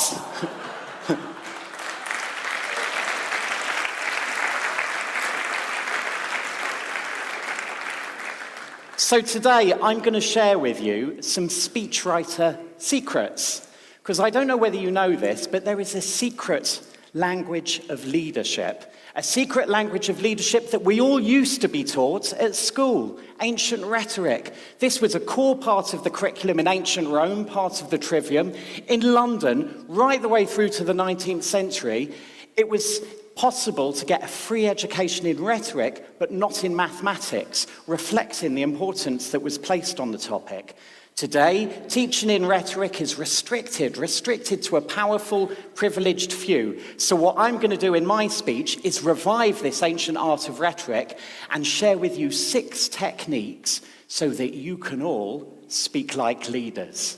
So, right, okay, stop. Right, stop, listen, look left, look right, look center. How are you feeling? Distressed? Anxious, little bit edgy? That's because I'm mimicking hyperventilating. And so this is the authentic sound of fear, and that fear transfers to you. This is an ancient Roman rhetorical device. They used to call it a syndeton, but it's one that leaders still use today. So David Cameron uses it. Broken homes, failing schools, sinker states. Tony Blair used to use it as well. Education, education, education. Barack Obama, too. A world at war, a planet in peril. The worst financial crisis in a generation. Why 3? Well, 3 is the magic number in rhetoric. Government of the people, by the people, for the people. Ein Volk, ein Reich, ein Führer. Mangia bene, ridi spesso, ama molto.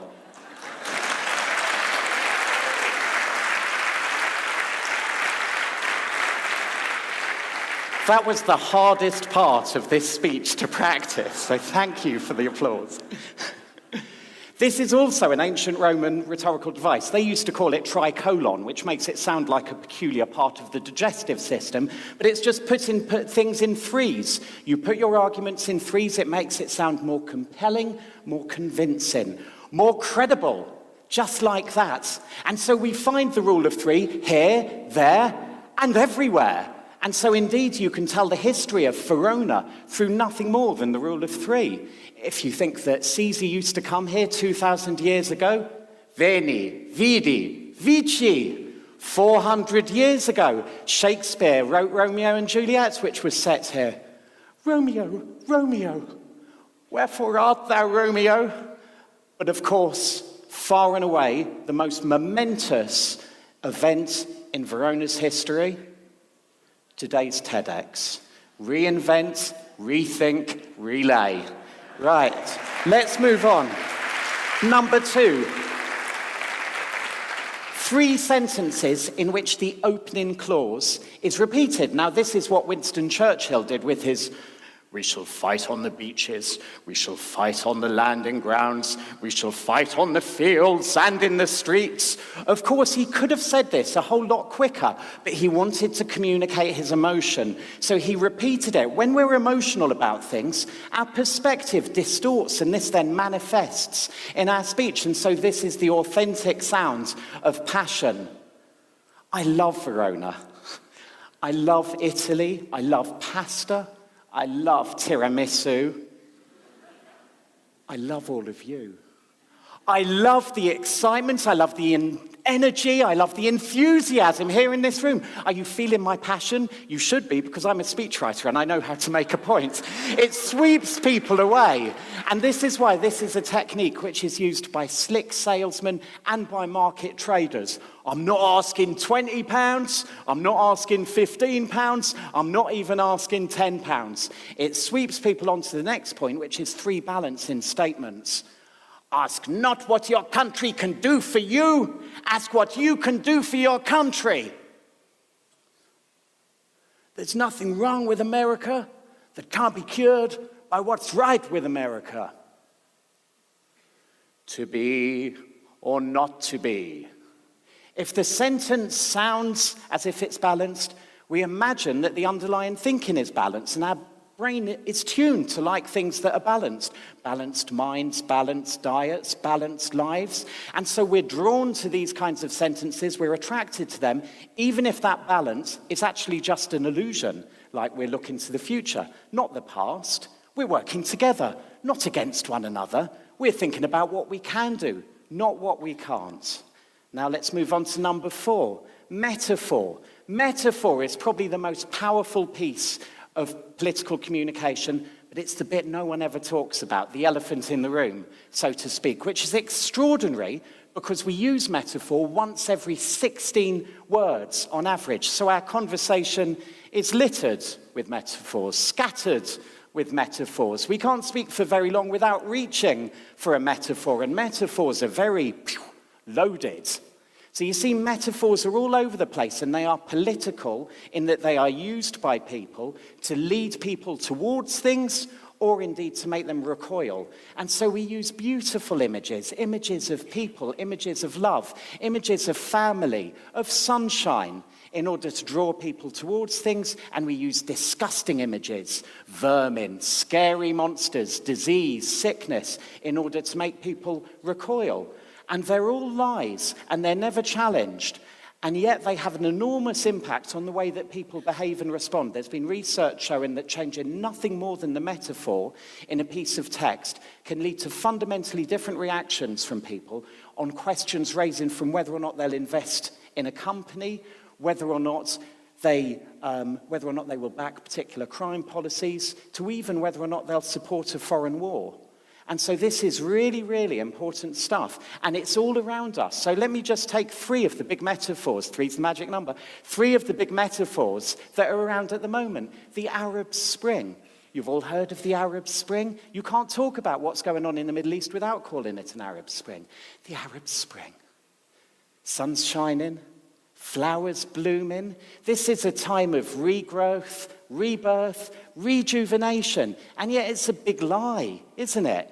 Even the most optimistic geopolitical experts look at the Middle East and say this is going to take 2 generations to recover. It's not an Arab Spring, it's an Arab inferno.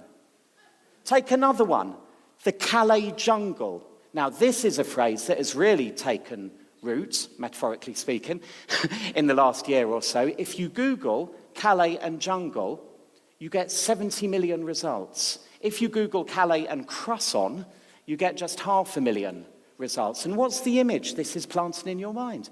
It's planting in your mind the idea that migrants are like wild animals to be afraid of. They're dangerous. They represent a threat to you. And this is a very dangerous metaphor because this is the language of genocide. It's the language of hate. It's the same metaphor that Hitler used against the Jews, depicting them as snakes. It's the same language which was used in the Rwandan genocide by the Hutu against the Tutsi. They were described as cockroaches. And so it should be of intense concern to us that this is a phrase that is being used now by the mainstream media to talk about some of the most vulnerable people on our planet. Let's take one more. The financial storm. The financial storm for the financial crisis. Was the financial crisis really an act of nature, as the storm metaphor suggests? So it was nothing to do with greedy bankers or timid politicians or ineffective regulators. The storm plants a phony image in our minds that this is something that just swept in naturally and equally will just sweep away with no need for action on our part. It's a big lie. Pope Francis knows that it's a big lie, and so he doesn't speak using the financial storm metaphor. He has a different metaphor. He talks about the dung heap of capitalism. And so there, he's using the metaphor of shit, which is wonderful because what he's calling for, he's demanding a cleanup of the whole system. And this is a metaphor that every human being on the planet can instantly understand, will be instantly disgusted by, and also as well, this is a metaphor that can get a giggle from time to time. So falling into this metaphorical space is one that some of our funnier politicians do from time to time. Boris Johnson, back in the UK, he's talked about how the Labour leader emanated from the bowels of the trade union movement. In my time working in government, we had Tony Blair and Gordon Brown described as 2 cheeks of the same arse. And Ronald Reagan once talked about government as a baby with a huge appetite at one end and no sense of responsibility at the other. So let's move on to number 5. Exaggeration. When we're emotional, our perspective distorts, this manifests in our speech, and people who are emotional about something will therefore go over the top. So my God, I've been waiting to give this talk my whole life. I didn't sleep at all last night, and I am going to give my heart and soul to you, okay? These are all exaggerative statements. Leaders do this kind of stuff all the time. You might think it's out of order, but in actual fact, exaggeration is just part and parcel of ordinary conversation, and so they're just replicating the kinds of things that we do naturally when we do that. Let's move on to number 6, rhyme. There is research showing people are more likely to believe something is true if it rhymes than if it does not rhyme, which feels absurd, but it's down to what linguists talk about as the processing fluency of language. How easy is language to swallow? If you speak using long words and long sentences, it's like giving someone a steak and asking them to swallow it. Whereas if you give them something pithy, like a rhyme, it's like asking them to just sip on some Prosecco. And we learn things through rhymes from the moment that we're toddlers. 1, 2, buckle my shoe. And so rhymes are signifiers of truth in our society, so they can often be used, therefore, to conceal fallacies. I don't know if any of you remember the O.J. Simpson case. If it doesn't fit, you must acquit, yeah? An apple a day keeps the doctor away. It sounds simple, it sounds true, but my God, we could save some healthcare spending if that really was up to it, wasn't it? Another one in the UK, we all learn spelling through this line I before E except after C, which would be great if only it were true. But it's complete nonsense. There's just 44 examples of words in which that's true. There's 900 examples of words in which it is not true. I once presented this to a room full of people who worked in the city, and they said, oh yeah, we've got one. You've got to speculate to accumulate. Maybe the whole financial crisis was predicated on a rhyming fallacy. If only the bankers had been going around saying to one another, speculation leads to liquidation, perhaps we wouldn't have been in this mess that we are in. So there we go. There are the 6 steps. And using these 6 steps, you can make the most absurd arguments sound plausible. Why? If you're into ancient rhetoric, because they work their way through ethos, pathos, logos. If you prefer thinking about persuasion in terms of neuroscience, they work because they speak to the instinctive, emotional, and logical brains. And so I'm going to demonstrate this now. I'd like one of you to throw me an issue, and I will jam a speech out for you. I will improvise the speech. So who would like to suggest a topic for me to... Seriously, go on. Donald Trump.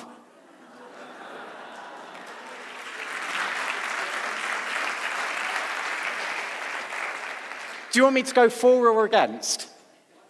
For or against? For. Right. Plain speaking, honest, authoritative. America's been waiting for someone to grab it by the scruff of its neck and pick it up. America's been waiting for a politician who can dare to tell the truth. America's been waiting for someone who can really show leadership. Trump's being knocked by the liberal establishment, but he's winning support from the people. That's because he's not spinning, he's telling it like it is. And he's not just speaking to America at its heart, but he's speaking to a truth across the world now. The world has been waiting for enlightenment from someone like Trump for a long while now. And I tell you what, all of us here in Verona today, we ought to be thanking our lucky stars that for once we've got genuine political debates taking place in the United States. Maybe, who knows, we might get something like this in Europe one day. Stranger things have happened. So, if you think about Trump, that he's someone we should dump, then to all of you in the EU, I say, fuck you!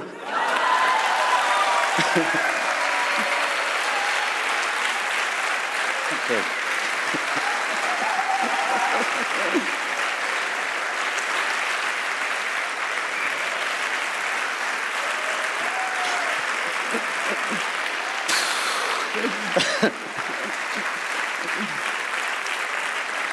Thank you. I would just like to make it absolutely clear, for the record, I think we should dump Trump. He's a chump. Thank you. It's a playful exercise, but the point I'm making here is very serious. The reason we all used to learn rhetoric at school was because it was seen as a basic entry point to society. How could society be fair unless everyone had equal ability to articulate and express themselves? Without it, your legal systems, your political systems, your financial systems are not fair. And so it should be of intense concern to all of us that education in this has been narrowed to a very small and powerful elite. In Britain, there's one school that teaches rhetoric, and that is Eton. 19 of our last 50 prime ministers went to this school. So did our current mayor of London. So did our Archbishop of Canterbury. It is absolutely scandalous that when in the world we're dealing with such huge challenges Financial inequalities, the apocalyptic threat of climate change, religious persecution unmatched since the 1940s, that we should be restricting debate to such a narrow minority. Instead of teaching our children to sit down and shut up, we should be teaching them to stand up and speak out. So let's revive rhetoric. Let's really reinvigorate debate around the world, and let's really give every child on the planet to become a leader. What should we call this grand initiative? Well, here's an idea.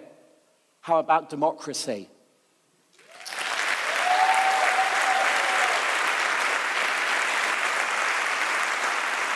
Thank you.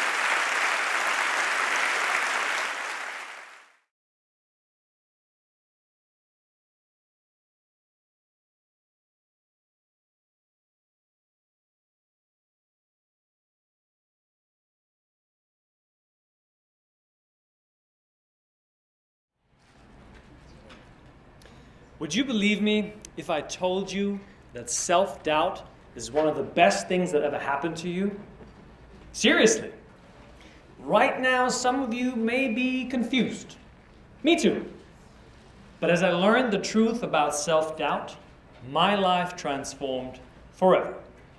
So today, let's go on a little journey that might transform your life too. Let's explore, what is self-doubt? How does it show up in your life? And how can you make it your friend? Self-doubt is a mental conversation in which your mind questions your ability to find a desirable solution to a perceived problem. Such as, what if I'm not strong enough to handle the pressure of running my business? What if I don't know enough to pass this important test? What if I never find my true purpose in life? Do questions like these keep you up at night? Self-doubt can silence your intuition and steer you away from even finding out what you really, really want. You end up following the should voice, which is a confusing combination of the advice you receive from the experts. And while there may be a lot of wisdom, there are also a lot of outdated views that no longer support you in your evolution as a human being. My first major encounter with self-doubt began as I graduated high school and asked myself the question, what should I do with my life? I felt stuck and full of self-doubt because so many of my classmates seemed to have it figured out. I had no clue. I got my inspiration, like most high schoolers get their inspiration, from Hollywood. I watched the movie Catch Me If You Can. Do you know the movie? This guy had zero self-doubts. I watched Frank Abagnale go from living an average life to traveling the world while making so much money and receiving so much respect. That's what I wanted. No. I didn't want to be a con man. I wanted to be a pilot. I could see myself wearing that uniform, the sunglasses, surrounded by beautiful women, and finally feel like I had my life figured out. Only there was one tiny, major problem: passing the pilot tests. See, if you failed the tests, you never got another chance as long as you're alive. And 95% of the thousands of applicants fail. Can you imagine the self-doubt? Who am I to even try this? No one in my family had ever done such a thing. What if I fail? I learned something profound. In the pursuit of bigger dreams and goals, there is a dark side. We tend to build an identity around being the successful person who always comes up with great solutions. But how do you feel when you don't? How do you feel when things are not moving forward the way you imagined? How do you deal with the part of you that feels anxious, inadequate, and insecure? Most of us push it aside. We focus on being busy. We rationalize our feelings as unimportant. We don't like to talk about how much we doubt ourselves because we think it makes us look weak. So When you remove all of the glory that comes with pursuing bigger dreams and goals, you uncover a daily reality for so many of us. We feel lonely. Lonely because we think that people wouldn't really understand us if they truly knew how we felt. So we end up alone with our self-doubt, trying to figure this all out by ourselves. Lonely because if you remove the constant doing from our life, well, who are we really being? Loneliness is one of self-doubt's greatest allies. I felt lonely, and I shared my feelings with my father. He made a few calls, and several weeks later, I was invited to ride in the cockpit with an airline captain. I was embarrassed. I thought talking with him about my self-doubt would make me look like I don't have what it takes to become a pilot. Yet somehow, I found the courage to reveal my fears and doubts, and what he told me transformed my life. He said, "Mario, everyone faces self-doubt. Only those who are courageous enough to admit it will find the support that allows them to move forward." That conversation gave me the confidence and courage I needed. A year and a half later, I began my pilot training. Yeah. The first thing that I learned is that in order to overcome self-doubt, for me, I had to share my self-doubt with someone I trusted. And it was like riding a wave of joy and happiness.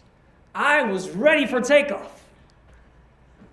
But I wasn't cleared for takeoff because self-doubt had other plans. I felt completely out of place, like an imposter, constantly comparing myself to my peers who were so passionate about flying while I didn't seem to fit in. My motivation for becoming a pilot was not a genuine passion for aviation. I wanted the money and the status so that I could feel I did something meaningful and would have respect. I wanted out. And I was too scared to admit that I was suffering to the point of depression and suicidal thoughts. And then I remembered the wise words of the pilot who told me, "Mario, everyone faces self-doubt. Only those who are courageous enough to admit it will find the support that allows them to move forward while still feeling self-doubt." When you have the courage to be vulnerable and reveal your doubts with people you trust, you build a greater sense of trust within yourself. True human connection sparks confidence within yourself. Have the courage to reveal your doubts with someone you trust to remove the control that doubt has over you. Key number one to overcoming self-doubt and go for what you really, really want is to share your self-doubt with people you trust so you can find the courage to continue. I decided to open up about my depression and that I decided to quit this career with the people in my life. What I feared was their judgment and rejection. But what I received was love and acceptance as I spoke my truth. Even though the pilot career did not work out, I still learned how to fly because I found my true calling. During my lowest moments, I would watch motivational videos, and it was like finally coming home, and I knew that one day I too would guide people to free their minds from the self-doubt that is holding them back.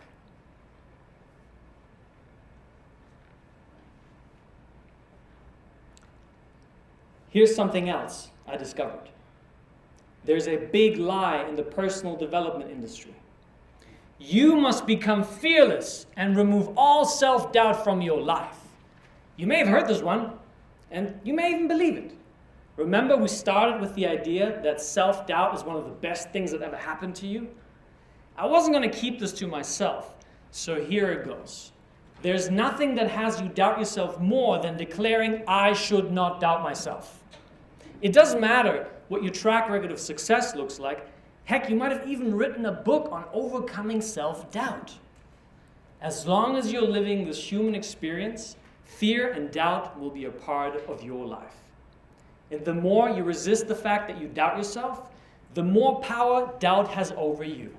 That's because your mind cannot distinguish between what you want and what you don't want. It will always give more power to that on which you focus. So it's not the doubt that is holding you back, it's your relationship with it. When you approach self-doubt as the enemy, you make it stronger. Yet if you view it as a friend, it can help you unlock your true potential. So consider this. What if every time you feel the doubt and the anxiety it brings, instead of reaching for that snack or checking your phone to distract yourself from that uncomfortable feeling, you decided to give yourself love? What if self-doubt is really calling on you to fill up your self-love tank? That means breathing deeply, giving yourself a hug, reassuring yourself that you're on the right track. Filling your self-love tank means imagining a life where you can give yourself everything you need, regardless of what the world looks like. Wouldn't that be freaking amazing?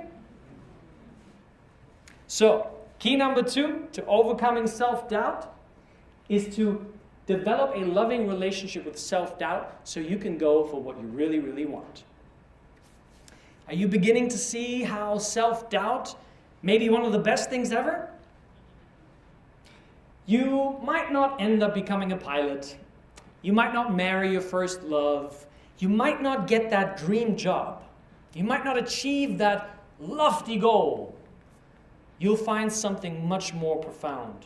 You'll realize the true power within. Understand this. In striving to achieve desired goals, what you really, really want are the positive emotions those goals promise. True freedom comes when you no longer rely on your achievements to give you permission to fall in love with who you are right now. When you can love the person in the mirror, regardless of your achievements, you become truly unstoppable. That's because loving yourself brings peace and happiness. So, the next time the doubt comes, don't fight it. Embrace it as a friend who wants to remind you to fill up your self-love tank. Often, learning takes a little longer than we think it should. After I had decided to quit my pilot career and just discovered my true calling, I still perceived self-doubt as my enemy. I was too scared to fail again. It would take me another 7 years to realize this dream. I kept looking back at my pilot experience thinking, I should have known better from the start. I gave up too soon. I'm a quitter. A guaranteed formula to staying stuck with your self-doubt: blame yourself often for what you have or haven't done. My friends, not knowing how to deal with your doubts delays your dreams. That's because when you think about stepping outside of your comfort zone, your brain will scan past events to evaluate the risks. That may sound something like this. Hey bro, remember that time when you invested all of your savings into cryptocurrency and it didn't work out? Yep, that time, dumbass. Never gonna happen again. From now on, you're gonna play it safe. Your brain really wants to protect you from getting hurt again. But what if there was a way to tell your brain, the pain of my past does not determine the possibility of my future.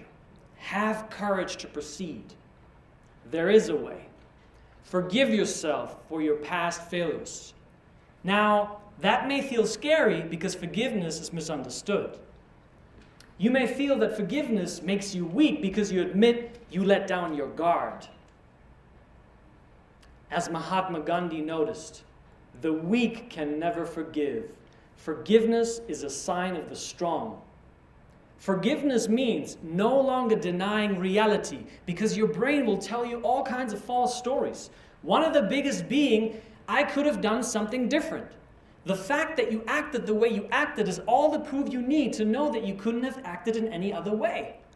Your mental, physical, and emotional state produced the only outcome possible. So it's not your fault, and you couldn't have done anything different. Because you've had the experience, you now possess new insights that allow you to make a new choice. Now, you're responsible to decide what you're going to do with the wisdom you've harvested from that experience. Will you let it be the weight of the past you're still dragging behind you today? Or will you use it to be wiser, more loving, and more courageous? Choose to be wiser. I challenge you to decide to forgive yourself for all that you think you did wrong. Let go of blaming yourself. Give yourself permission to express a new level of confidence, passion, and commitment, which will drive you to your very best life. So key number 3, to overcoming self-doubt and go for what you really, really want, is to forgive yourself for your past failures and mistakes so you can harvest the wisdom from them. As I learned to forgive myself, I found the courage to do what I do today, which is truly what fills my life with so much meaning. With the keys that are shared with you today, I opened the door to free my mind from the thoughts that were holding me back. And if I can do it, you can do it too. On the other side of self-doubt is the person you've been looking for your entire life. Remember, loving yourself removes self-doubt's power, because self-doubt only exists as an illusion in your mind, and your heart has no illusions like that. The most important journey in your life is the one you take from your head through self-doubt into your heart. And that's why self-doubt is one of the best things ever.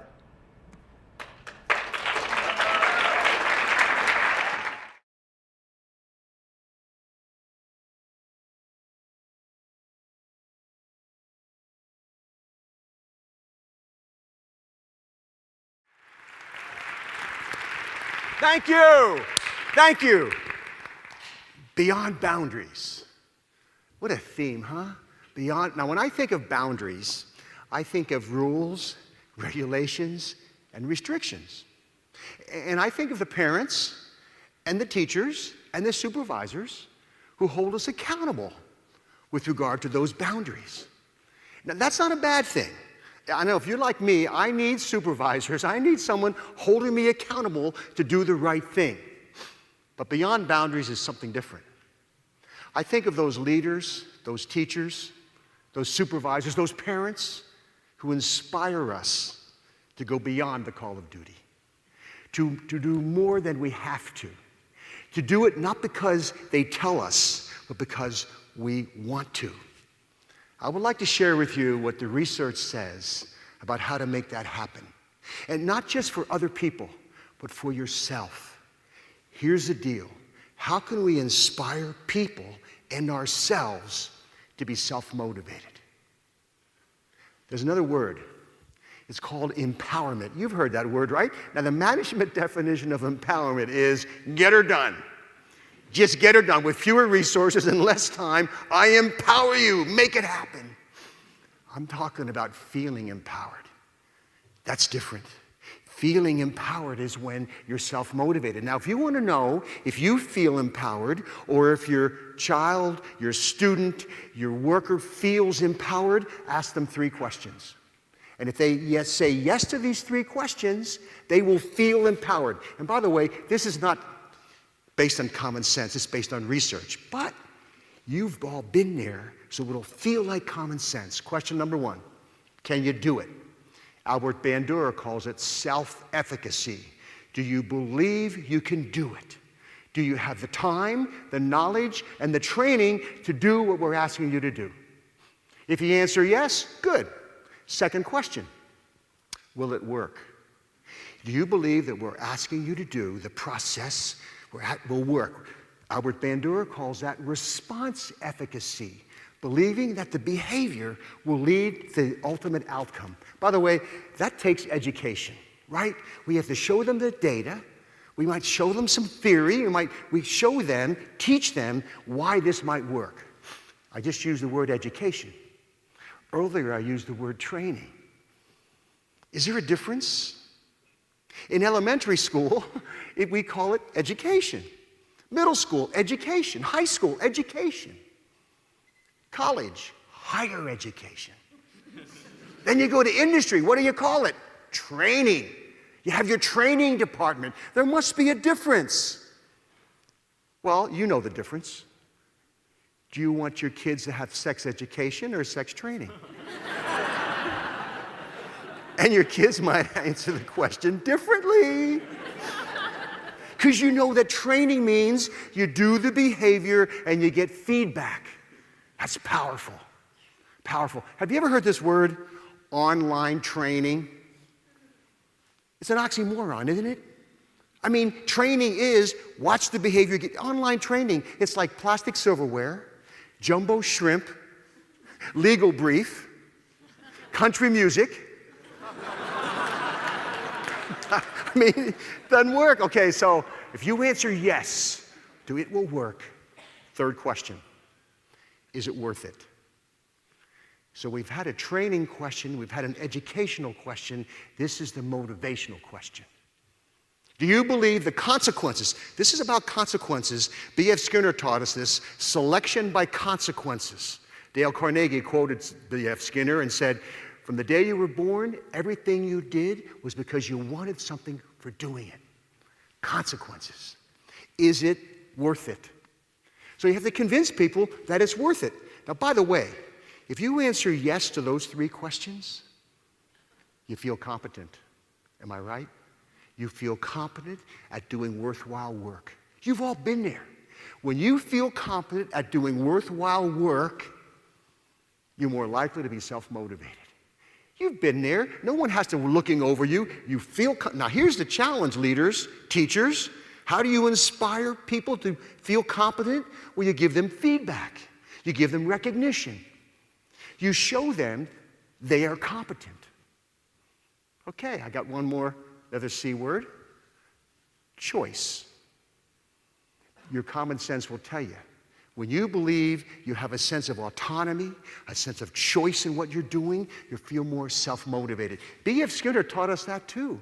In his book, Beyond Freedom and Dignity, way back in 1971, reading that book changed my life because I realized that I am controlled by consequences. But sometimes I don't feel controlled. When I'm working for a pleasant consequence, it feels good. It feels like I'm working to get something. When I'm working to avoid an aversive consequence, I feel controlled. That's called negative reinforcement. So here's a challenge, leaders. How do we get people to become success seekers rather than failure avoiders? First day of introductory psychology class. I teach 2 classes of 600 students. Maybe some of you have been in that class. And remember, the first day I say, how many are here to avoid failure? And 80% raise their hand. And I say, well, thanks for coming. I know you're motivated, but you're not happy campers. You probably told your friends, I got to go to class. It's a requirement. Not I get to go to class. It's an opportunity. You probably woke up to an alarm clock, not an opportunity clock. And it's all in how you see it. Really, it's all in how you see it. It's your paradigm. It's how you communicate to others and how you communicate to yourself. So Ellen Langer said in her book, Mindfulness, she said, and psychologists know, when you perceive choice, you perceive motivation. You're more motivated. So the deal is, for yourself, sit back and reflect. Be mindful of the choices you have. And talk about being a success seeker rather than a failure avoider. It's all how you talk, how you communicate to yourself and to others. I've got a 4th C word, community. Powerful word. Psychologists know that social support is critical. People who perceive a sense of relatedness, a sense of connection with other people, they feel motivated and they're happier. I want to recite a poem. It's called The Cookie Thief by Valerie Cox. And as I recite this poem, there's only 2 characters, a man and a lady. Put yourself in the situation. Be mindful. Think about the situation and what you would do. Okay, here we go. A woman was waiting in an airport one night with several hours before her flight. She hunted for a book in the airport shop, bought a bag of cookies, and found a place to drop. She was engrossed in her book and happened to see that the man beside her, as bold as could be, took a cookie or two from the bag between, which she tried to ignore to avoid a scene. She read, munched cookies, and watched the clock as a gutsy cookie thief diminished her stock. She was getting more irritated as the minutes ticked by, thinking if I wasn't so nice, I'd blacken his eye. With each cookie she took, he took one too. When only one was left, she wondered what he'd do. With a smile on his face and a nervous laugh, he took the last cookie and he broke it in half. He offered her half as he ate the other. She snatched it from him and thought, oh, brother, this guy has some nerve, and he's also rude. He didn't even show any gratitude. She had never known when she'd been so galled, and she sighed with relief when her flight was called. She gathered her belongings and headed for the gate, refusing to look back at the thieving ingrate. She boarded the plane and sank on her seat. Then she sought her book, which was almost complete. As she reached in her baggage, she gasped with surprise. There was her bag of cookies in front of her eyes. If mine are here, she moaned in despair. Then the others were his, and he tried to share. Too late to apologize, she realized with grief that she was the rude one, the ingrate, the thief. So where were you where were you? Whose side were you on? Were you thinking independent or interdependent? I don't blame you if you think independent. You know, that's how we're raised. Nice guys finish last. Squeaky wheel gets the grease. Got to blow your own horn. You know, independent. We come into this life of ours dependent to others, and then we can't wait to become teenagers. You know, we're too old to do what kids do, too young to do what adults do, so then we'll do what nobody else would do to assert our independence. And some of us get stuck there. We're stuck. I'll do it myself. I don't need you.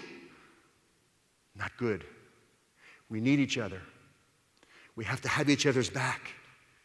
We need a sense of community. This independence culture that we got to move to interdependent.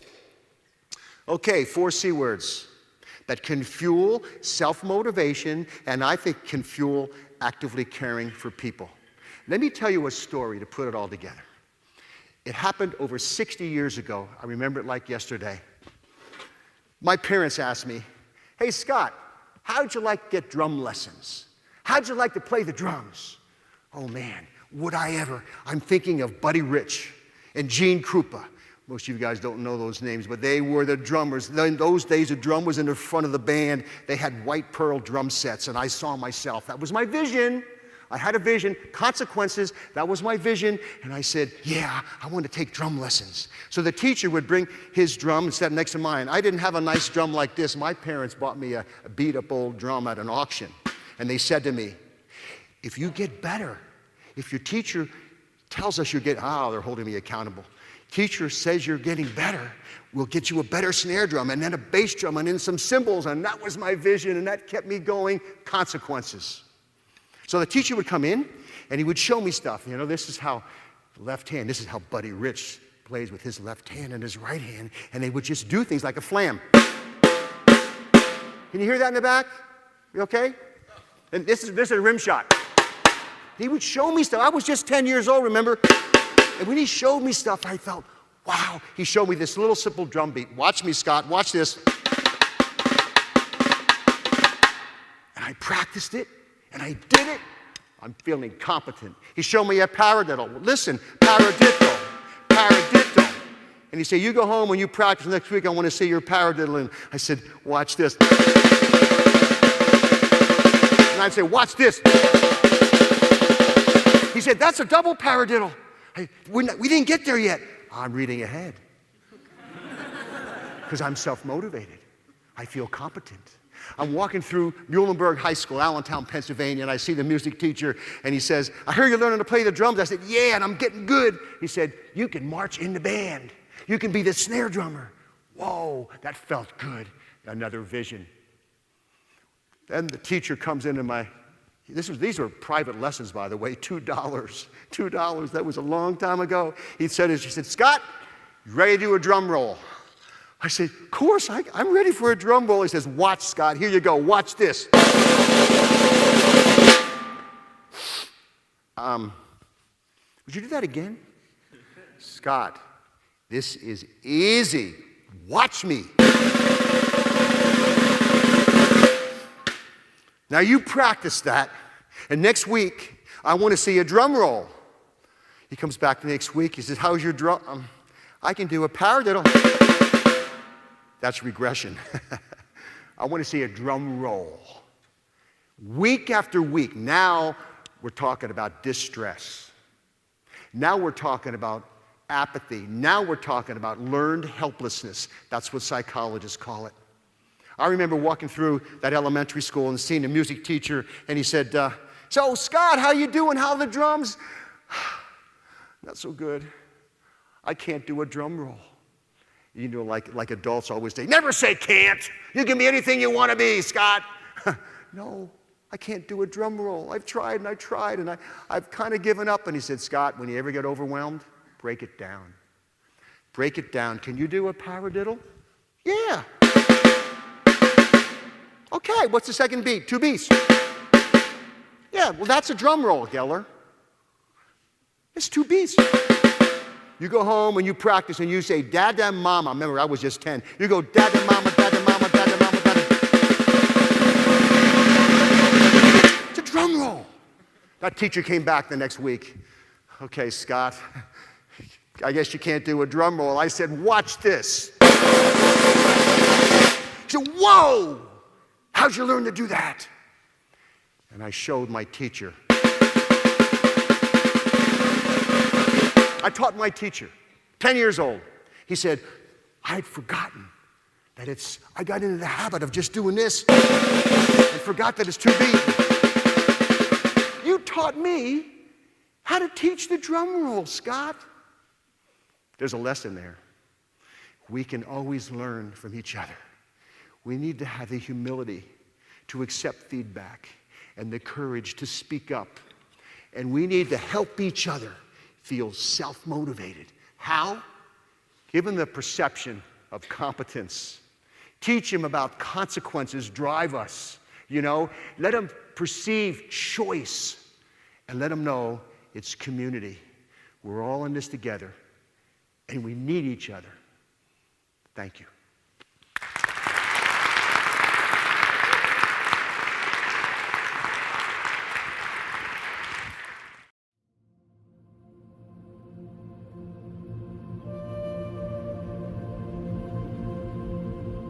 So I know the secret to getting anything you want in life. But before I share it with you, let's talk about why we don't get what we want. We all have fear. Fear of failure, fear of rejection, fear of not being good enough. But all of those things stem from one core place, and that's self-doubt. Self-doubt is why we get a crappy job. It's why we don't get the body we want or make the money we deserve and stay in relationships much longer than we know we should. Self-doubt is why we never change and we don't take action. So then, what is self-doubt? Self-doubt is a story we tell ourselves that we can't do something and that it's not possible. How we'll get rejected and fail. Which is why it's oftentimes smart people often fail. When you're really smart, you're really good at predicting all the possible negative outcomes. So you never take action. That's why it's my belief that boldness is a stronger indicator of success than intelligence. Smart people think of all the negative things that will happen when things go wrong. But bold people think of all the good things that will happen when things go right. Now, I'm not saying that smart people can't be bold and that bold people can't be smart, but it's boldness that's the secret sauce. Boldness is what puts you on the path to success. I need some water.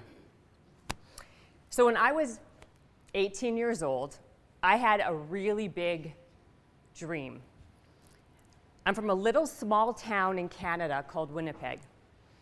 And my big dream in life was to be a VJ for Much Music. Do you guys know what that is? That's like MTV for you guys. So I wanted to be like the female Carson Daly. I mean, I'm kind of dating myself, but you guys got the point, right? So I knew the job was super competitive. So I thought to myself, okay, I need to make a killer demo tape, and that demo tape will get me the job. Cut to Keanu Reeves. Keanu Reeves was the biggest movie star of all time. And unbeknownst to me, he always wanted to be in Shakespeare, right? And he just finished Speed, the movie, and he thought, what a better time and place than to go to Winnipeg, Manitoba, where it's -40, and perform Hamlet. So I thought to myself, that's a great moment. I'm going to get Keanu Reeves to be on my demo tape for Much Music, and I'm going to get my dream job. So I told my family, I told my friends, and of course everyone just laughed at me. The next day, when I knew he was in town, I went to the theater where he was performing, stood in the back, and waited. Now, 10 minutes turned into 20, 20 turned into 30, 30 turned into over an hour, and now I'm frostbitten. My friend I took with me went home long ago, and yet I was still determined. 5 minutes later, there he comes, walking out of the back of the theater. I boldly walk through all the girls and all the media and all the cameras, and I tap him on the shoulder and I say, Keanu, you're going to be my ticket to my dream job. And he, of course, looks at me dumbfounded and says, how about I just give you an autograph? And I said, autograph? Why would I want your autograph? That doesn't help me at all. I need you to get me my dream job. So determined. He, of course, tries to blow me off and says, give me your phone number, and I will call you when I have a couple minutes.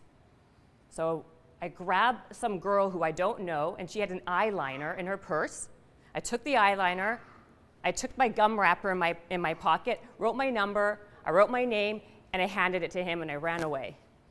I go to school the next day. I tell my friends, of course, tell my family, and everyone laughs at me and teases me. Day 2, same thing happens, but now more kids know, and now everyone's teasing me like, oh, yeah, did Keanu call you? Like, haha, like, what a loser you are. Of course, no call. And same thing happened day 3. When I go home, on that 3rd day, my mom says, did you hear the answering machine? I'm like, no. And at the time, of course, I'm dating myself, an answering machine. We didn't have voicemails back then, okay? Just letting you know. So then I go press play, and what do I hear? I hear a man's voice saying on the phone with my mom picking up, is Jennifer there? My mother then says, who is this? And I hear, this is Keanu calling for Jennifer. Is she home? My mother says, she's at school. Call back, and hangs up on him. So I was like, oh my God, the next message, same thing, but it's Keanu saying, hi, this is Jennifer, this is my phone number. You were saying something to me about something, and I wasn't sure what you were saying, but call me back. I was freaking out, right? Freaking. So once I got my composure, I called him back, explained to him very boldly what I was talking about, and the next thing you know, 2 days later, he's sitting on my parents' sofa in our living room with my 3 friends holding amateur camcorders and someone holding a boom hitting him in the face. And I had my Oprah moment, all right? I got that demo tape. Now, look. Now, did I get the greatest demo tape of all time? You bet I did. Did I get the job interview at Much Music? I sure did. Did I get the audition? Yes, I did. You're right. You're right. Did I get the job? Hell no, I did not get the job. So why am I even telling you this story? And the reason why I'm telling you this story is that was a very pivotal moment for me in my life. It taught me a real big truth about success, which is you need to ask for what you want, period. You need to ask. You know that saying, it's the squeaky wheel that gets the grease? It's actually quite true. In a time now, we are bombarded with information overload from every influencer, expert telling you how to be successful. Do this, do that, do the other thing. When it's really the most basic, simple thing you can do. You need to stop deliberating, stop planning, stop creating flowcharts, and just act. Now, in the words of another fellow Canadian, you miss 100% of the shots that you don't take. So when you think to yourself, what does boldness really mean? It basically comes down to this. You chase what you want, and you don't take what you can get. The problem is, most of us live on default. We default to what's convenient. We take what's available, and we acquiesce to what's in front of us. Now, what I've realized is that there is a really big misconception of what boldness really is. People assume that boldness is something you're either born with or you're not. But that's actually quite not true. That's not quite true.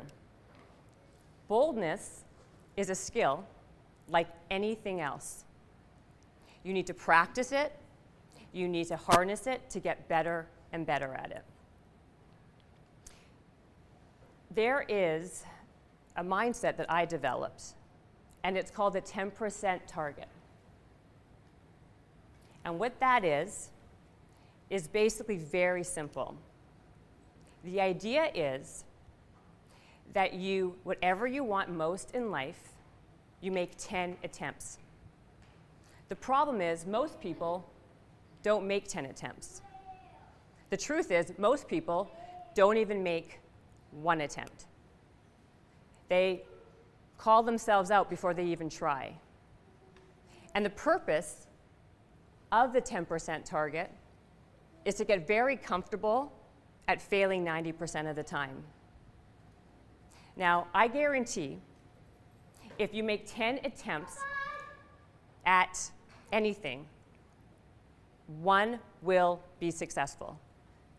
Because here's what I know. Either, one, you'll get the thing you want, or two, you will get something that you never even knew available. I want to take one step back, because this is what normally happens. What most people do is, the reason why most people don't get the job they want is because they don't actually go for the job they want. They see what's available on Monster.com or LinkedIn, and then the reason why most people don't get the money they want is, guess what? They don't ask for the money that they want. Actually, a survey was taken of over 160,000 people who actually really believe that they deserve to make more money. And 2/3 of those people never even asked for a raise. But the 70% of the people who did ask for a raise got it. What does that tell you?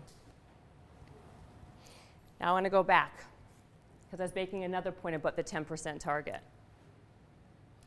The 10% target, like I was saying, does two things. Number one, it makes you comfortable with failing 90% of the time. Number two, it gives you the resilience and the skill. That's the wrong slide. Let's go back. To be comfortable. Another example, when you go to a restaurant, most of us, what we do is we order what's off on the menu. But really what being bold means is ordering from off the menu. Because I'll tell you, when I go to a restaurant, what I do is I see a flood of ingredients, and then I typically kind of like make my own mishmash. Now, I think that's being very bold. However, I'm sure the server thinks it's very, very annoying, and possibly more times than not, my food will be spat in, but I get what I want, and I ask very nicely. But the reason for that is when you are comfortable with asking for the small things in life, it gives you the skills, the habit, and the confidence to ask for the big things in life. So how do you practice failing 9 out of 10 times? Or how do you get comfortable failing 9 out of 10 times? And the answer is practice. The more you do something over and over and over again, that becomes your new normal. Just how you would train your body to be strong, you train your brain to be bold. Haha, see, your brain now is bold with this beautiful picture. Thank you. So I have one action item here for everybody here, which is write down anything you want most in life and then make 10 attempts at it. And it has to be 10 attempts. You have to embrace the 10% target. You have to commit to making 10 attempts. Because that's how, the idea is you are basically chasing what you want and not just taking what you can get. Now, I had a whole section here about all of my colossal failures and how they led to a million successes, and I took it out. Because we've all had that. We've all had failures, we've all had successes. And the truth is, it doesn't really matter. What matters is I'm living proof that when you chase what you want and don't just take what you can get, you are exponentially more happy and more satisfied with your life. The one thing that I know for sure about the 10% target is that it works 100% of the time. Because you either get the one thing you want or you get the thing that you were meant to do. Now, I wasn't the fastest athlete, I wasn't the prettiest girl or the smartest in the class by far.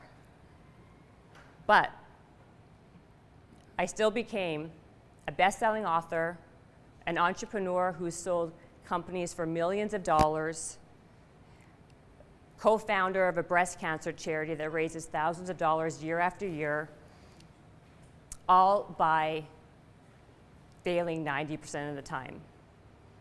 And you can too. You could fail to succeed by failing.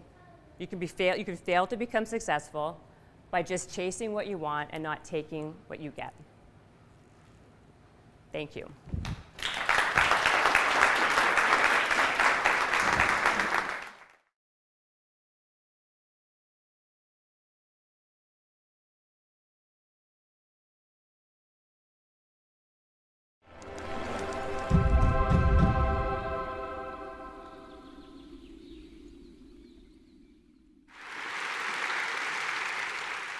Let me tell you about my mom. My mom was 42 years old when I was born, and she started exercising for the first time in her life. She started by running around the block, and then she started doing 5K races, and then she started doing 10K races. And after that, she ran a marathon. And after that, my mom did a triathlon. By the time she was 57 years old, my mom was trekking uphill to the base camp of Mount Everest. And let me tell you about my dad.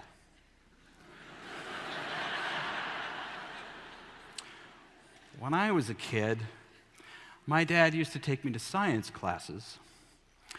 He was also my calculus teacher in high school. I wanted to crawl under the desk. Well, I learned something important from my mom, the value of health, and I learned something important from my dad, the value of science. And these two values have guided me on my trek through life. And they've helped me appreciate an epidemic that we are all facing. And it's not Ebola. Instead, it is the epidemic of unhealthy living. 500 million people worldwide are obese. And you would think that 50 years after the first U.S. Surgeon General's report on the dangers of tobacco was published, that we'd be beyond the problem of smoking.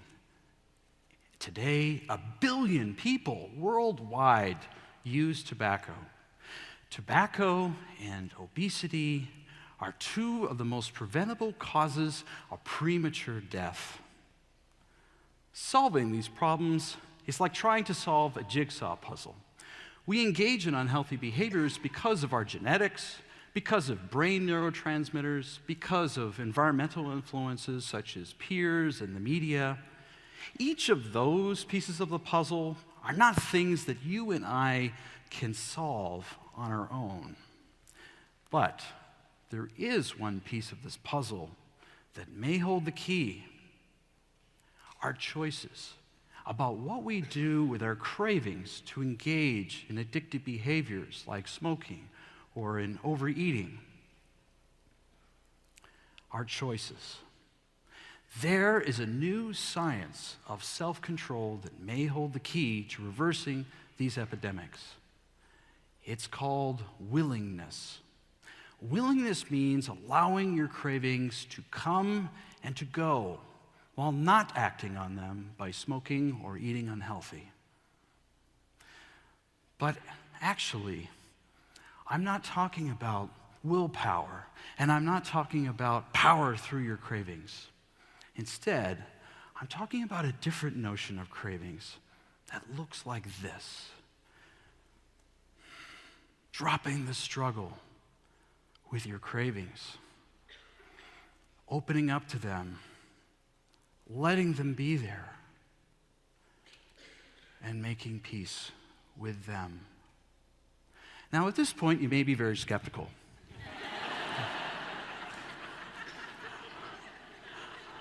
I was, when I first heard about it years ago. A friend of mine came to me with a book on willingness. He said, "Jonathan, this book will change your life forever." And I said, "Oh, okay, yeah, I'll check it out." So I went through it and thought, nah, it's a bunch of psychobabble. Tossed it aside. Until some years later, when my wife brought me to a workshop on willingness at the University of Washington. And I was blown away. So then I read the book, and then I read a lot of books on willingness, and I got trained in it. And what I learned was that willingness is part of acceptance in the acceptance and commitment therapy approach to behavior change. It's a broad approach to behavior change. It's being used to help people with anxiety disorders, with addictions. Even some innovative companies are now using it to help improve their employees' performance and reduce their stress. Now, to understand why I was blown away, you have to understand the world that I live in. In my research world, a common way you help people quit smoking and lose weight is you teach them to avoid their cravings, avoid thinking about smoking, distract yourself from food cravings. There's a song from a Broadway show that captures this perfectly. It goes like this. When you start to get confused because of thoughts in your head, don't feel those feelings. Hold them in instead.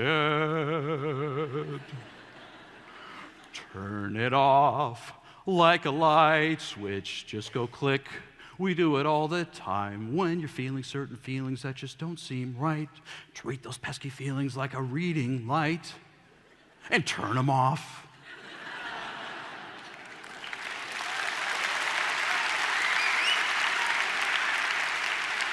We all live in this world where the song we keep hearing is turn off the bad feelings.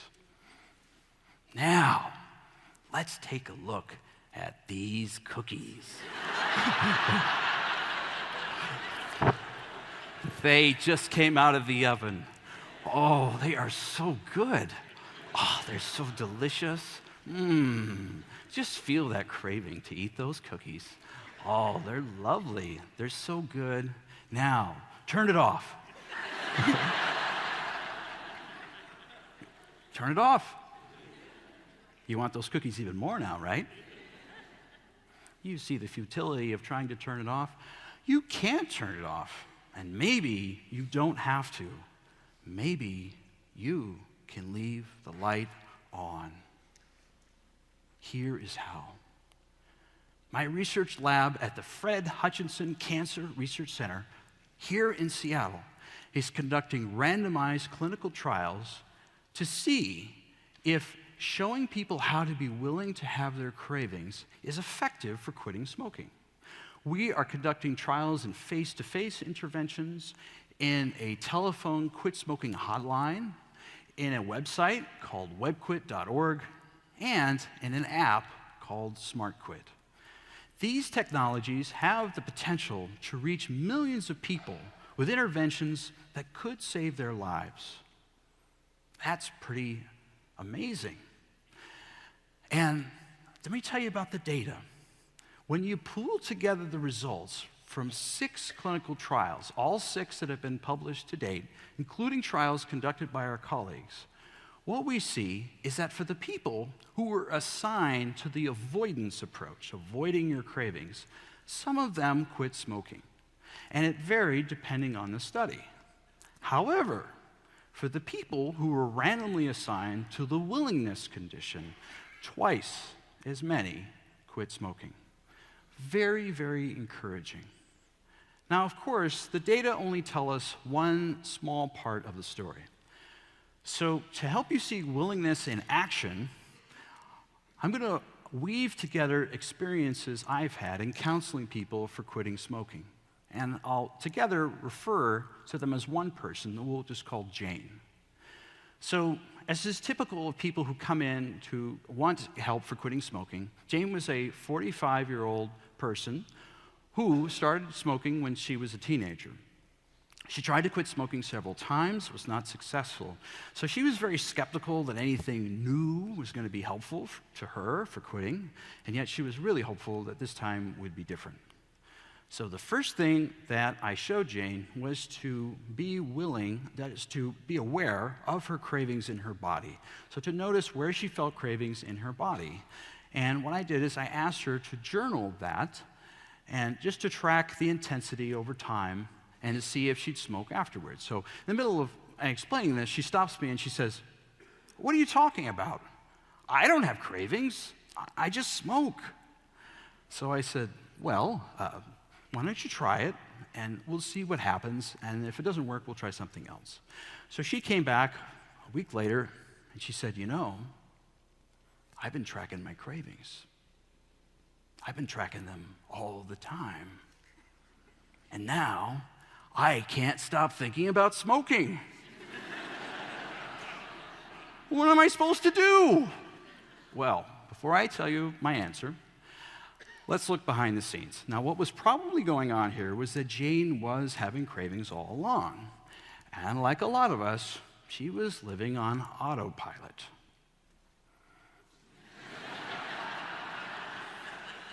You wake up in the morning, you smoke a cigarette, you have a cup of coffee, you smoke a cigarette, you get in the car, you smoke a cigarette. we're often just not aware of what we think and what we feel before we act. So, my answer to Jane was to be willing. And one of the ways I showed her to do that was with an exercise called I Am Having the Thought. So, one of Jane's thoughts before she had a cigarette was, I'm feeling a lot of stress right now. I really need a cigarette. So I asked her to add the phrase, I'm having the thought, like this. I'm having the thought that I'm feeling a lot of stress right now. I really need a cigarette. Then I asked her to add the phrase, I'm noticing I'm having the thought. So, I'm noticing that I'm having the thought that I'm feeling a lot of stress right now. I really need a cigarette. Now, we can all do an exercise like this when we have any kind of negative thought. Like for my thought, that I'm boring all of you with my talk. And I'm having the thought that I'm boring all of you with my talk. So what this exercise did is it gave me a little bit of space between me and my thoughts. And it's in that space that I can choose not to run off the stage in front of 1,500 people. And the fact is, we don't act on every thought we had, because if we did, we'd all be in a whole lot of trouble.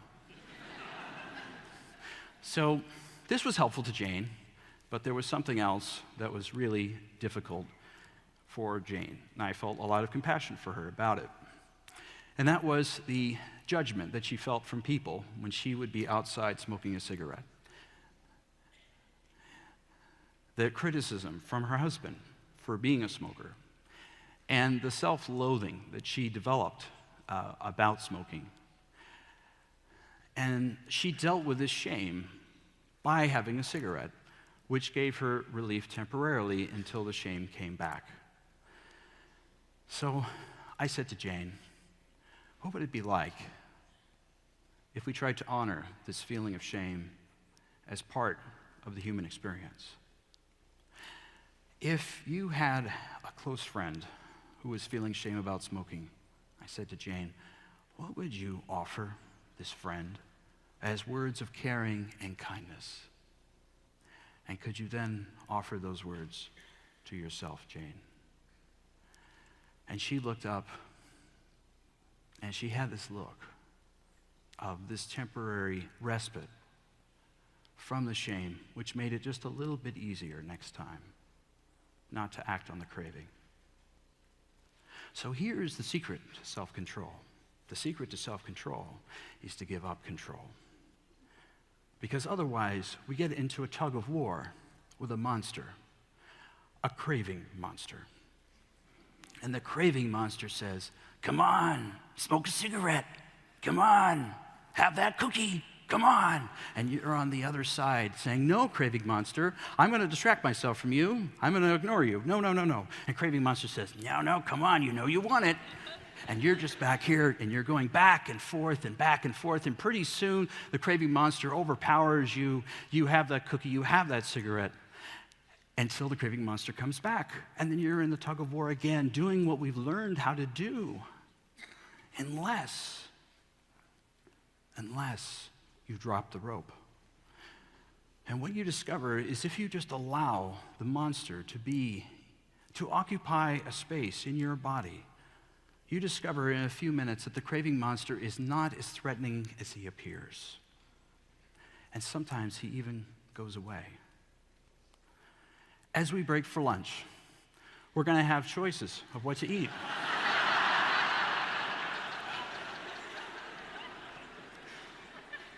When you see them, try to be aware of the cravings in your body. Try to be willing to have those cravings, see if they pass on their own.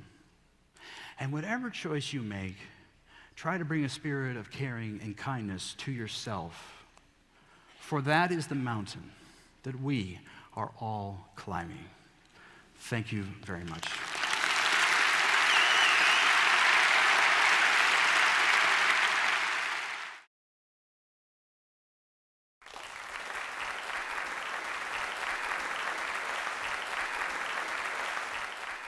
In my past life as a soccer coach, once you win a national championship, everybody wants to come play for you. Really not true. Once you pay them $25,000 a year in scholarships, everybody wants to come play for you. And parents would always come to me and they'd say, okay, my son or my daughter wants to come play at your university. What is it that we have to do? What are you looking for? And being the Socratic professor that I am, I said, well, what does your son or daughter do? What do they do really well that we'd be interested in? And typically their answers are, well, they've got great vision. They're really good. They can see the entire field. Or my daughter is the fastest player. There's nobody that can beat her.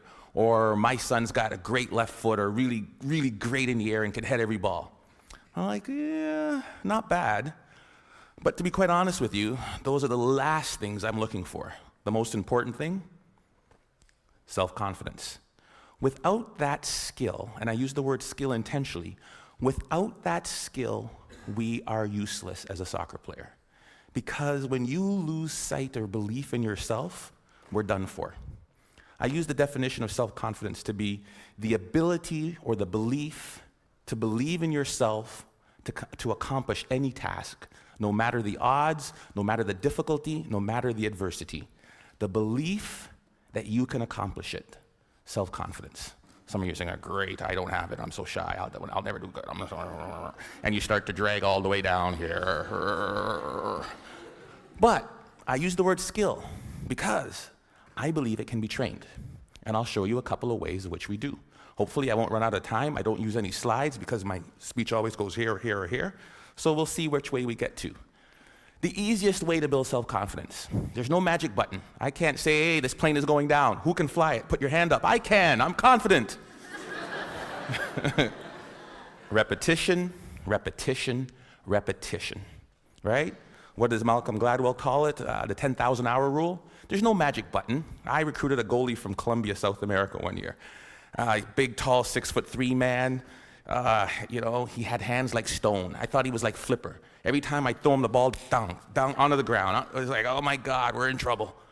Simple solution. Get to the wall, kick a ball against the wall, and catch it. Kick the ball against the wall and catch it. His goal was 350 a day for 8 months. He came back, his hands were calloused, the moisture on his hands were literally gone. He is now playing in Europe. Magic? No. Repetition, repetition, repetition. The problem is we expect to be self-confident, but we can't be unless the skill or the task we're doing is not novel, is not new to us. We want to be in a situation where we've had so much pressure in that, and what I mean, because pressure builds diamonds, we want to be in a situation where, hey, I've done this 1,000 times. I did my speech, and I practiced in front of the mirror. Hey, I'm sounding good. And then I read in front of my kids and my wife. I was like, oh gosh, got a little nervous. And then I get in front of Glenn Gould. Oh my goodness, I'm a little more nervous. By the time I get to the ACG, where 2,500 people, can't say anymore, right? 2,500 people, where 2,500 people are there, I won't have a single ounce of nervousness because of my ability to practice, right? Over and over and over again. The problem with repetition is, how many of us bail after the first bit of failure? How many of us bail after the first bit of adversity? Edison was on that video. And depends who you ask, there's anywhere from 1,000 to 10,000 tries to build that light bulb. 1,000 to 10,000. J.K. Rowling should be on that video. You know how many publishers she took her Harry Potter book to? I believe the number was 12 or 13. I'm pretty confident, but after 2 or 3 no's, I'd be like, dang it. After 6 or 7, I'm like, maybe not. Definitely after 9 or 10, I'd be looking to be a soccer coach or something else beside an author. Right? I mean, 12 times somebody said no. But practice, practice, practice, and do not accept failure. Maybe it shouldn't be repetition. Maybe the answer should be persistence. Because we all repeat something, but very few of us really will persist. So that's one way to build self-confidence. Get out there. Do what you want to do and do not accept no. The other one is self-talk. We all have a self-talk tape that plays in our head. Anybody go shopping and put on a pair of pants this week? If you're a woman, the first thing that always comes, damn, I look fat in these pants. And if you're a man, it's the opposite. Oh God, I have no muscle, I'm so flabby, right? We all have this tape that plays in our head. As a student, if they asked me the question, it was like, oh, gee, please, professor, don't pick me. I don't know the answer. I look down. Right? If you're let me tell you something, and the VP of Business Admin is here, so I shouldn't repeat this, but when they hired me as an athletic director, I sat in an architect's meeting, and I am about as dumb as a post when it comes to anything to do with numbers and angles. And they're like, the fundibulator valve of the architectural, what do you think, Dr. Joseph? Let me look into that for you and get back to you. Right? I was saying, oh, God, please don't ask me. Please don't ask me. We all have this negative self-talk that goes in our head. Guess what? There's enough people that are telling us we can't do it, that we're not good enough. Why do we want to tell ourselves that? We know for a fact that thoughts influence actions. We saw it there with the video Dr. Levy showed. Right? We know that our thoughts influence actions. Why do we want to say that negative self-talk to ourselves? We need to get our own self-affirmations. Muhammad Ali, what was his self-affirmation? I am the greatest. Who else is going to tell you? There need to be quiet moments in your bedroom, quiet moments when you're brushing your teeth, that we need to reaffirm, I am the captain of my ship and the master of my fate. That is my affirmation. I came from a school of 1,000 people. I lived in a town of 1,000 people for 15 years. There's no reason that I should be in charge of an athletic department building Maple Leaf Gardens. But I am the captain of my ship and the master of my fate. If I don't say it, if I don't believe it, no one else will. How do you build self-confidence? Get away from the people who will tear you down. There's enough of that. Muhammad Ali, I am the greatest. There is no one better than me. It's a difference between hubris and ego and false pride. It's just reminding yourself in quiet, silent moments. I put it down on a list. It's right beside my mirror, right? About all the things that make me who I am. Because I make enough mistakes, and the newspapers will recognize it, and people around me will recognize it, and they'll tear me down. And pretty soon I'll begin to believe it. There was a time when my confidence was really low. There was a time when I took this job, when I came from Iowa, I don't know if I could do it. I had to bring out my self-confidence letter. A letter I wrote to myself when I was feeling good. Ivan, congratulations on getting your PhD before 40. I am 40, under. Congratulations on winning a national championship. Good job on raising 3 good kids and marrying the right woman. I wrote a letter to myself. It was my own brag sheet, my own letter about the things I was proud of. Because there are moments, and we'll all experience them in our career, in our life, in our job hunting, in our relationships, when we are not feeling good about who and what and where we are. And I had to bring out that letter and read it time and time again for a period of about 2 weeks to weather me through that storm. It was important. Stop the self-talk, the negative self-talk. If you'll watch, you'll see some athletes, they'll have a little bandage or a little brand around them. Lance Armstrong's a perfect one. What's his self-affirmation? Live Strong isn't a brand. It was to remind him of who he was. Live strong. Then it came a brand. He would move that from one arm to the next arm when doubt and fear came into his mind. Live strong. Put it on there. Let's go. We'll all have it. Replace it. 2 ways to build self-confidence. Worried about my time, I'm going to tell you of one way that you can build self-confidence in others. We are coaches and educators. We are teachers. We are people who will create value in the world. And in doing that, we are critical by the nature of what we do. I am a coach. I want you to score a goal. Ball went over high. Dang it, the ball went high. Thank you, coach. I know that. Feedback tells me that.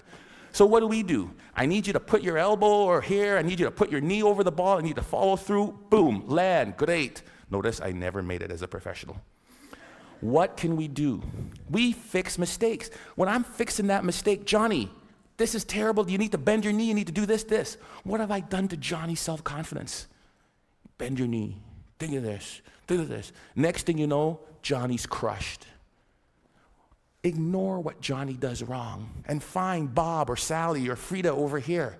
Great goal, Frida. I loved how you kept your knee low, you followed through, and you landed like this. Great job. Johnny, great. Johnny's not demoralized. His confidence isn't shot. And what I've done is I've built up Frida's. Imagine how we could change the way we parented kids. Instead of, get that glass off the counter, what's wrong with you? If we catch them while they're good, great job. Great job. Thank you, Alice, for taking your glass to the counter. It sounds simple, but we forget about it. Or as educators, or somebody as a team, if we manage to praise the positive behavior that we wanted to reinforce. We forget it. It sounds so simple. Catch them when they're good. We forget it. It's simple. Here's what they did. There was a study in Kansas that did this. They did video, and we all do video, and we showed the video of them doing the run of the play. This goal happened because the basket wasn't protected. We didn't rotate here right. We needed to do this, and then to cover the slot. And if that's the baseline, improvement of the Kansas State team went like this. Then they said they ignored all of that, and they just showed them the times they did it right. The times they did it perfect, that presented no goals, spoke to the same points, improvement went like that. It changed and revolutionized the way we as coaches interact with our student athletes. We can apply that to the business world. We can apply that to our student group works. We can apply that to our management teams easily. Catch them when they're good. Last and certainly not least, my son is really good at this. Self-confident people interpret feedback the way they choose to. I asked my son, who is by the far terrible athlete, gets it from his dad. The games, they win 5-0. How was the game? Oh, great, I scored 3 goals, I got 2 assists. I'm like, I did not see him touch the puck. But he has his own perception of how he did. I love it, right? I'm that guy. I'm like, I remember when I was taking when I met my wife, it was in the Commons. Polly, would you like to go to the movies? Ladies, dingle, dingle, dingle.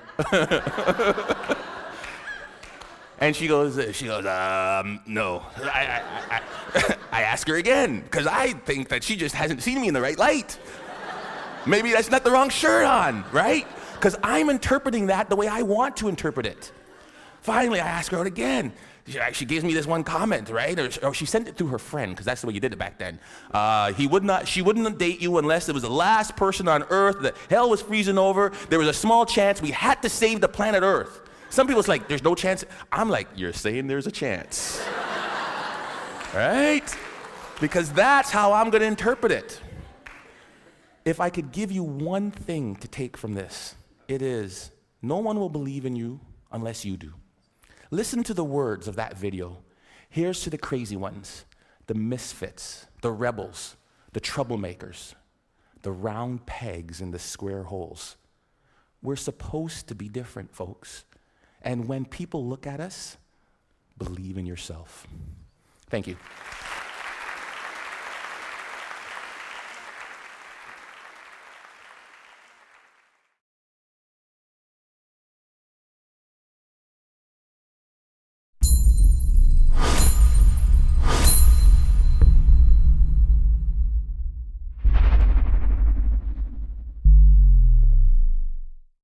It's this moment, isn't it? I'm looking at you, and you look like a really nice bunch. There's been such great energy. I was sitting here for 5 minutes, and it just feels great, this room. And you look really friendly and up for it, so thank you. And you're looking a bit unsure, voice coach, don't worry, it's going to be fine. And I can see a couple of really brainy TED faces there, and there's going to be a few ideas too. But it is this moment where our worlds are colliding right now. You're looking at me, I'm looking at you, and it hits my brain with a feeling of adrenaline. Accelerating molecules, you might say.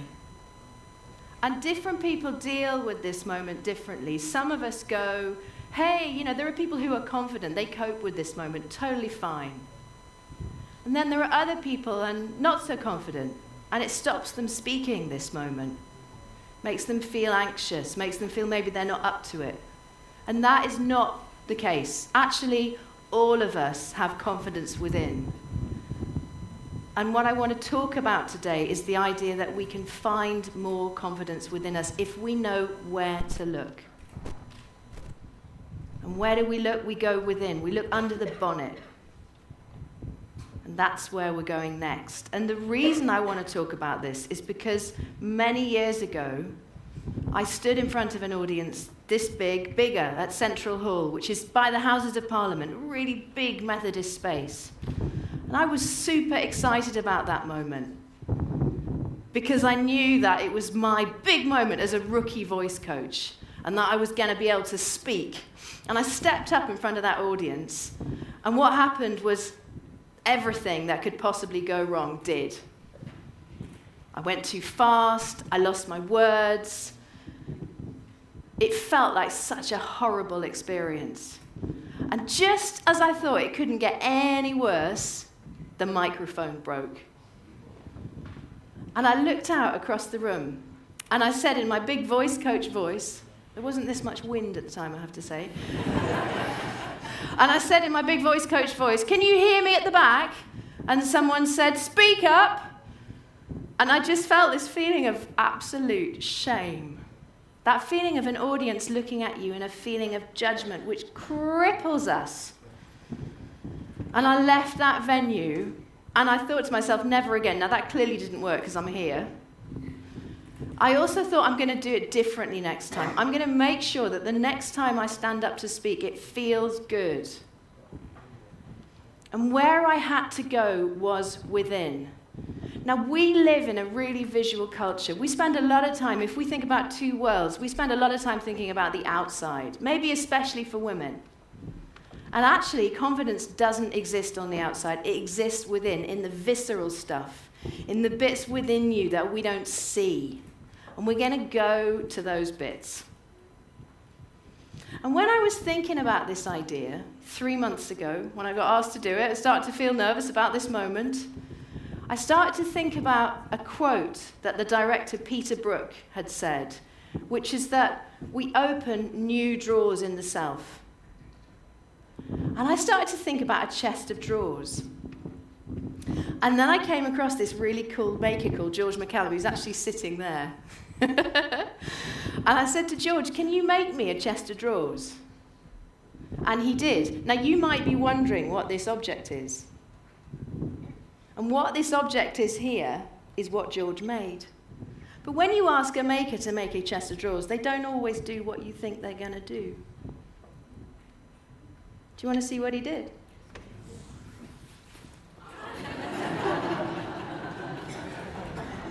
Yeah, thanks, George. Best response of the morning. Upstaged by the furniture. And within this little chest of drawers, or this rather big, manly chest of drawers, are 3 secrets to finding confidence within. 3 lessons that I had to learn on the way. Now, there's a big lesson in here. The last lesson is the big one. We're going to get there. And it's not what you might think. It's a lesson that might surprise you. But first, would you like to see inside the first drawer? Yes. It's a bit delicate, this, George. So what we have in here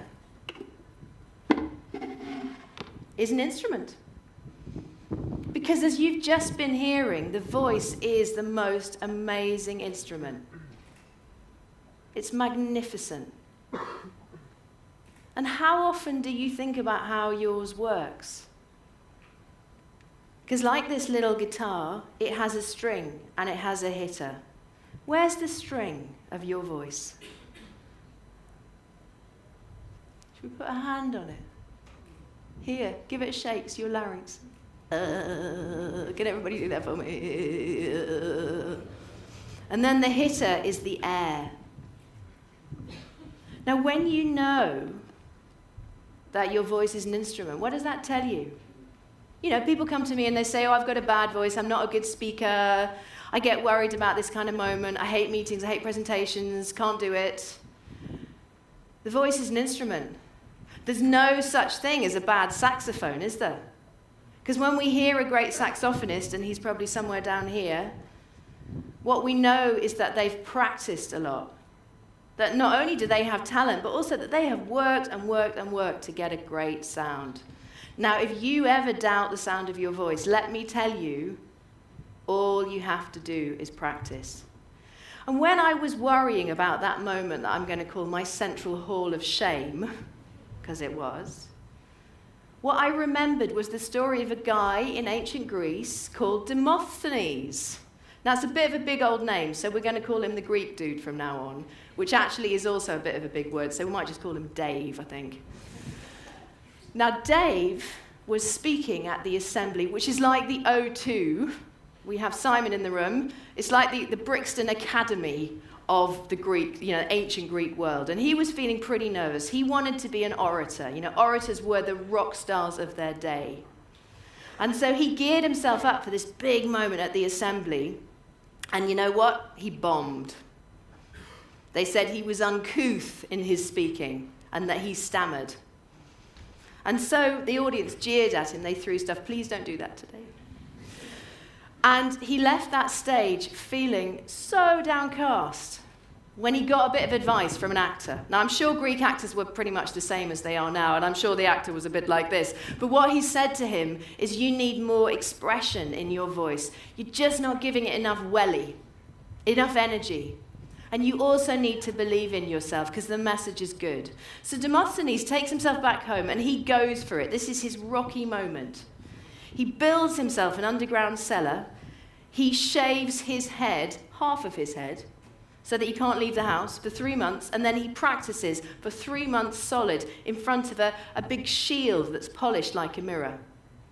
And when he's ready, when he's up there, he goes out, he goes to the sea, and he speaks over the waves. So his voice has to boom out over the waves. And then he goes back to the assembly. And he speaks again, and he becomes known as one of the greatest orators of his day. So what does that tell you? It tells you about practice, the power of practice. Now, you might not want to shave half your head. You might not want to build an underground cellar, because the council might have words. But what you can do is practice, and the simplest way to practice is to sing.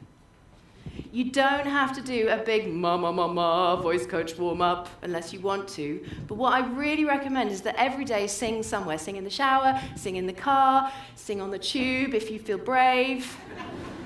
I was in St. Thomas's Hospital for a blood test about 2 weeks ago, and there were 2 women singing in the space where the blood tests were happening, which was lovely. So I recommend it. Singing is the way to a great voice. Practice is the way to a great instrument. So that's lesson 1. And we have another drawer, which we're going to open in a moment. But before we get there, I've got a question. Say you walk into a room, okay? You don't know anybody. Some of you may have had that feeling this morning. How do you know who the most powerful person in the room is? The person with the most confidence, that inner confidence that we're going for here. How could you tell?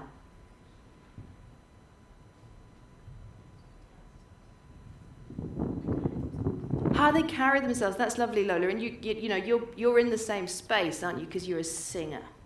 And it is that how they carry themselves. And actually, what an actor will tell you is that it's about the breath.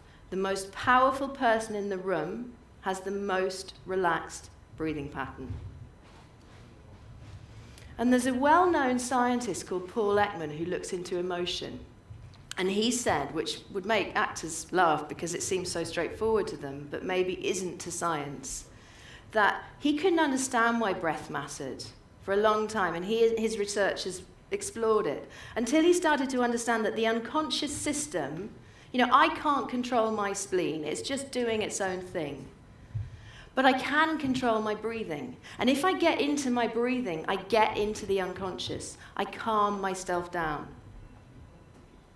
So what's within you is the key to this relaxed, confident power. Actors know this because when actors are playing king, the king stays really still. Everybody moves around the king, and that's how you know the king's in charge. The next time you feel nervous about something, try that. Try getting still. Now, within your body is something that is really the king of the body. It's what the Greeks called the center of all expression. And I bet that 50% of this room have never thought about it. Would you like to see what it is? So,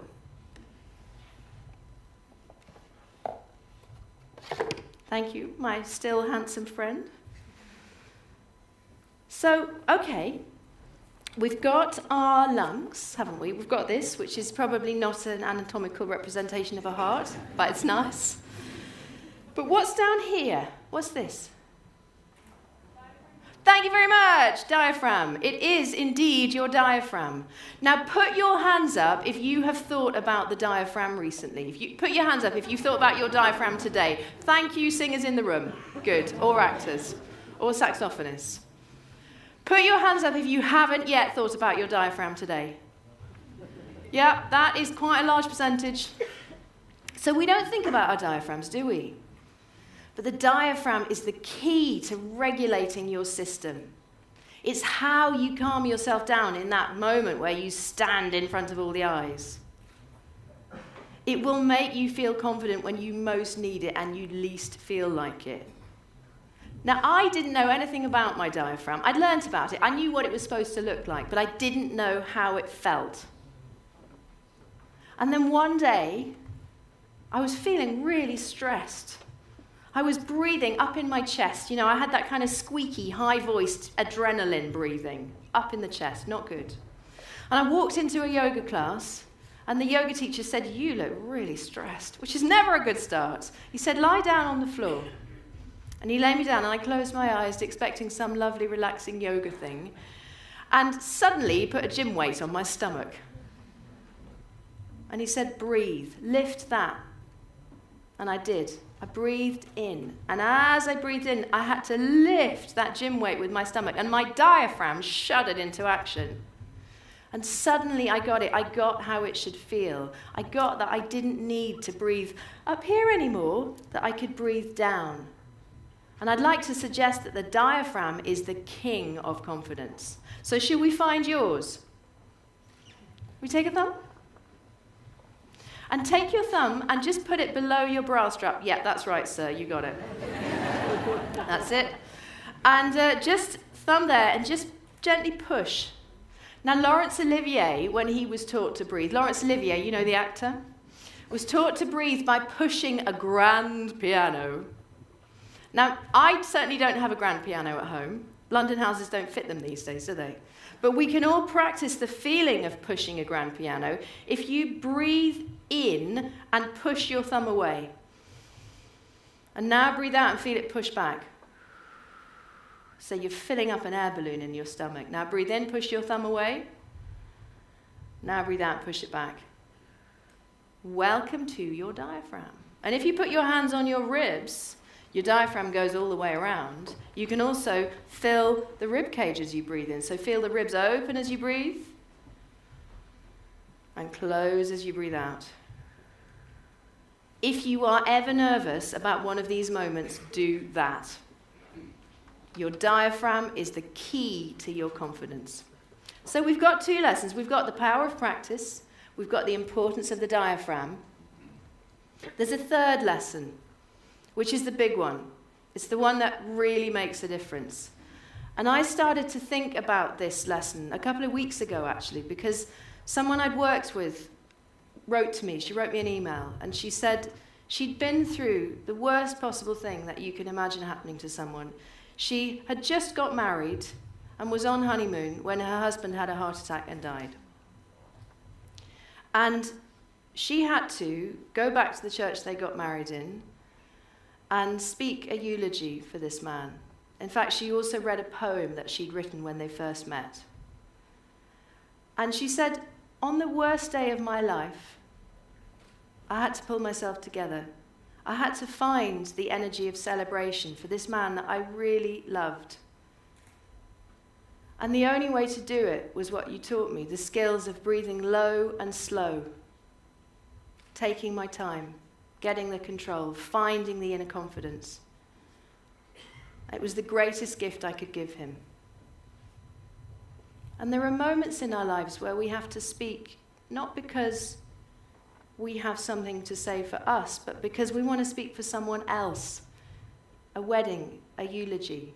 And I would suggest that in those moments, these skills matter more than ever. And what you need to know in those moments is in this drawer.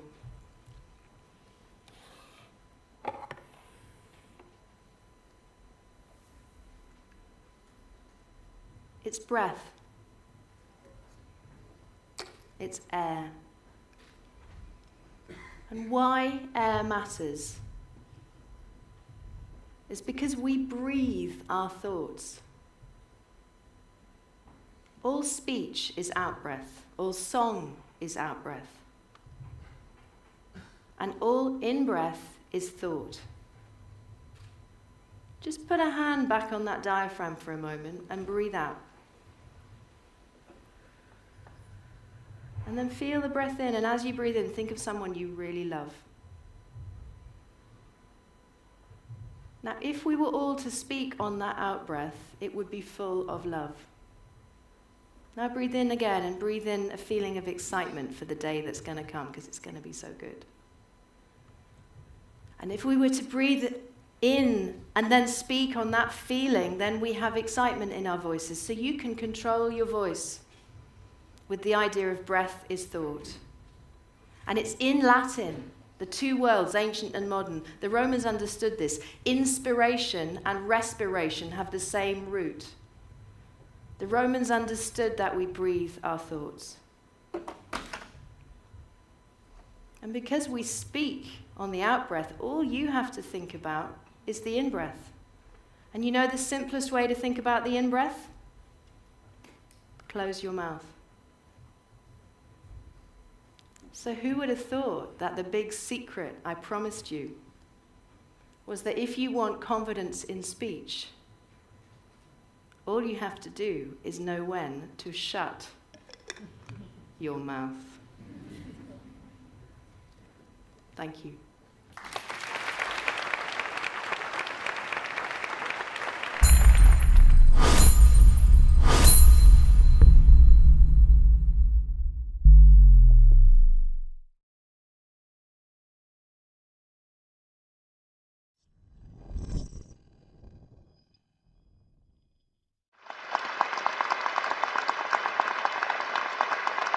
Muchas gracias. Soy periodista. Mi trabajo es hablar con personas de todos los ámbitos de la vida en todo el mundo. Hoy quiero contarles por qué decidí hacer esto con mi vida y lo que he aprendido.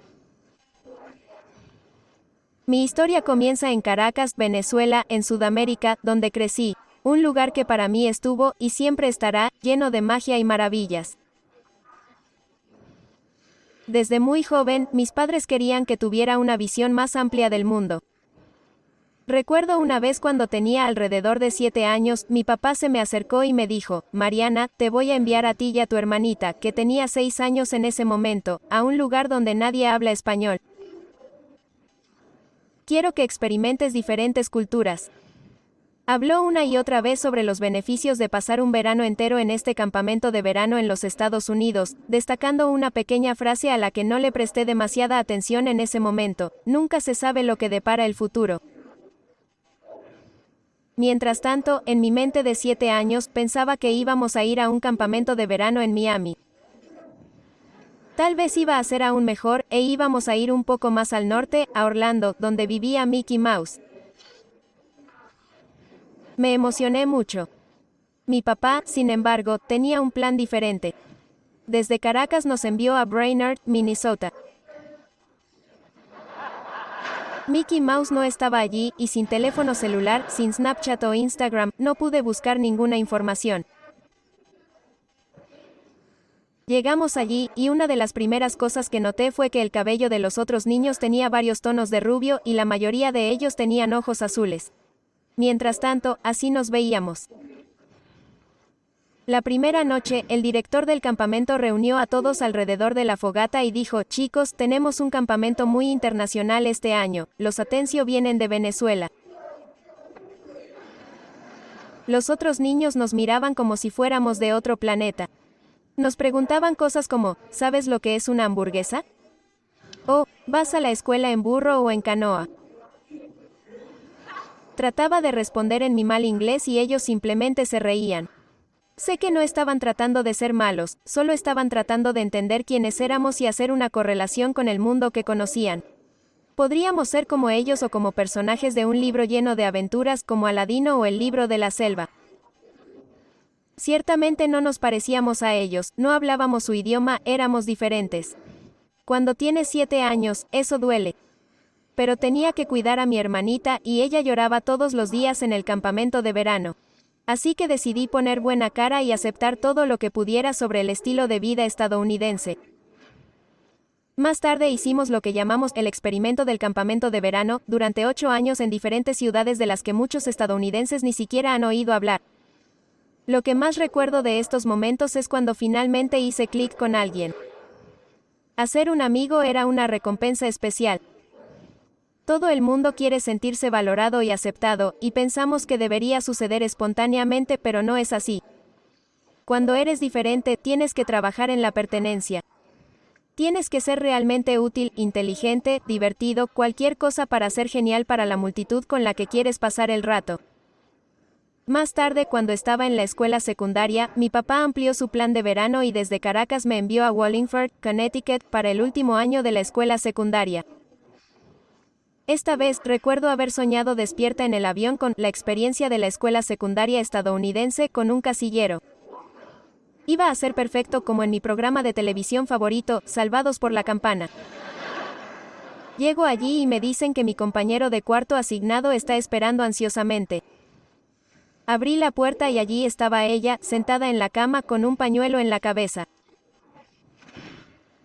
Su nombre era Fátima, era musulmana de Bahrein y no era lo que esperaba. Probablemente sintió mi decepción cuando la miré porque no hice mucho por ocultarlo. Mira, cuando era adolescente, quería encajar aún más, quería ser popular, tal vez tener un novio para el baile de graduación, y sentí que Fátima se interponía en el camino con su timidez y su estricto código de vestimenta. No me di cuenta de que la estaba haciendo sentir como los niños en el campamento de verano me hicieron sentir. Este fue el equivalente de la escuela secundaria de preguntarle, ¿sabes lo que es una hamburguesa? Estaba consumida por mi propio egoísmo e incapaz de ponerme en su lugar. Tengo que ser honesta contigo, solo duramos un par de meses juntas porque luego la enviaron a vivir con un consejero en lugar de otros estudiantes. Recuerdo haber pensado, ella estará bien, ella es simplemente diferente. Verás, cuando etiquetamos a alguien como diferente, lo deshumanizamos de alguna manera. Se convierten en el otro. No son dignos de nuestro tiempo, no son nuestro problema, y de hecho, ellos, los otros, son probablemente la causa de nuestros problemas. Entonces, ¿cómo reconocemos nuestros puntos ciegos? Comienza por entender lo que te hace diferente, por aceptar esos rasgos. Solo entonces puedes comenzar a apreciar lo que hace que los demás sean especiales. Recuerdo cuando esto me golpeó, fue un par de meses después de eso. Encontré a ese novio para el baile de graduación, hice un grupo de amigos y prácticamente me olvidé de Fátima, hasta que todos se inscribieron para participar en este concurso de talentos con fines benéficos. Necesitabas ofrecer un talento para la subasta. Parecía que todos tenían algo especial que ofrecer. Algunos niños iban a tocar el violín, otros iban a recitar un monólogo de teatro y recuerdo haber pensado, nosotros no practicamos talentos como estos en casa. Pero estaba decidida a encontrar algo de valor. Llega el día del concurso de talentos, me subo al escenario con mi pequeño equipo de sonido, lo dejo a un lado y presiono, reproducir, y aparece una canción de mi artista emergente favorita, Shakira. Y dije, cuando sea, donde sea, estamos destinados a estar juntos, y dije, mi nombre es Mariana y voy a subastar una clase de baile. Parecía que toda la escuela levantó la mano para ofertar. Mi clase de baile realmente se destacó de la clase de 10º violín que se ofreció ese día. Volviendo a mi dormitorio, no me sentía diferente, me sentí muy especial. Fue entonces cuando comencé a pensar en Fátima, una persona que no había visto como especial cuando la conocí. Ella era de Medio Oriente, al igual que la familia de Shakira era de Medio Oriente. Probablemente podría haberme enseñado un par de cosas sobre la danza del vientre si hubiera estado abierta. Ahora quiero que todos tomen esa calcomanía que les dieron al comienzo de nuestra sesión de hoy, donde escribieron lo que los hace especiales y quiero que la miren. Si estás viendo en casa, toma una hoja de papel y escribe lo que te hace diferente. Puede que te sientas cauteloso cuando lo mires, tal vez incluso un poco avergonzado, tal vez incluso orgulloso. Pero tienes que empezar a aceptarlo. Recuerde, es el primer paso para apreciar lo que hace que los demás sean especiales. Cuando regresé a Venezuela, comencé a comprender cómo estas experiencias me estaban cambiando. Ser capaz de hablar diferentes idiomas, de navegar por todas estas personas y lugares diferentes, me dio una sensibilidad única. Finalmente comenzaba a comprender la importancia de ponerme en el lugar de los demás. Esa es una gran parte de la razón por la que decidí convertirme en periodista. Especialmente siendo de una parte del mundo que a menudo se etiqueta como el patio trasero, los extranjeros ilegales, el tercer mundo, los otros, quería hacer algo para cambiar eso. Sin embargo, fue justo en el momento en que el gobierno venezolano cerró la estación de televisión más grande de nuestro país. La censura estaba creciendo y mi papá se me acercó una vez más y me dijo, ¿cómo vas a ser periodista aquí? Tienes que irte. Fue entonces cuando me di cuenta. Para eso me había estado preparando. Eso es lo que me depara el futuro. Entonces, en 2008, hice las maletas y vine a los Estados Unidos, esta vez sin boleto de regreso. Era dolorosamente consciente de que, a los 24 años, me estaba convirtiendo en una especie de refugiada, una inmigrante, el otro, una vez más, y ahora para siempre. Pude venir con una beca para estudiar periodismo. Recuerdo cuando me dieron mi primer encargo para cubrir la histórica elección del presidente Barack Obama. Me sentí tan afortunada, tan esperanzada. Pensaba, sí, esto es todo. He venido a la América posracial, donde la noción de nosotros y ellos se está erosionando, y probablemente será erradicada durante mi vida.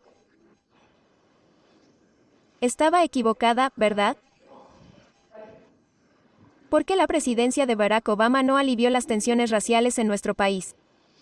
¿Por qué algunas personas todavía se sienten amenazadas por inmigrantes, LGBTQ y grupos minoritarios que solo están tratando de encontrar un espacio en este Estados Unidos que debería ser para todos nosotros? No tenía las respuestas entonces, pero el 8 de noviembre de 2016, cuando Donald Trump se convirtió en nuestro presidente, quedó claro que gran parte del electorado los ve como los otros.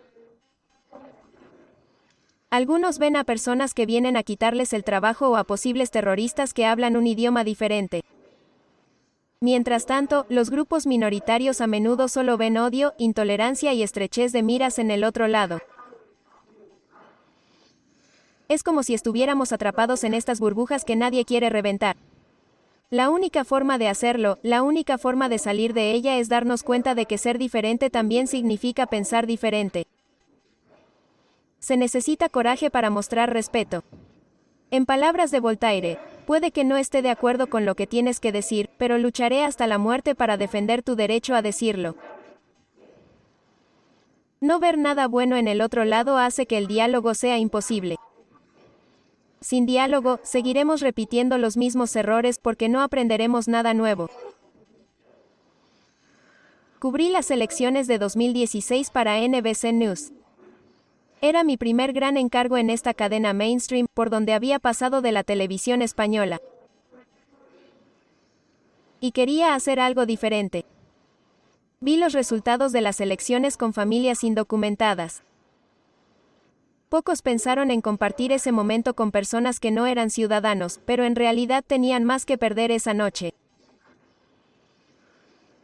Cuando se hizo evidente que Donald Trump estaba ganando, esta niña de 8 años llamada Angelina corrió hacia mí llorando. Sollozó y me preguntó si su mamá iba a ser deportada ahora. Le devolví el abrazo y le dije, va a estar bien, pero en realidad no lo sabía. Esta fue la foto que tomamos esa noche, grabada para siempre en mi corazón. Aquí estaba esta niña que tenía más o menos la misma edad que yo cuando fui al campamento en Brainerd. Ella ya sabe que es la otra. Ella camina a casa desde la escuela con miedo todos los días de que se lleven a su madre. Entonces, ¿cómo nos ponemos en los zapatos de Angelina? ¿Cómo le hacemos entender que es especial y no simplemente indigna de tener a su familia junta?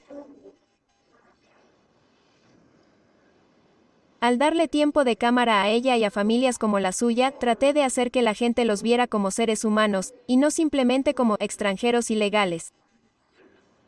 Sí, violaron una ley y deberían pagar una multa por ello, pero también lo han dado todo por este país, como lo han hecho muchos otros inmigrantes antes que ellos. Ya te he contado cómo empezó mi camino de crecimiento personal. Para terminar, quiero contarles cómo me encontré con el peor bache en el camino, uno que me sacudió hasta la médula. El día 10 de abril de 2014, estaba manejando hacia el estudio y recibí una llamada de mis padres. ¿Estás al aire? Ellos preguntaron. Inmediatamente supe que algo andaba mal. ¿Qué pasó? Yo dije. Es tu hermana, ha tenido un accidente automovilístico. Fue como si mi corazón se detuviera. Mis manos agarraron el volante y recuerdo haber escuchado las palabras. Es poco probable que vuelva a caminar. Dicen que tu vida puede cambiar en una fracción de segundo. La mía lo hizo en ese momento. Mi hermana pasó de ser mi otra mitad exitosa, con solo un año de diferencia, a no poder mover las piernas, sentarse o vestirse sola.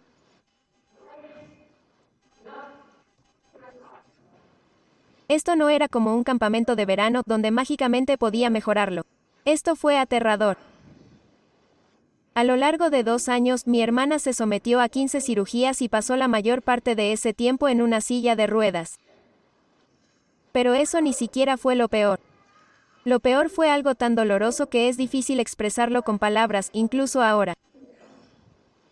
Era la forma en que la gente la miraba, nos miraba, cambiaba. La gente no pudo ver a una abogada exitosa o a una millennial con un ingenio agudo y un corazón bondadoso. Donde quiera que íbamos, me di cuenta de que la gente solo veía a una pobre niña en silla de ruedas. No pudieron ver nada más allá de eso. Después de luchar como una guerrera, afortunadamente puedo decirles que hoy mi hermana está caminando y se ha recuperado más allá de las expectativas de cualquiera. Gracias. Pero durante esa prueba traumática, aprendí que hay diferencias que simplemente apestan y es difícil encontrar algo positivo en ellas. Mi hermana no está mejor por lo que pasó. Pero ella me enseñó, no puedes dejar que esas diferencias te definan. Ser capaz de reinventarte a ti mismo más allá de lo que ven otras personas, esa es la tarea más difícil de todas, pero también es la más hermosa. Verás, todos venimos a este mundo en un cuerpo. Personas con dificultades físicas o neurológicas, comunidades afectadas por el medio ambiente, inmigrantes, niños, niñas, niños que quieren vestirse de niñas, niñas con velo, mujeres que han sido agredidas sexualmente, deportistas que doblan la rodilla en señal de protesta, negros, blancos, asiática, nativa americana, mi hermana, tú o yo. Todos queremos lo que todos quieren, soñar y lograr. Pero a veces la sociedad nos dice, y nos decimos a nosotros mismos que no encajamos en el molde. Bueno, si miras mi historia, desde que nací en un lugar diferente, hasta la danza del vientre en la escuela secundaria, hasta contar historias que normalmente no verías en la televisión, lo que me hace diferente es lo que me ha hecho sobresalir y tener éxito. He viajado por el mundo y he hablado con personas de todos los ámbitos de la vida. ¿Sabes lo que he aprendido? Lo único que todos tenemos en común es ser humanos. Así que toma una posición para defender a tu raza, la raza humana. Apelemos a ello. Seamos humanistas antes y después de todo lo demás. Para terminar, quiero que tomes esa pegatina, ese papel donde escribiste lo que te hace diferente, y quiero que lo celebres hoy y todos los días, lo grites a los 4 vientos. También lo animo a ser curioso y preguntar, ¿qué hay en las hojas de papel de otras personas? ¿Qué los hace diferentes? Celebremos esas imperfecciones que nos hacen especiales. Espero que te enseñe que nadie tiene derecho a la palabra normal. Todos somos diferentes. Todos somos peculiares y únicos, y eso es lo que nos hace maravillosamente humanos. Muchas gracias.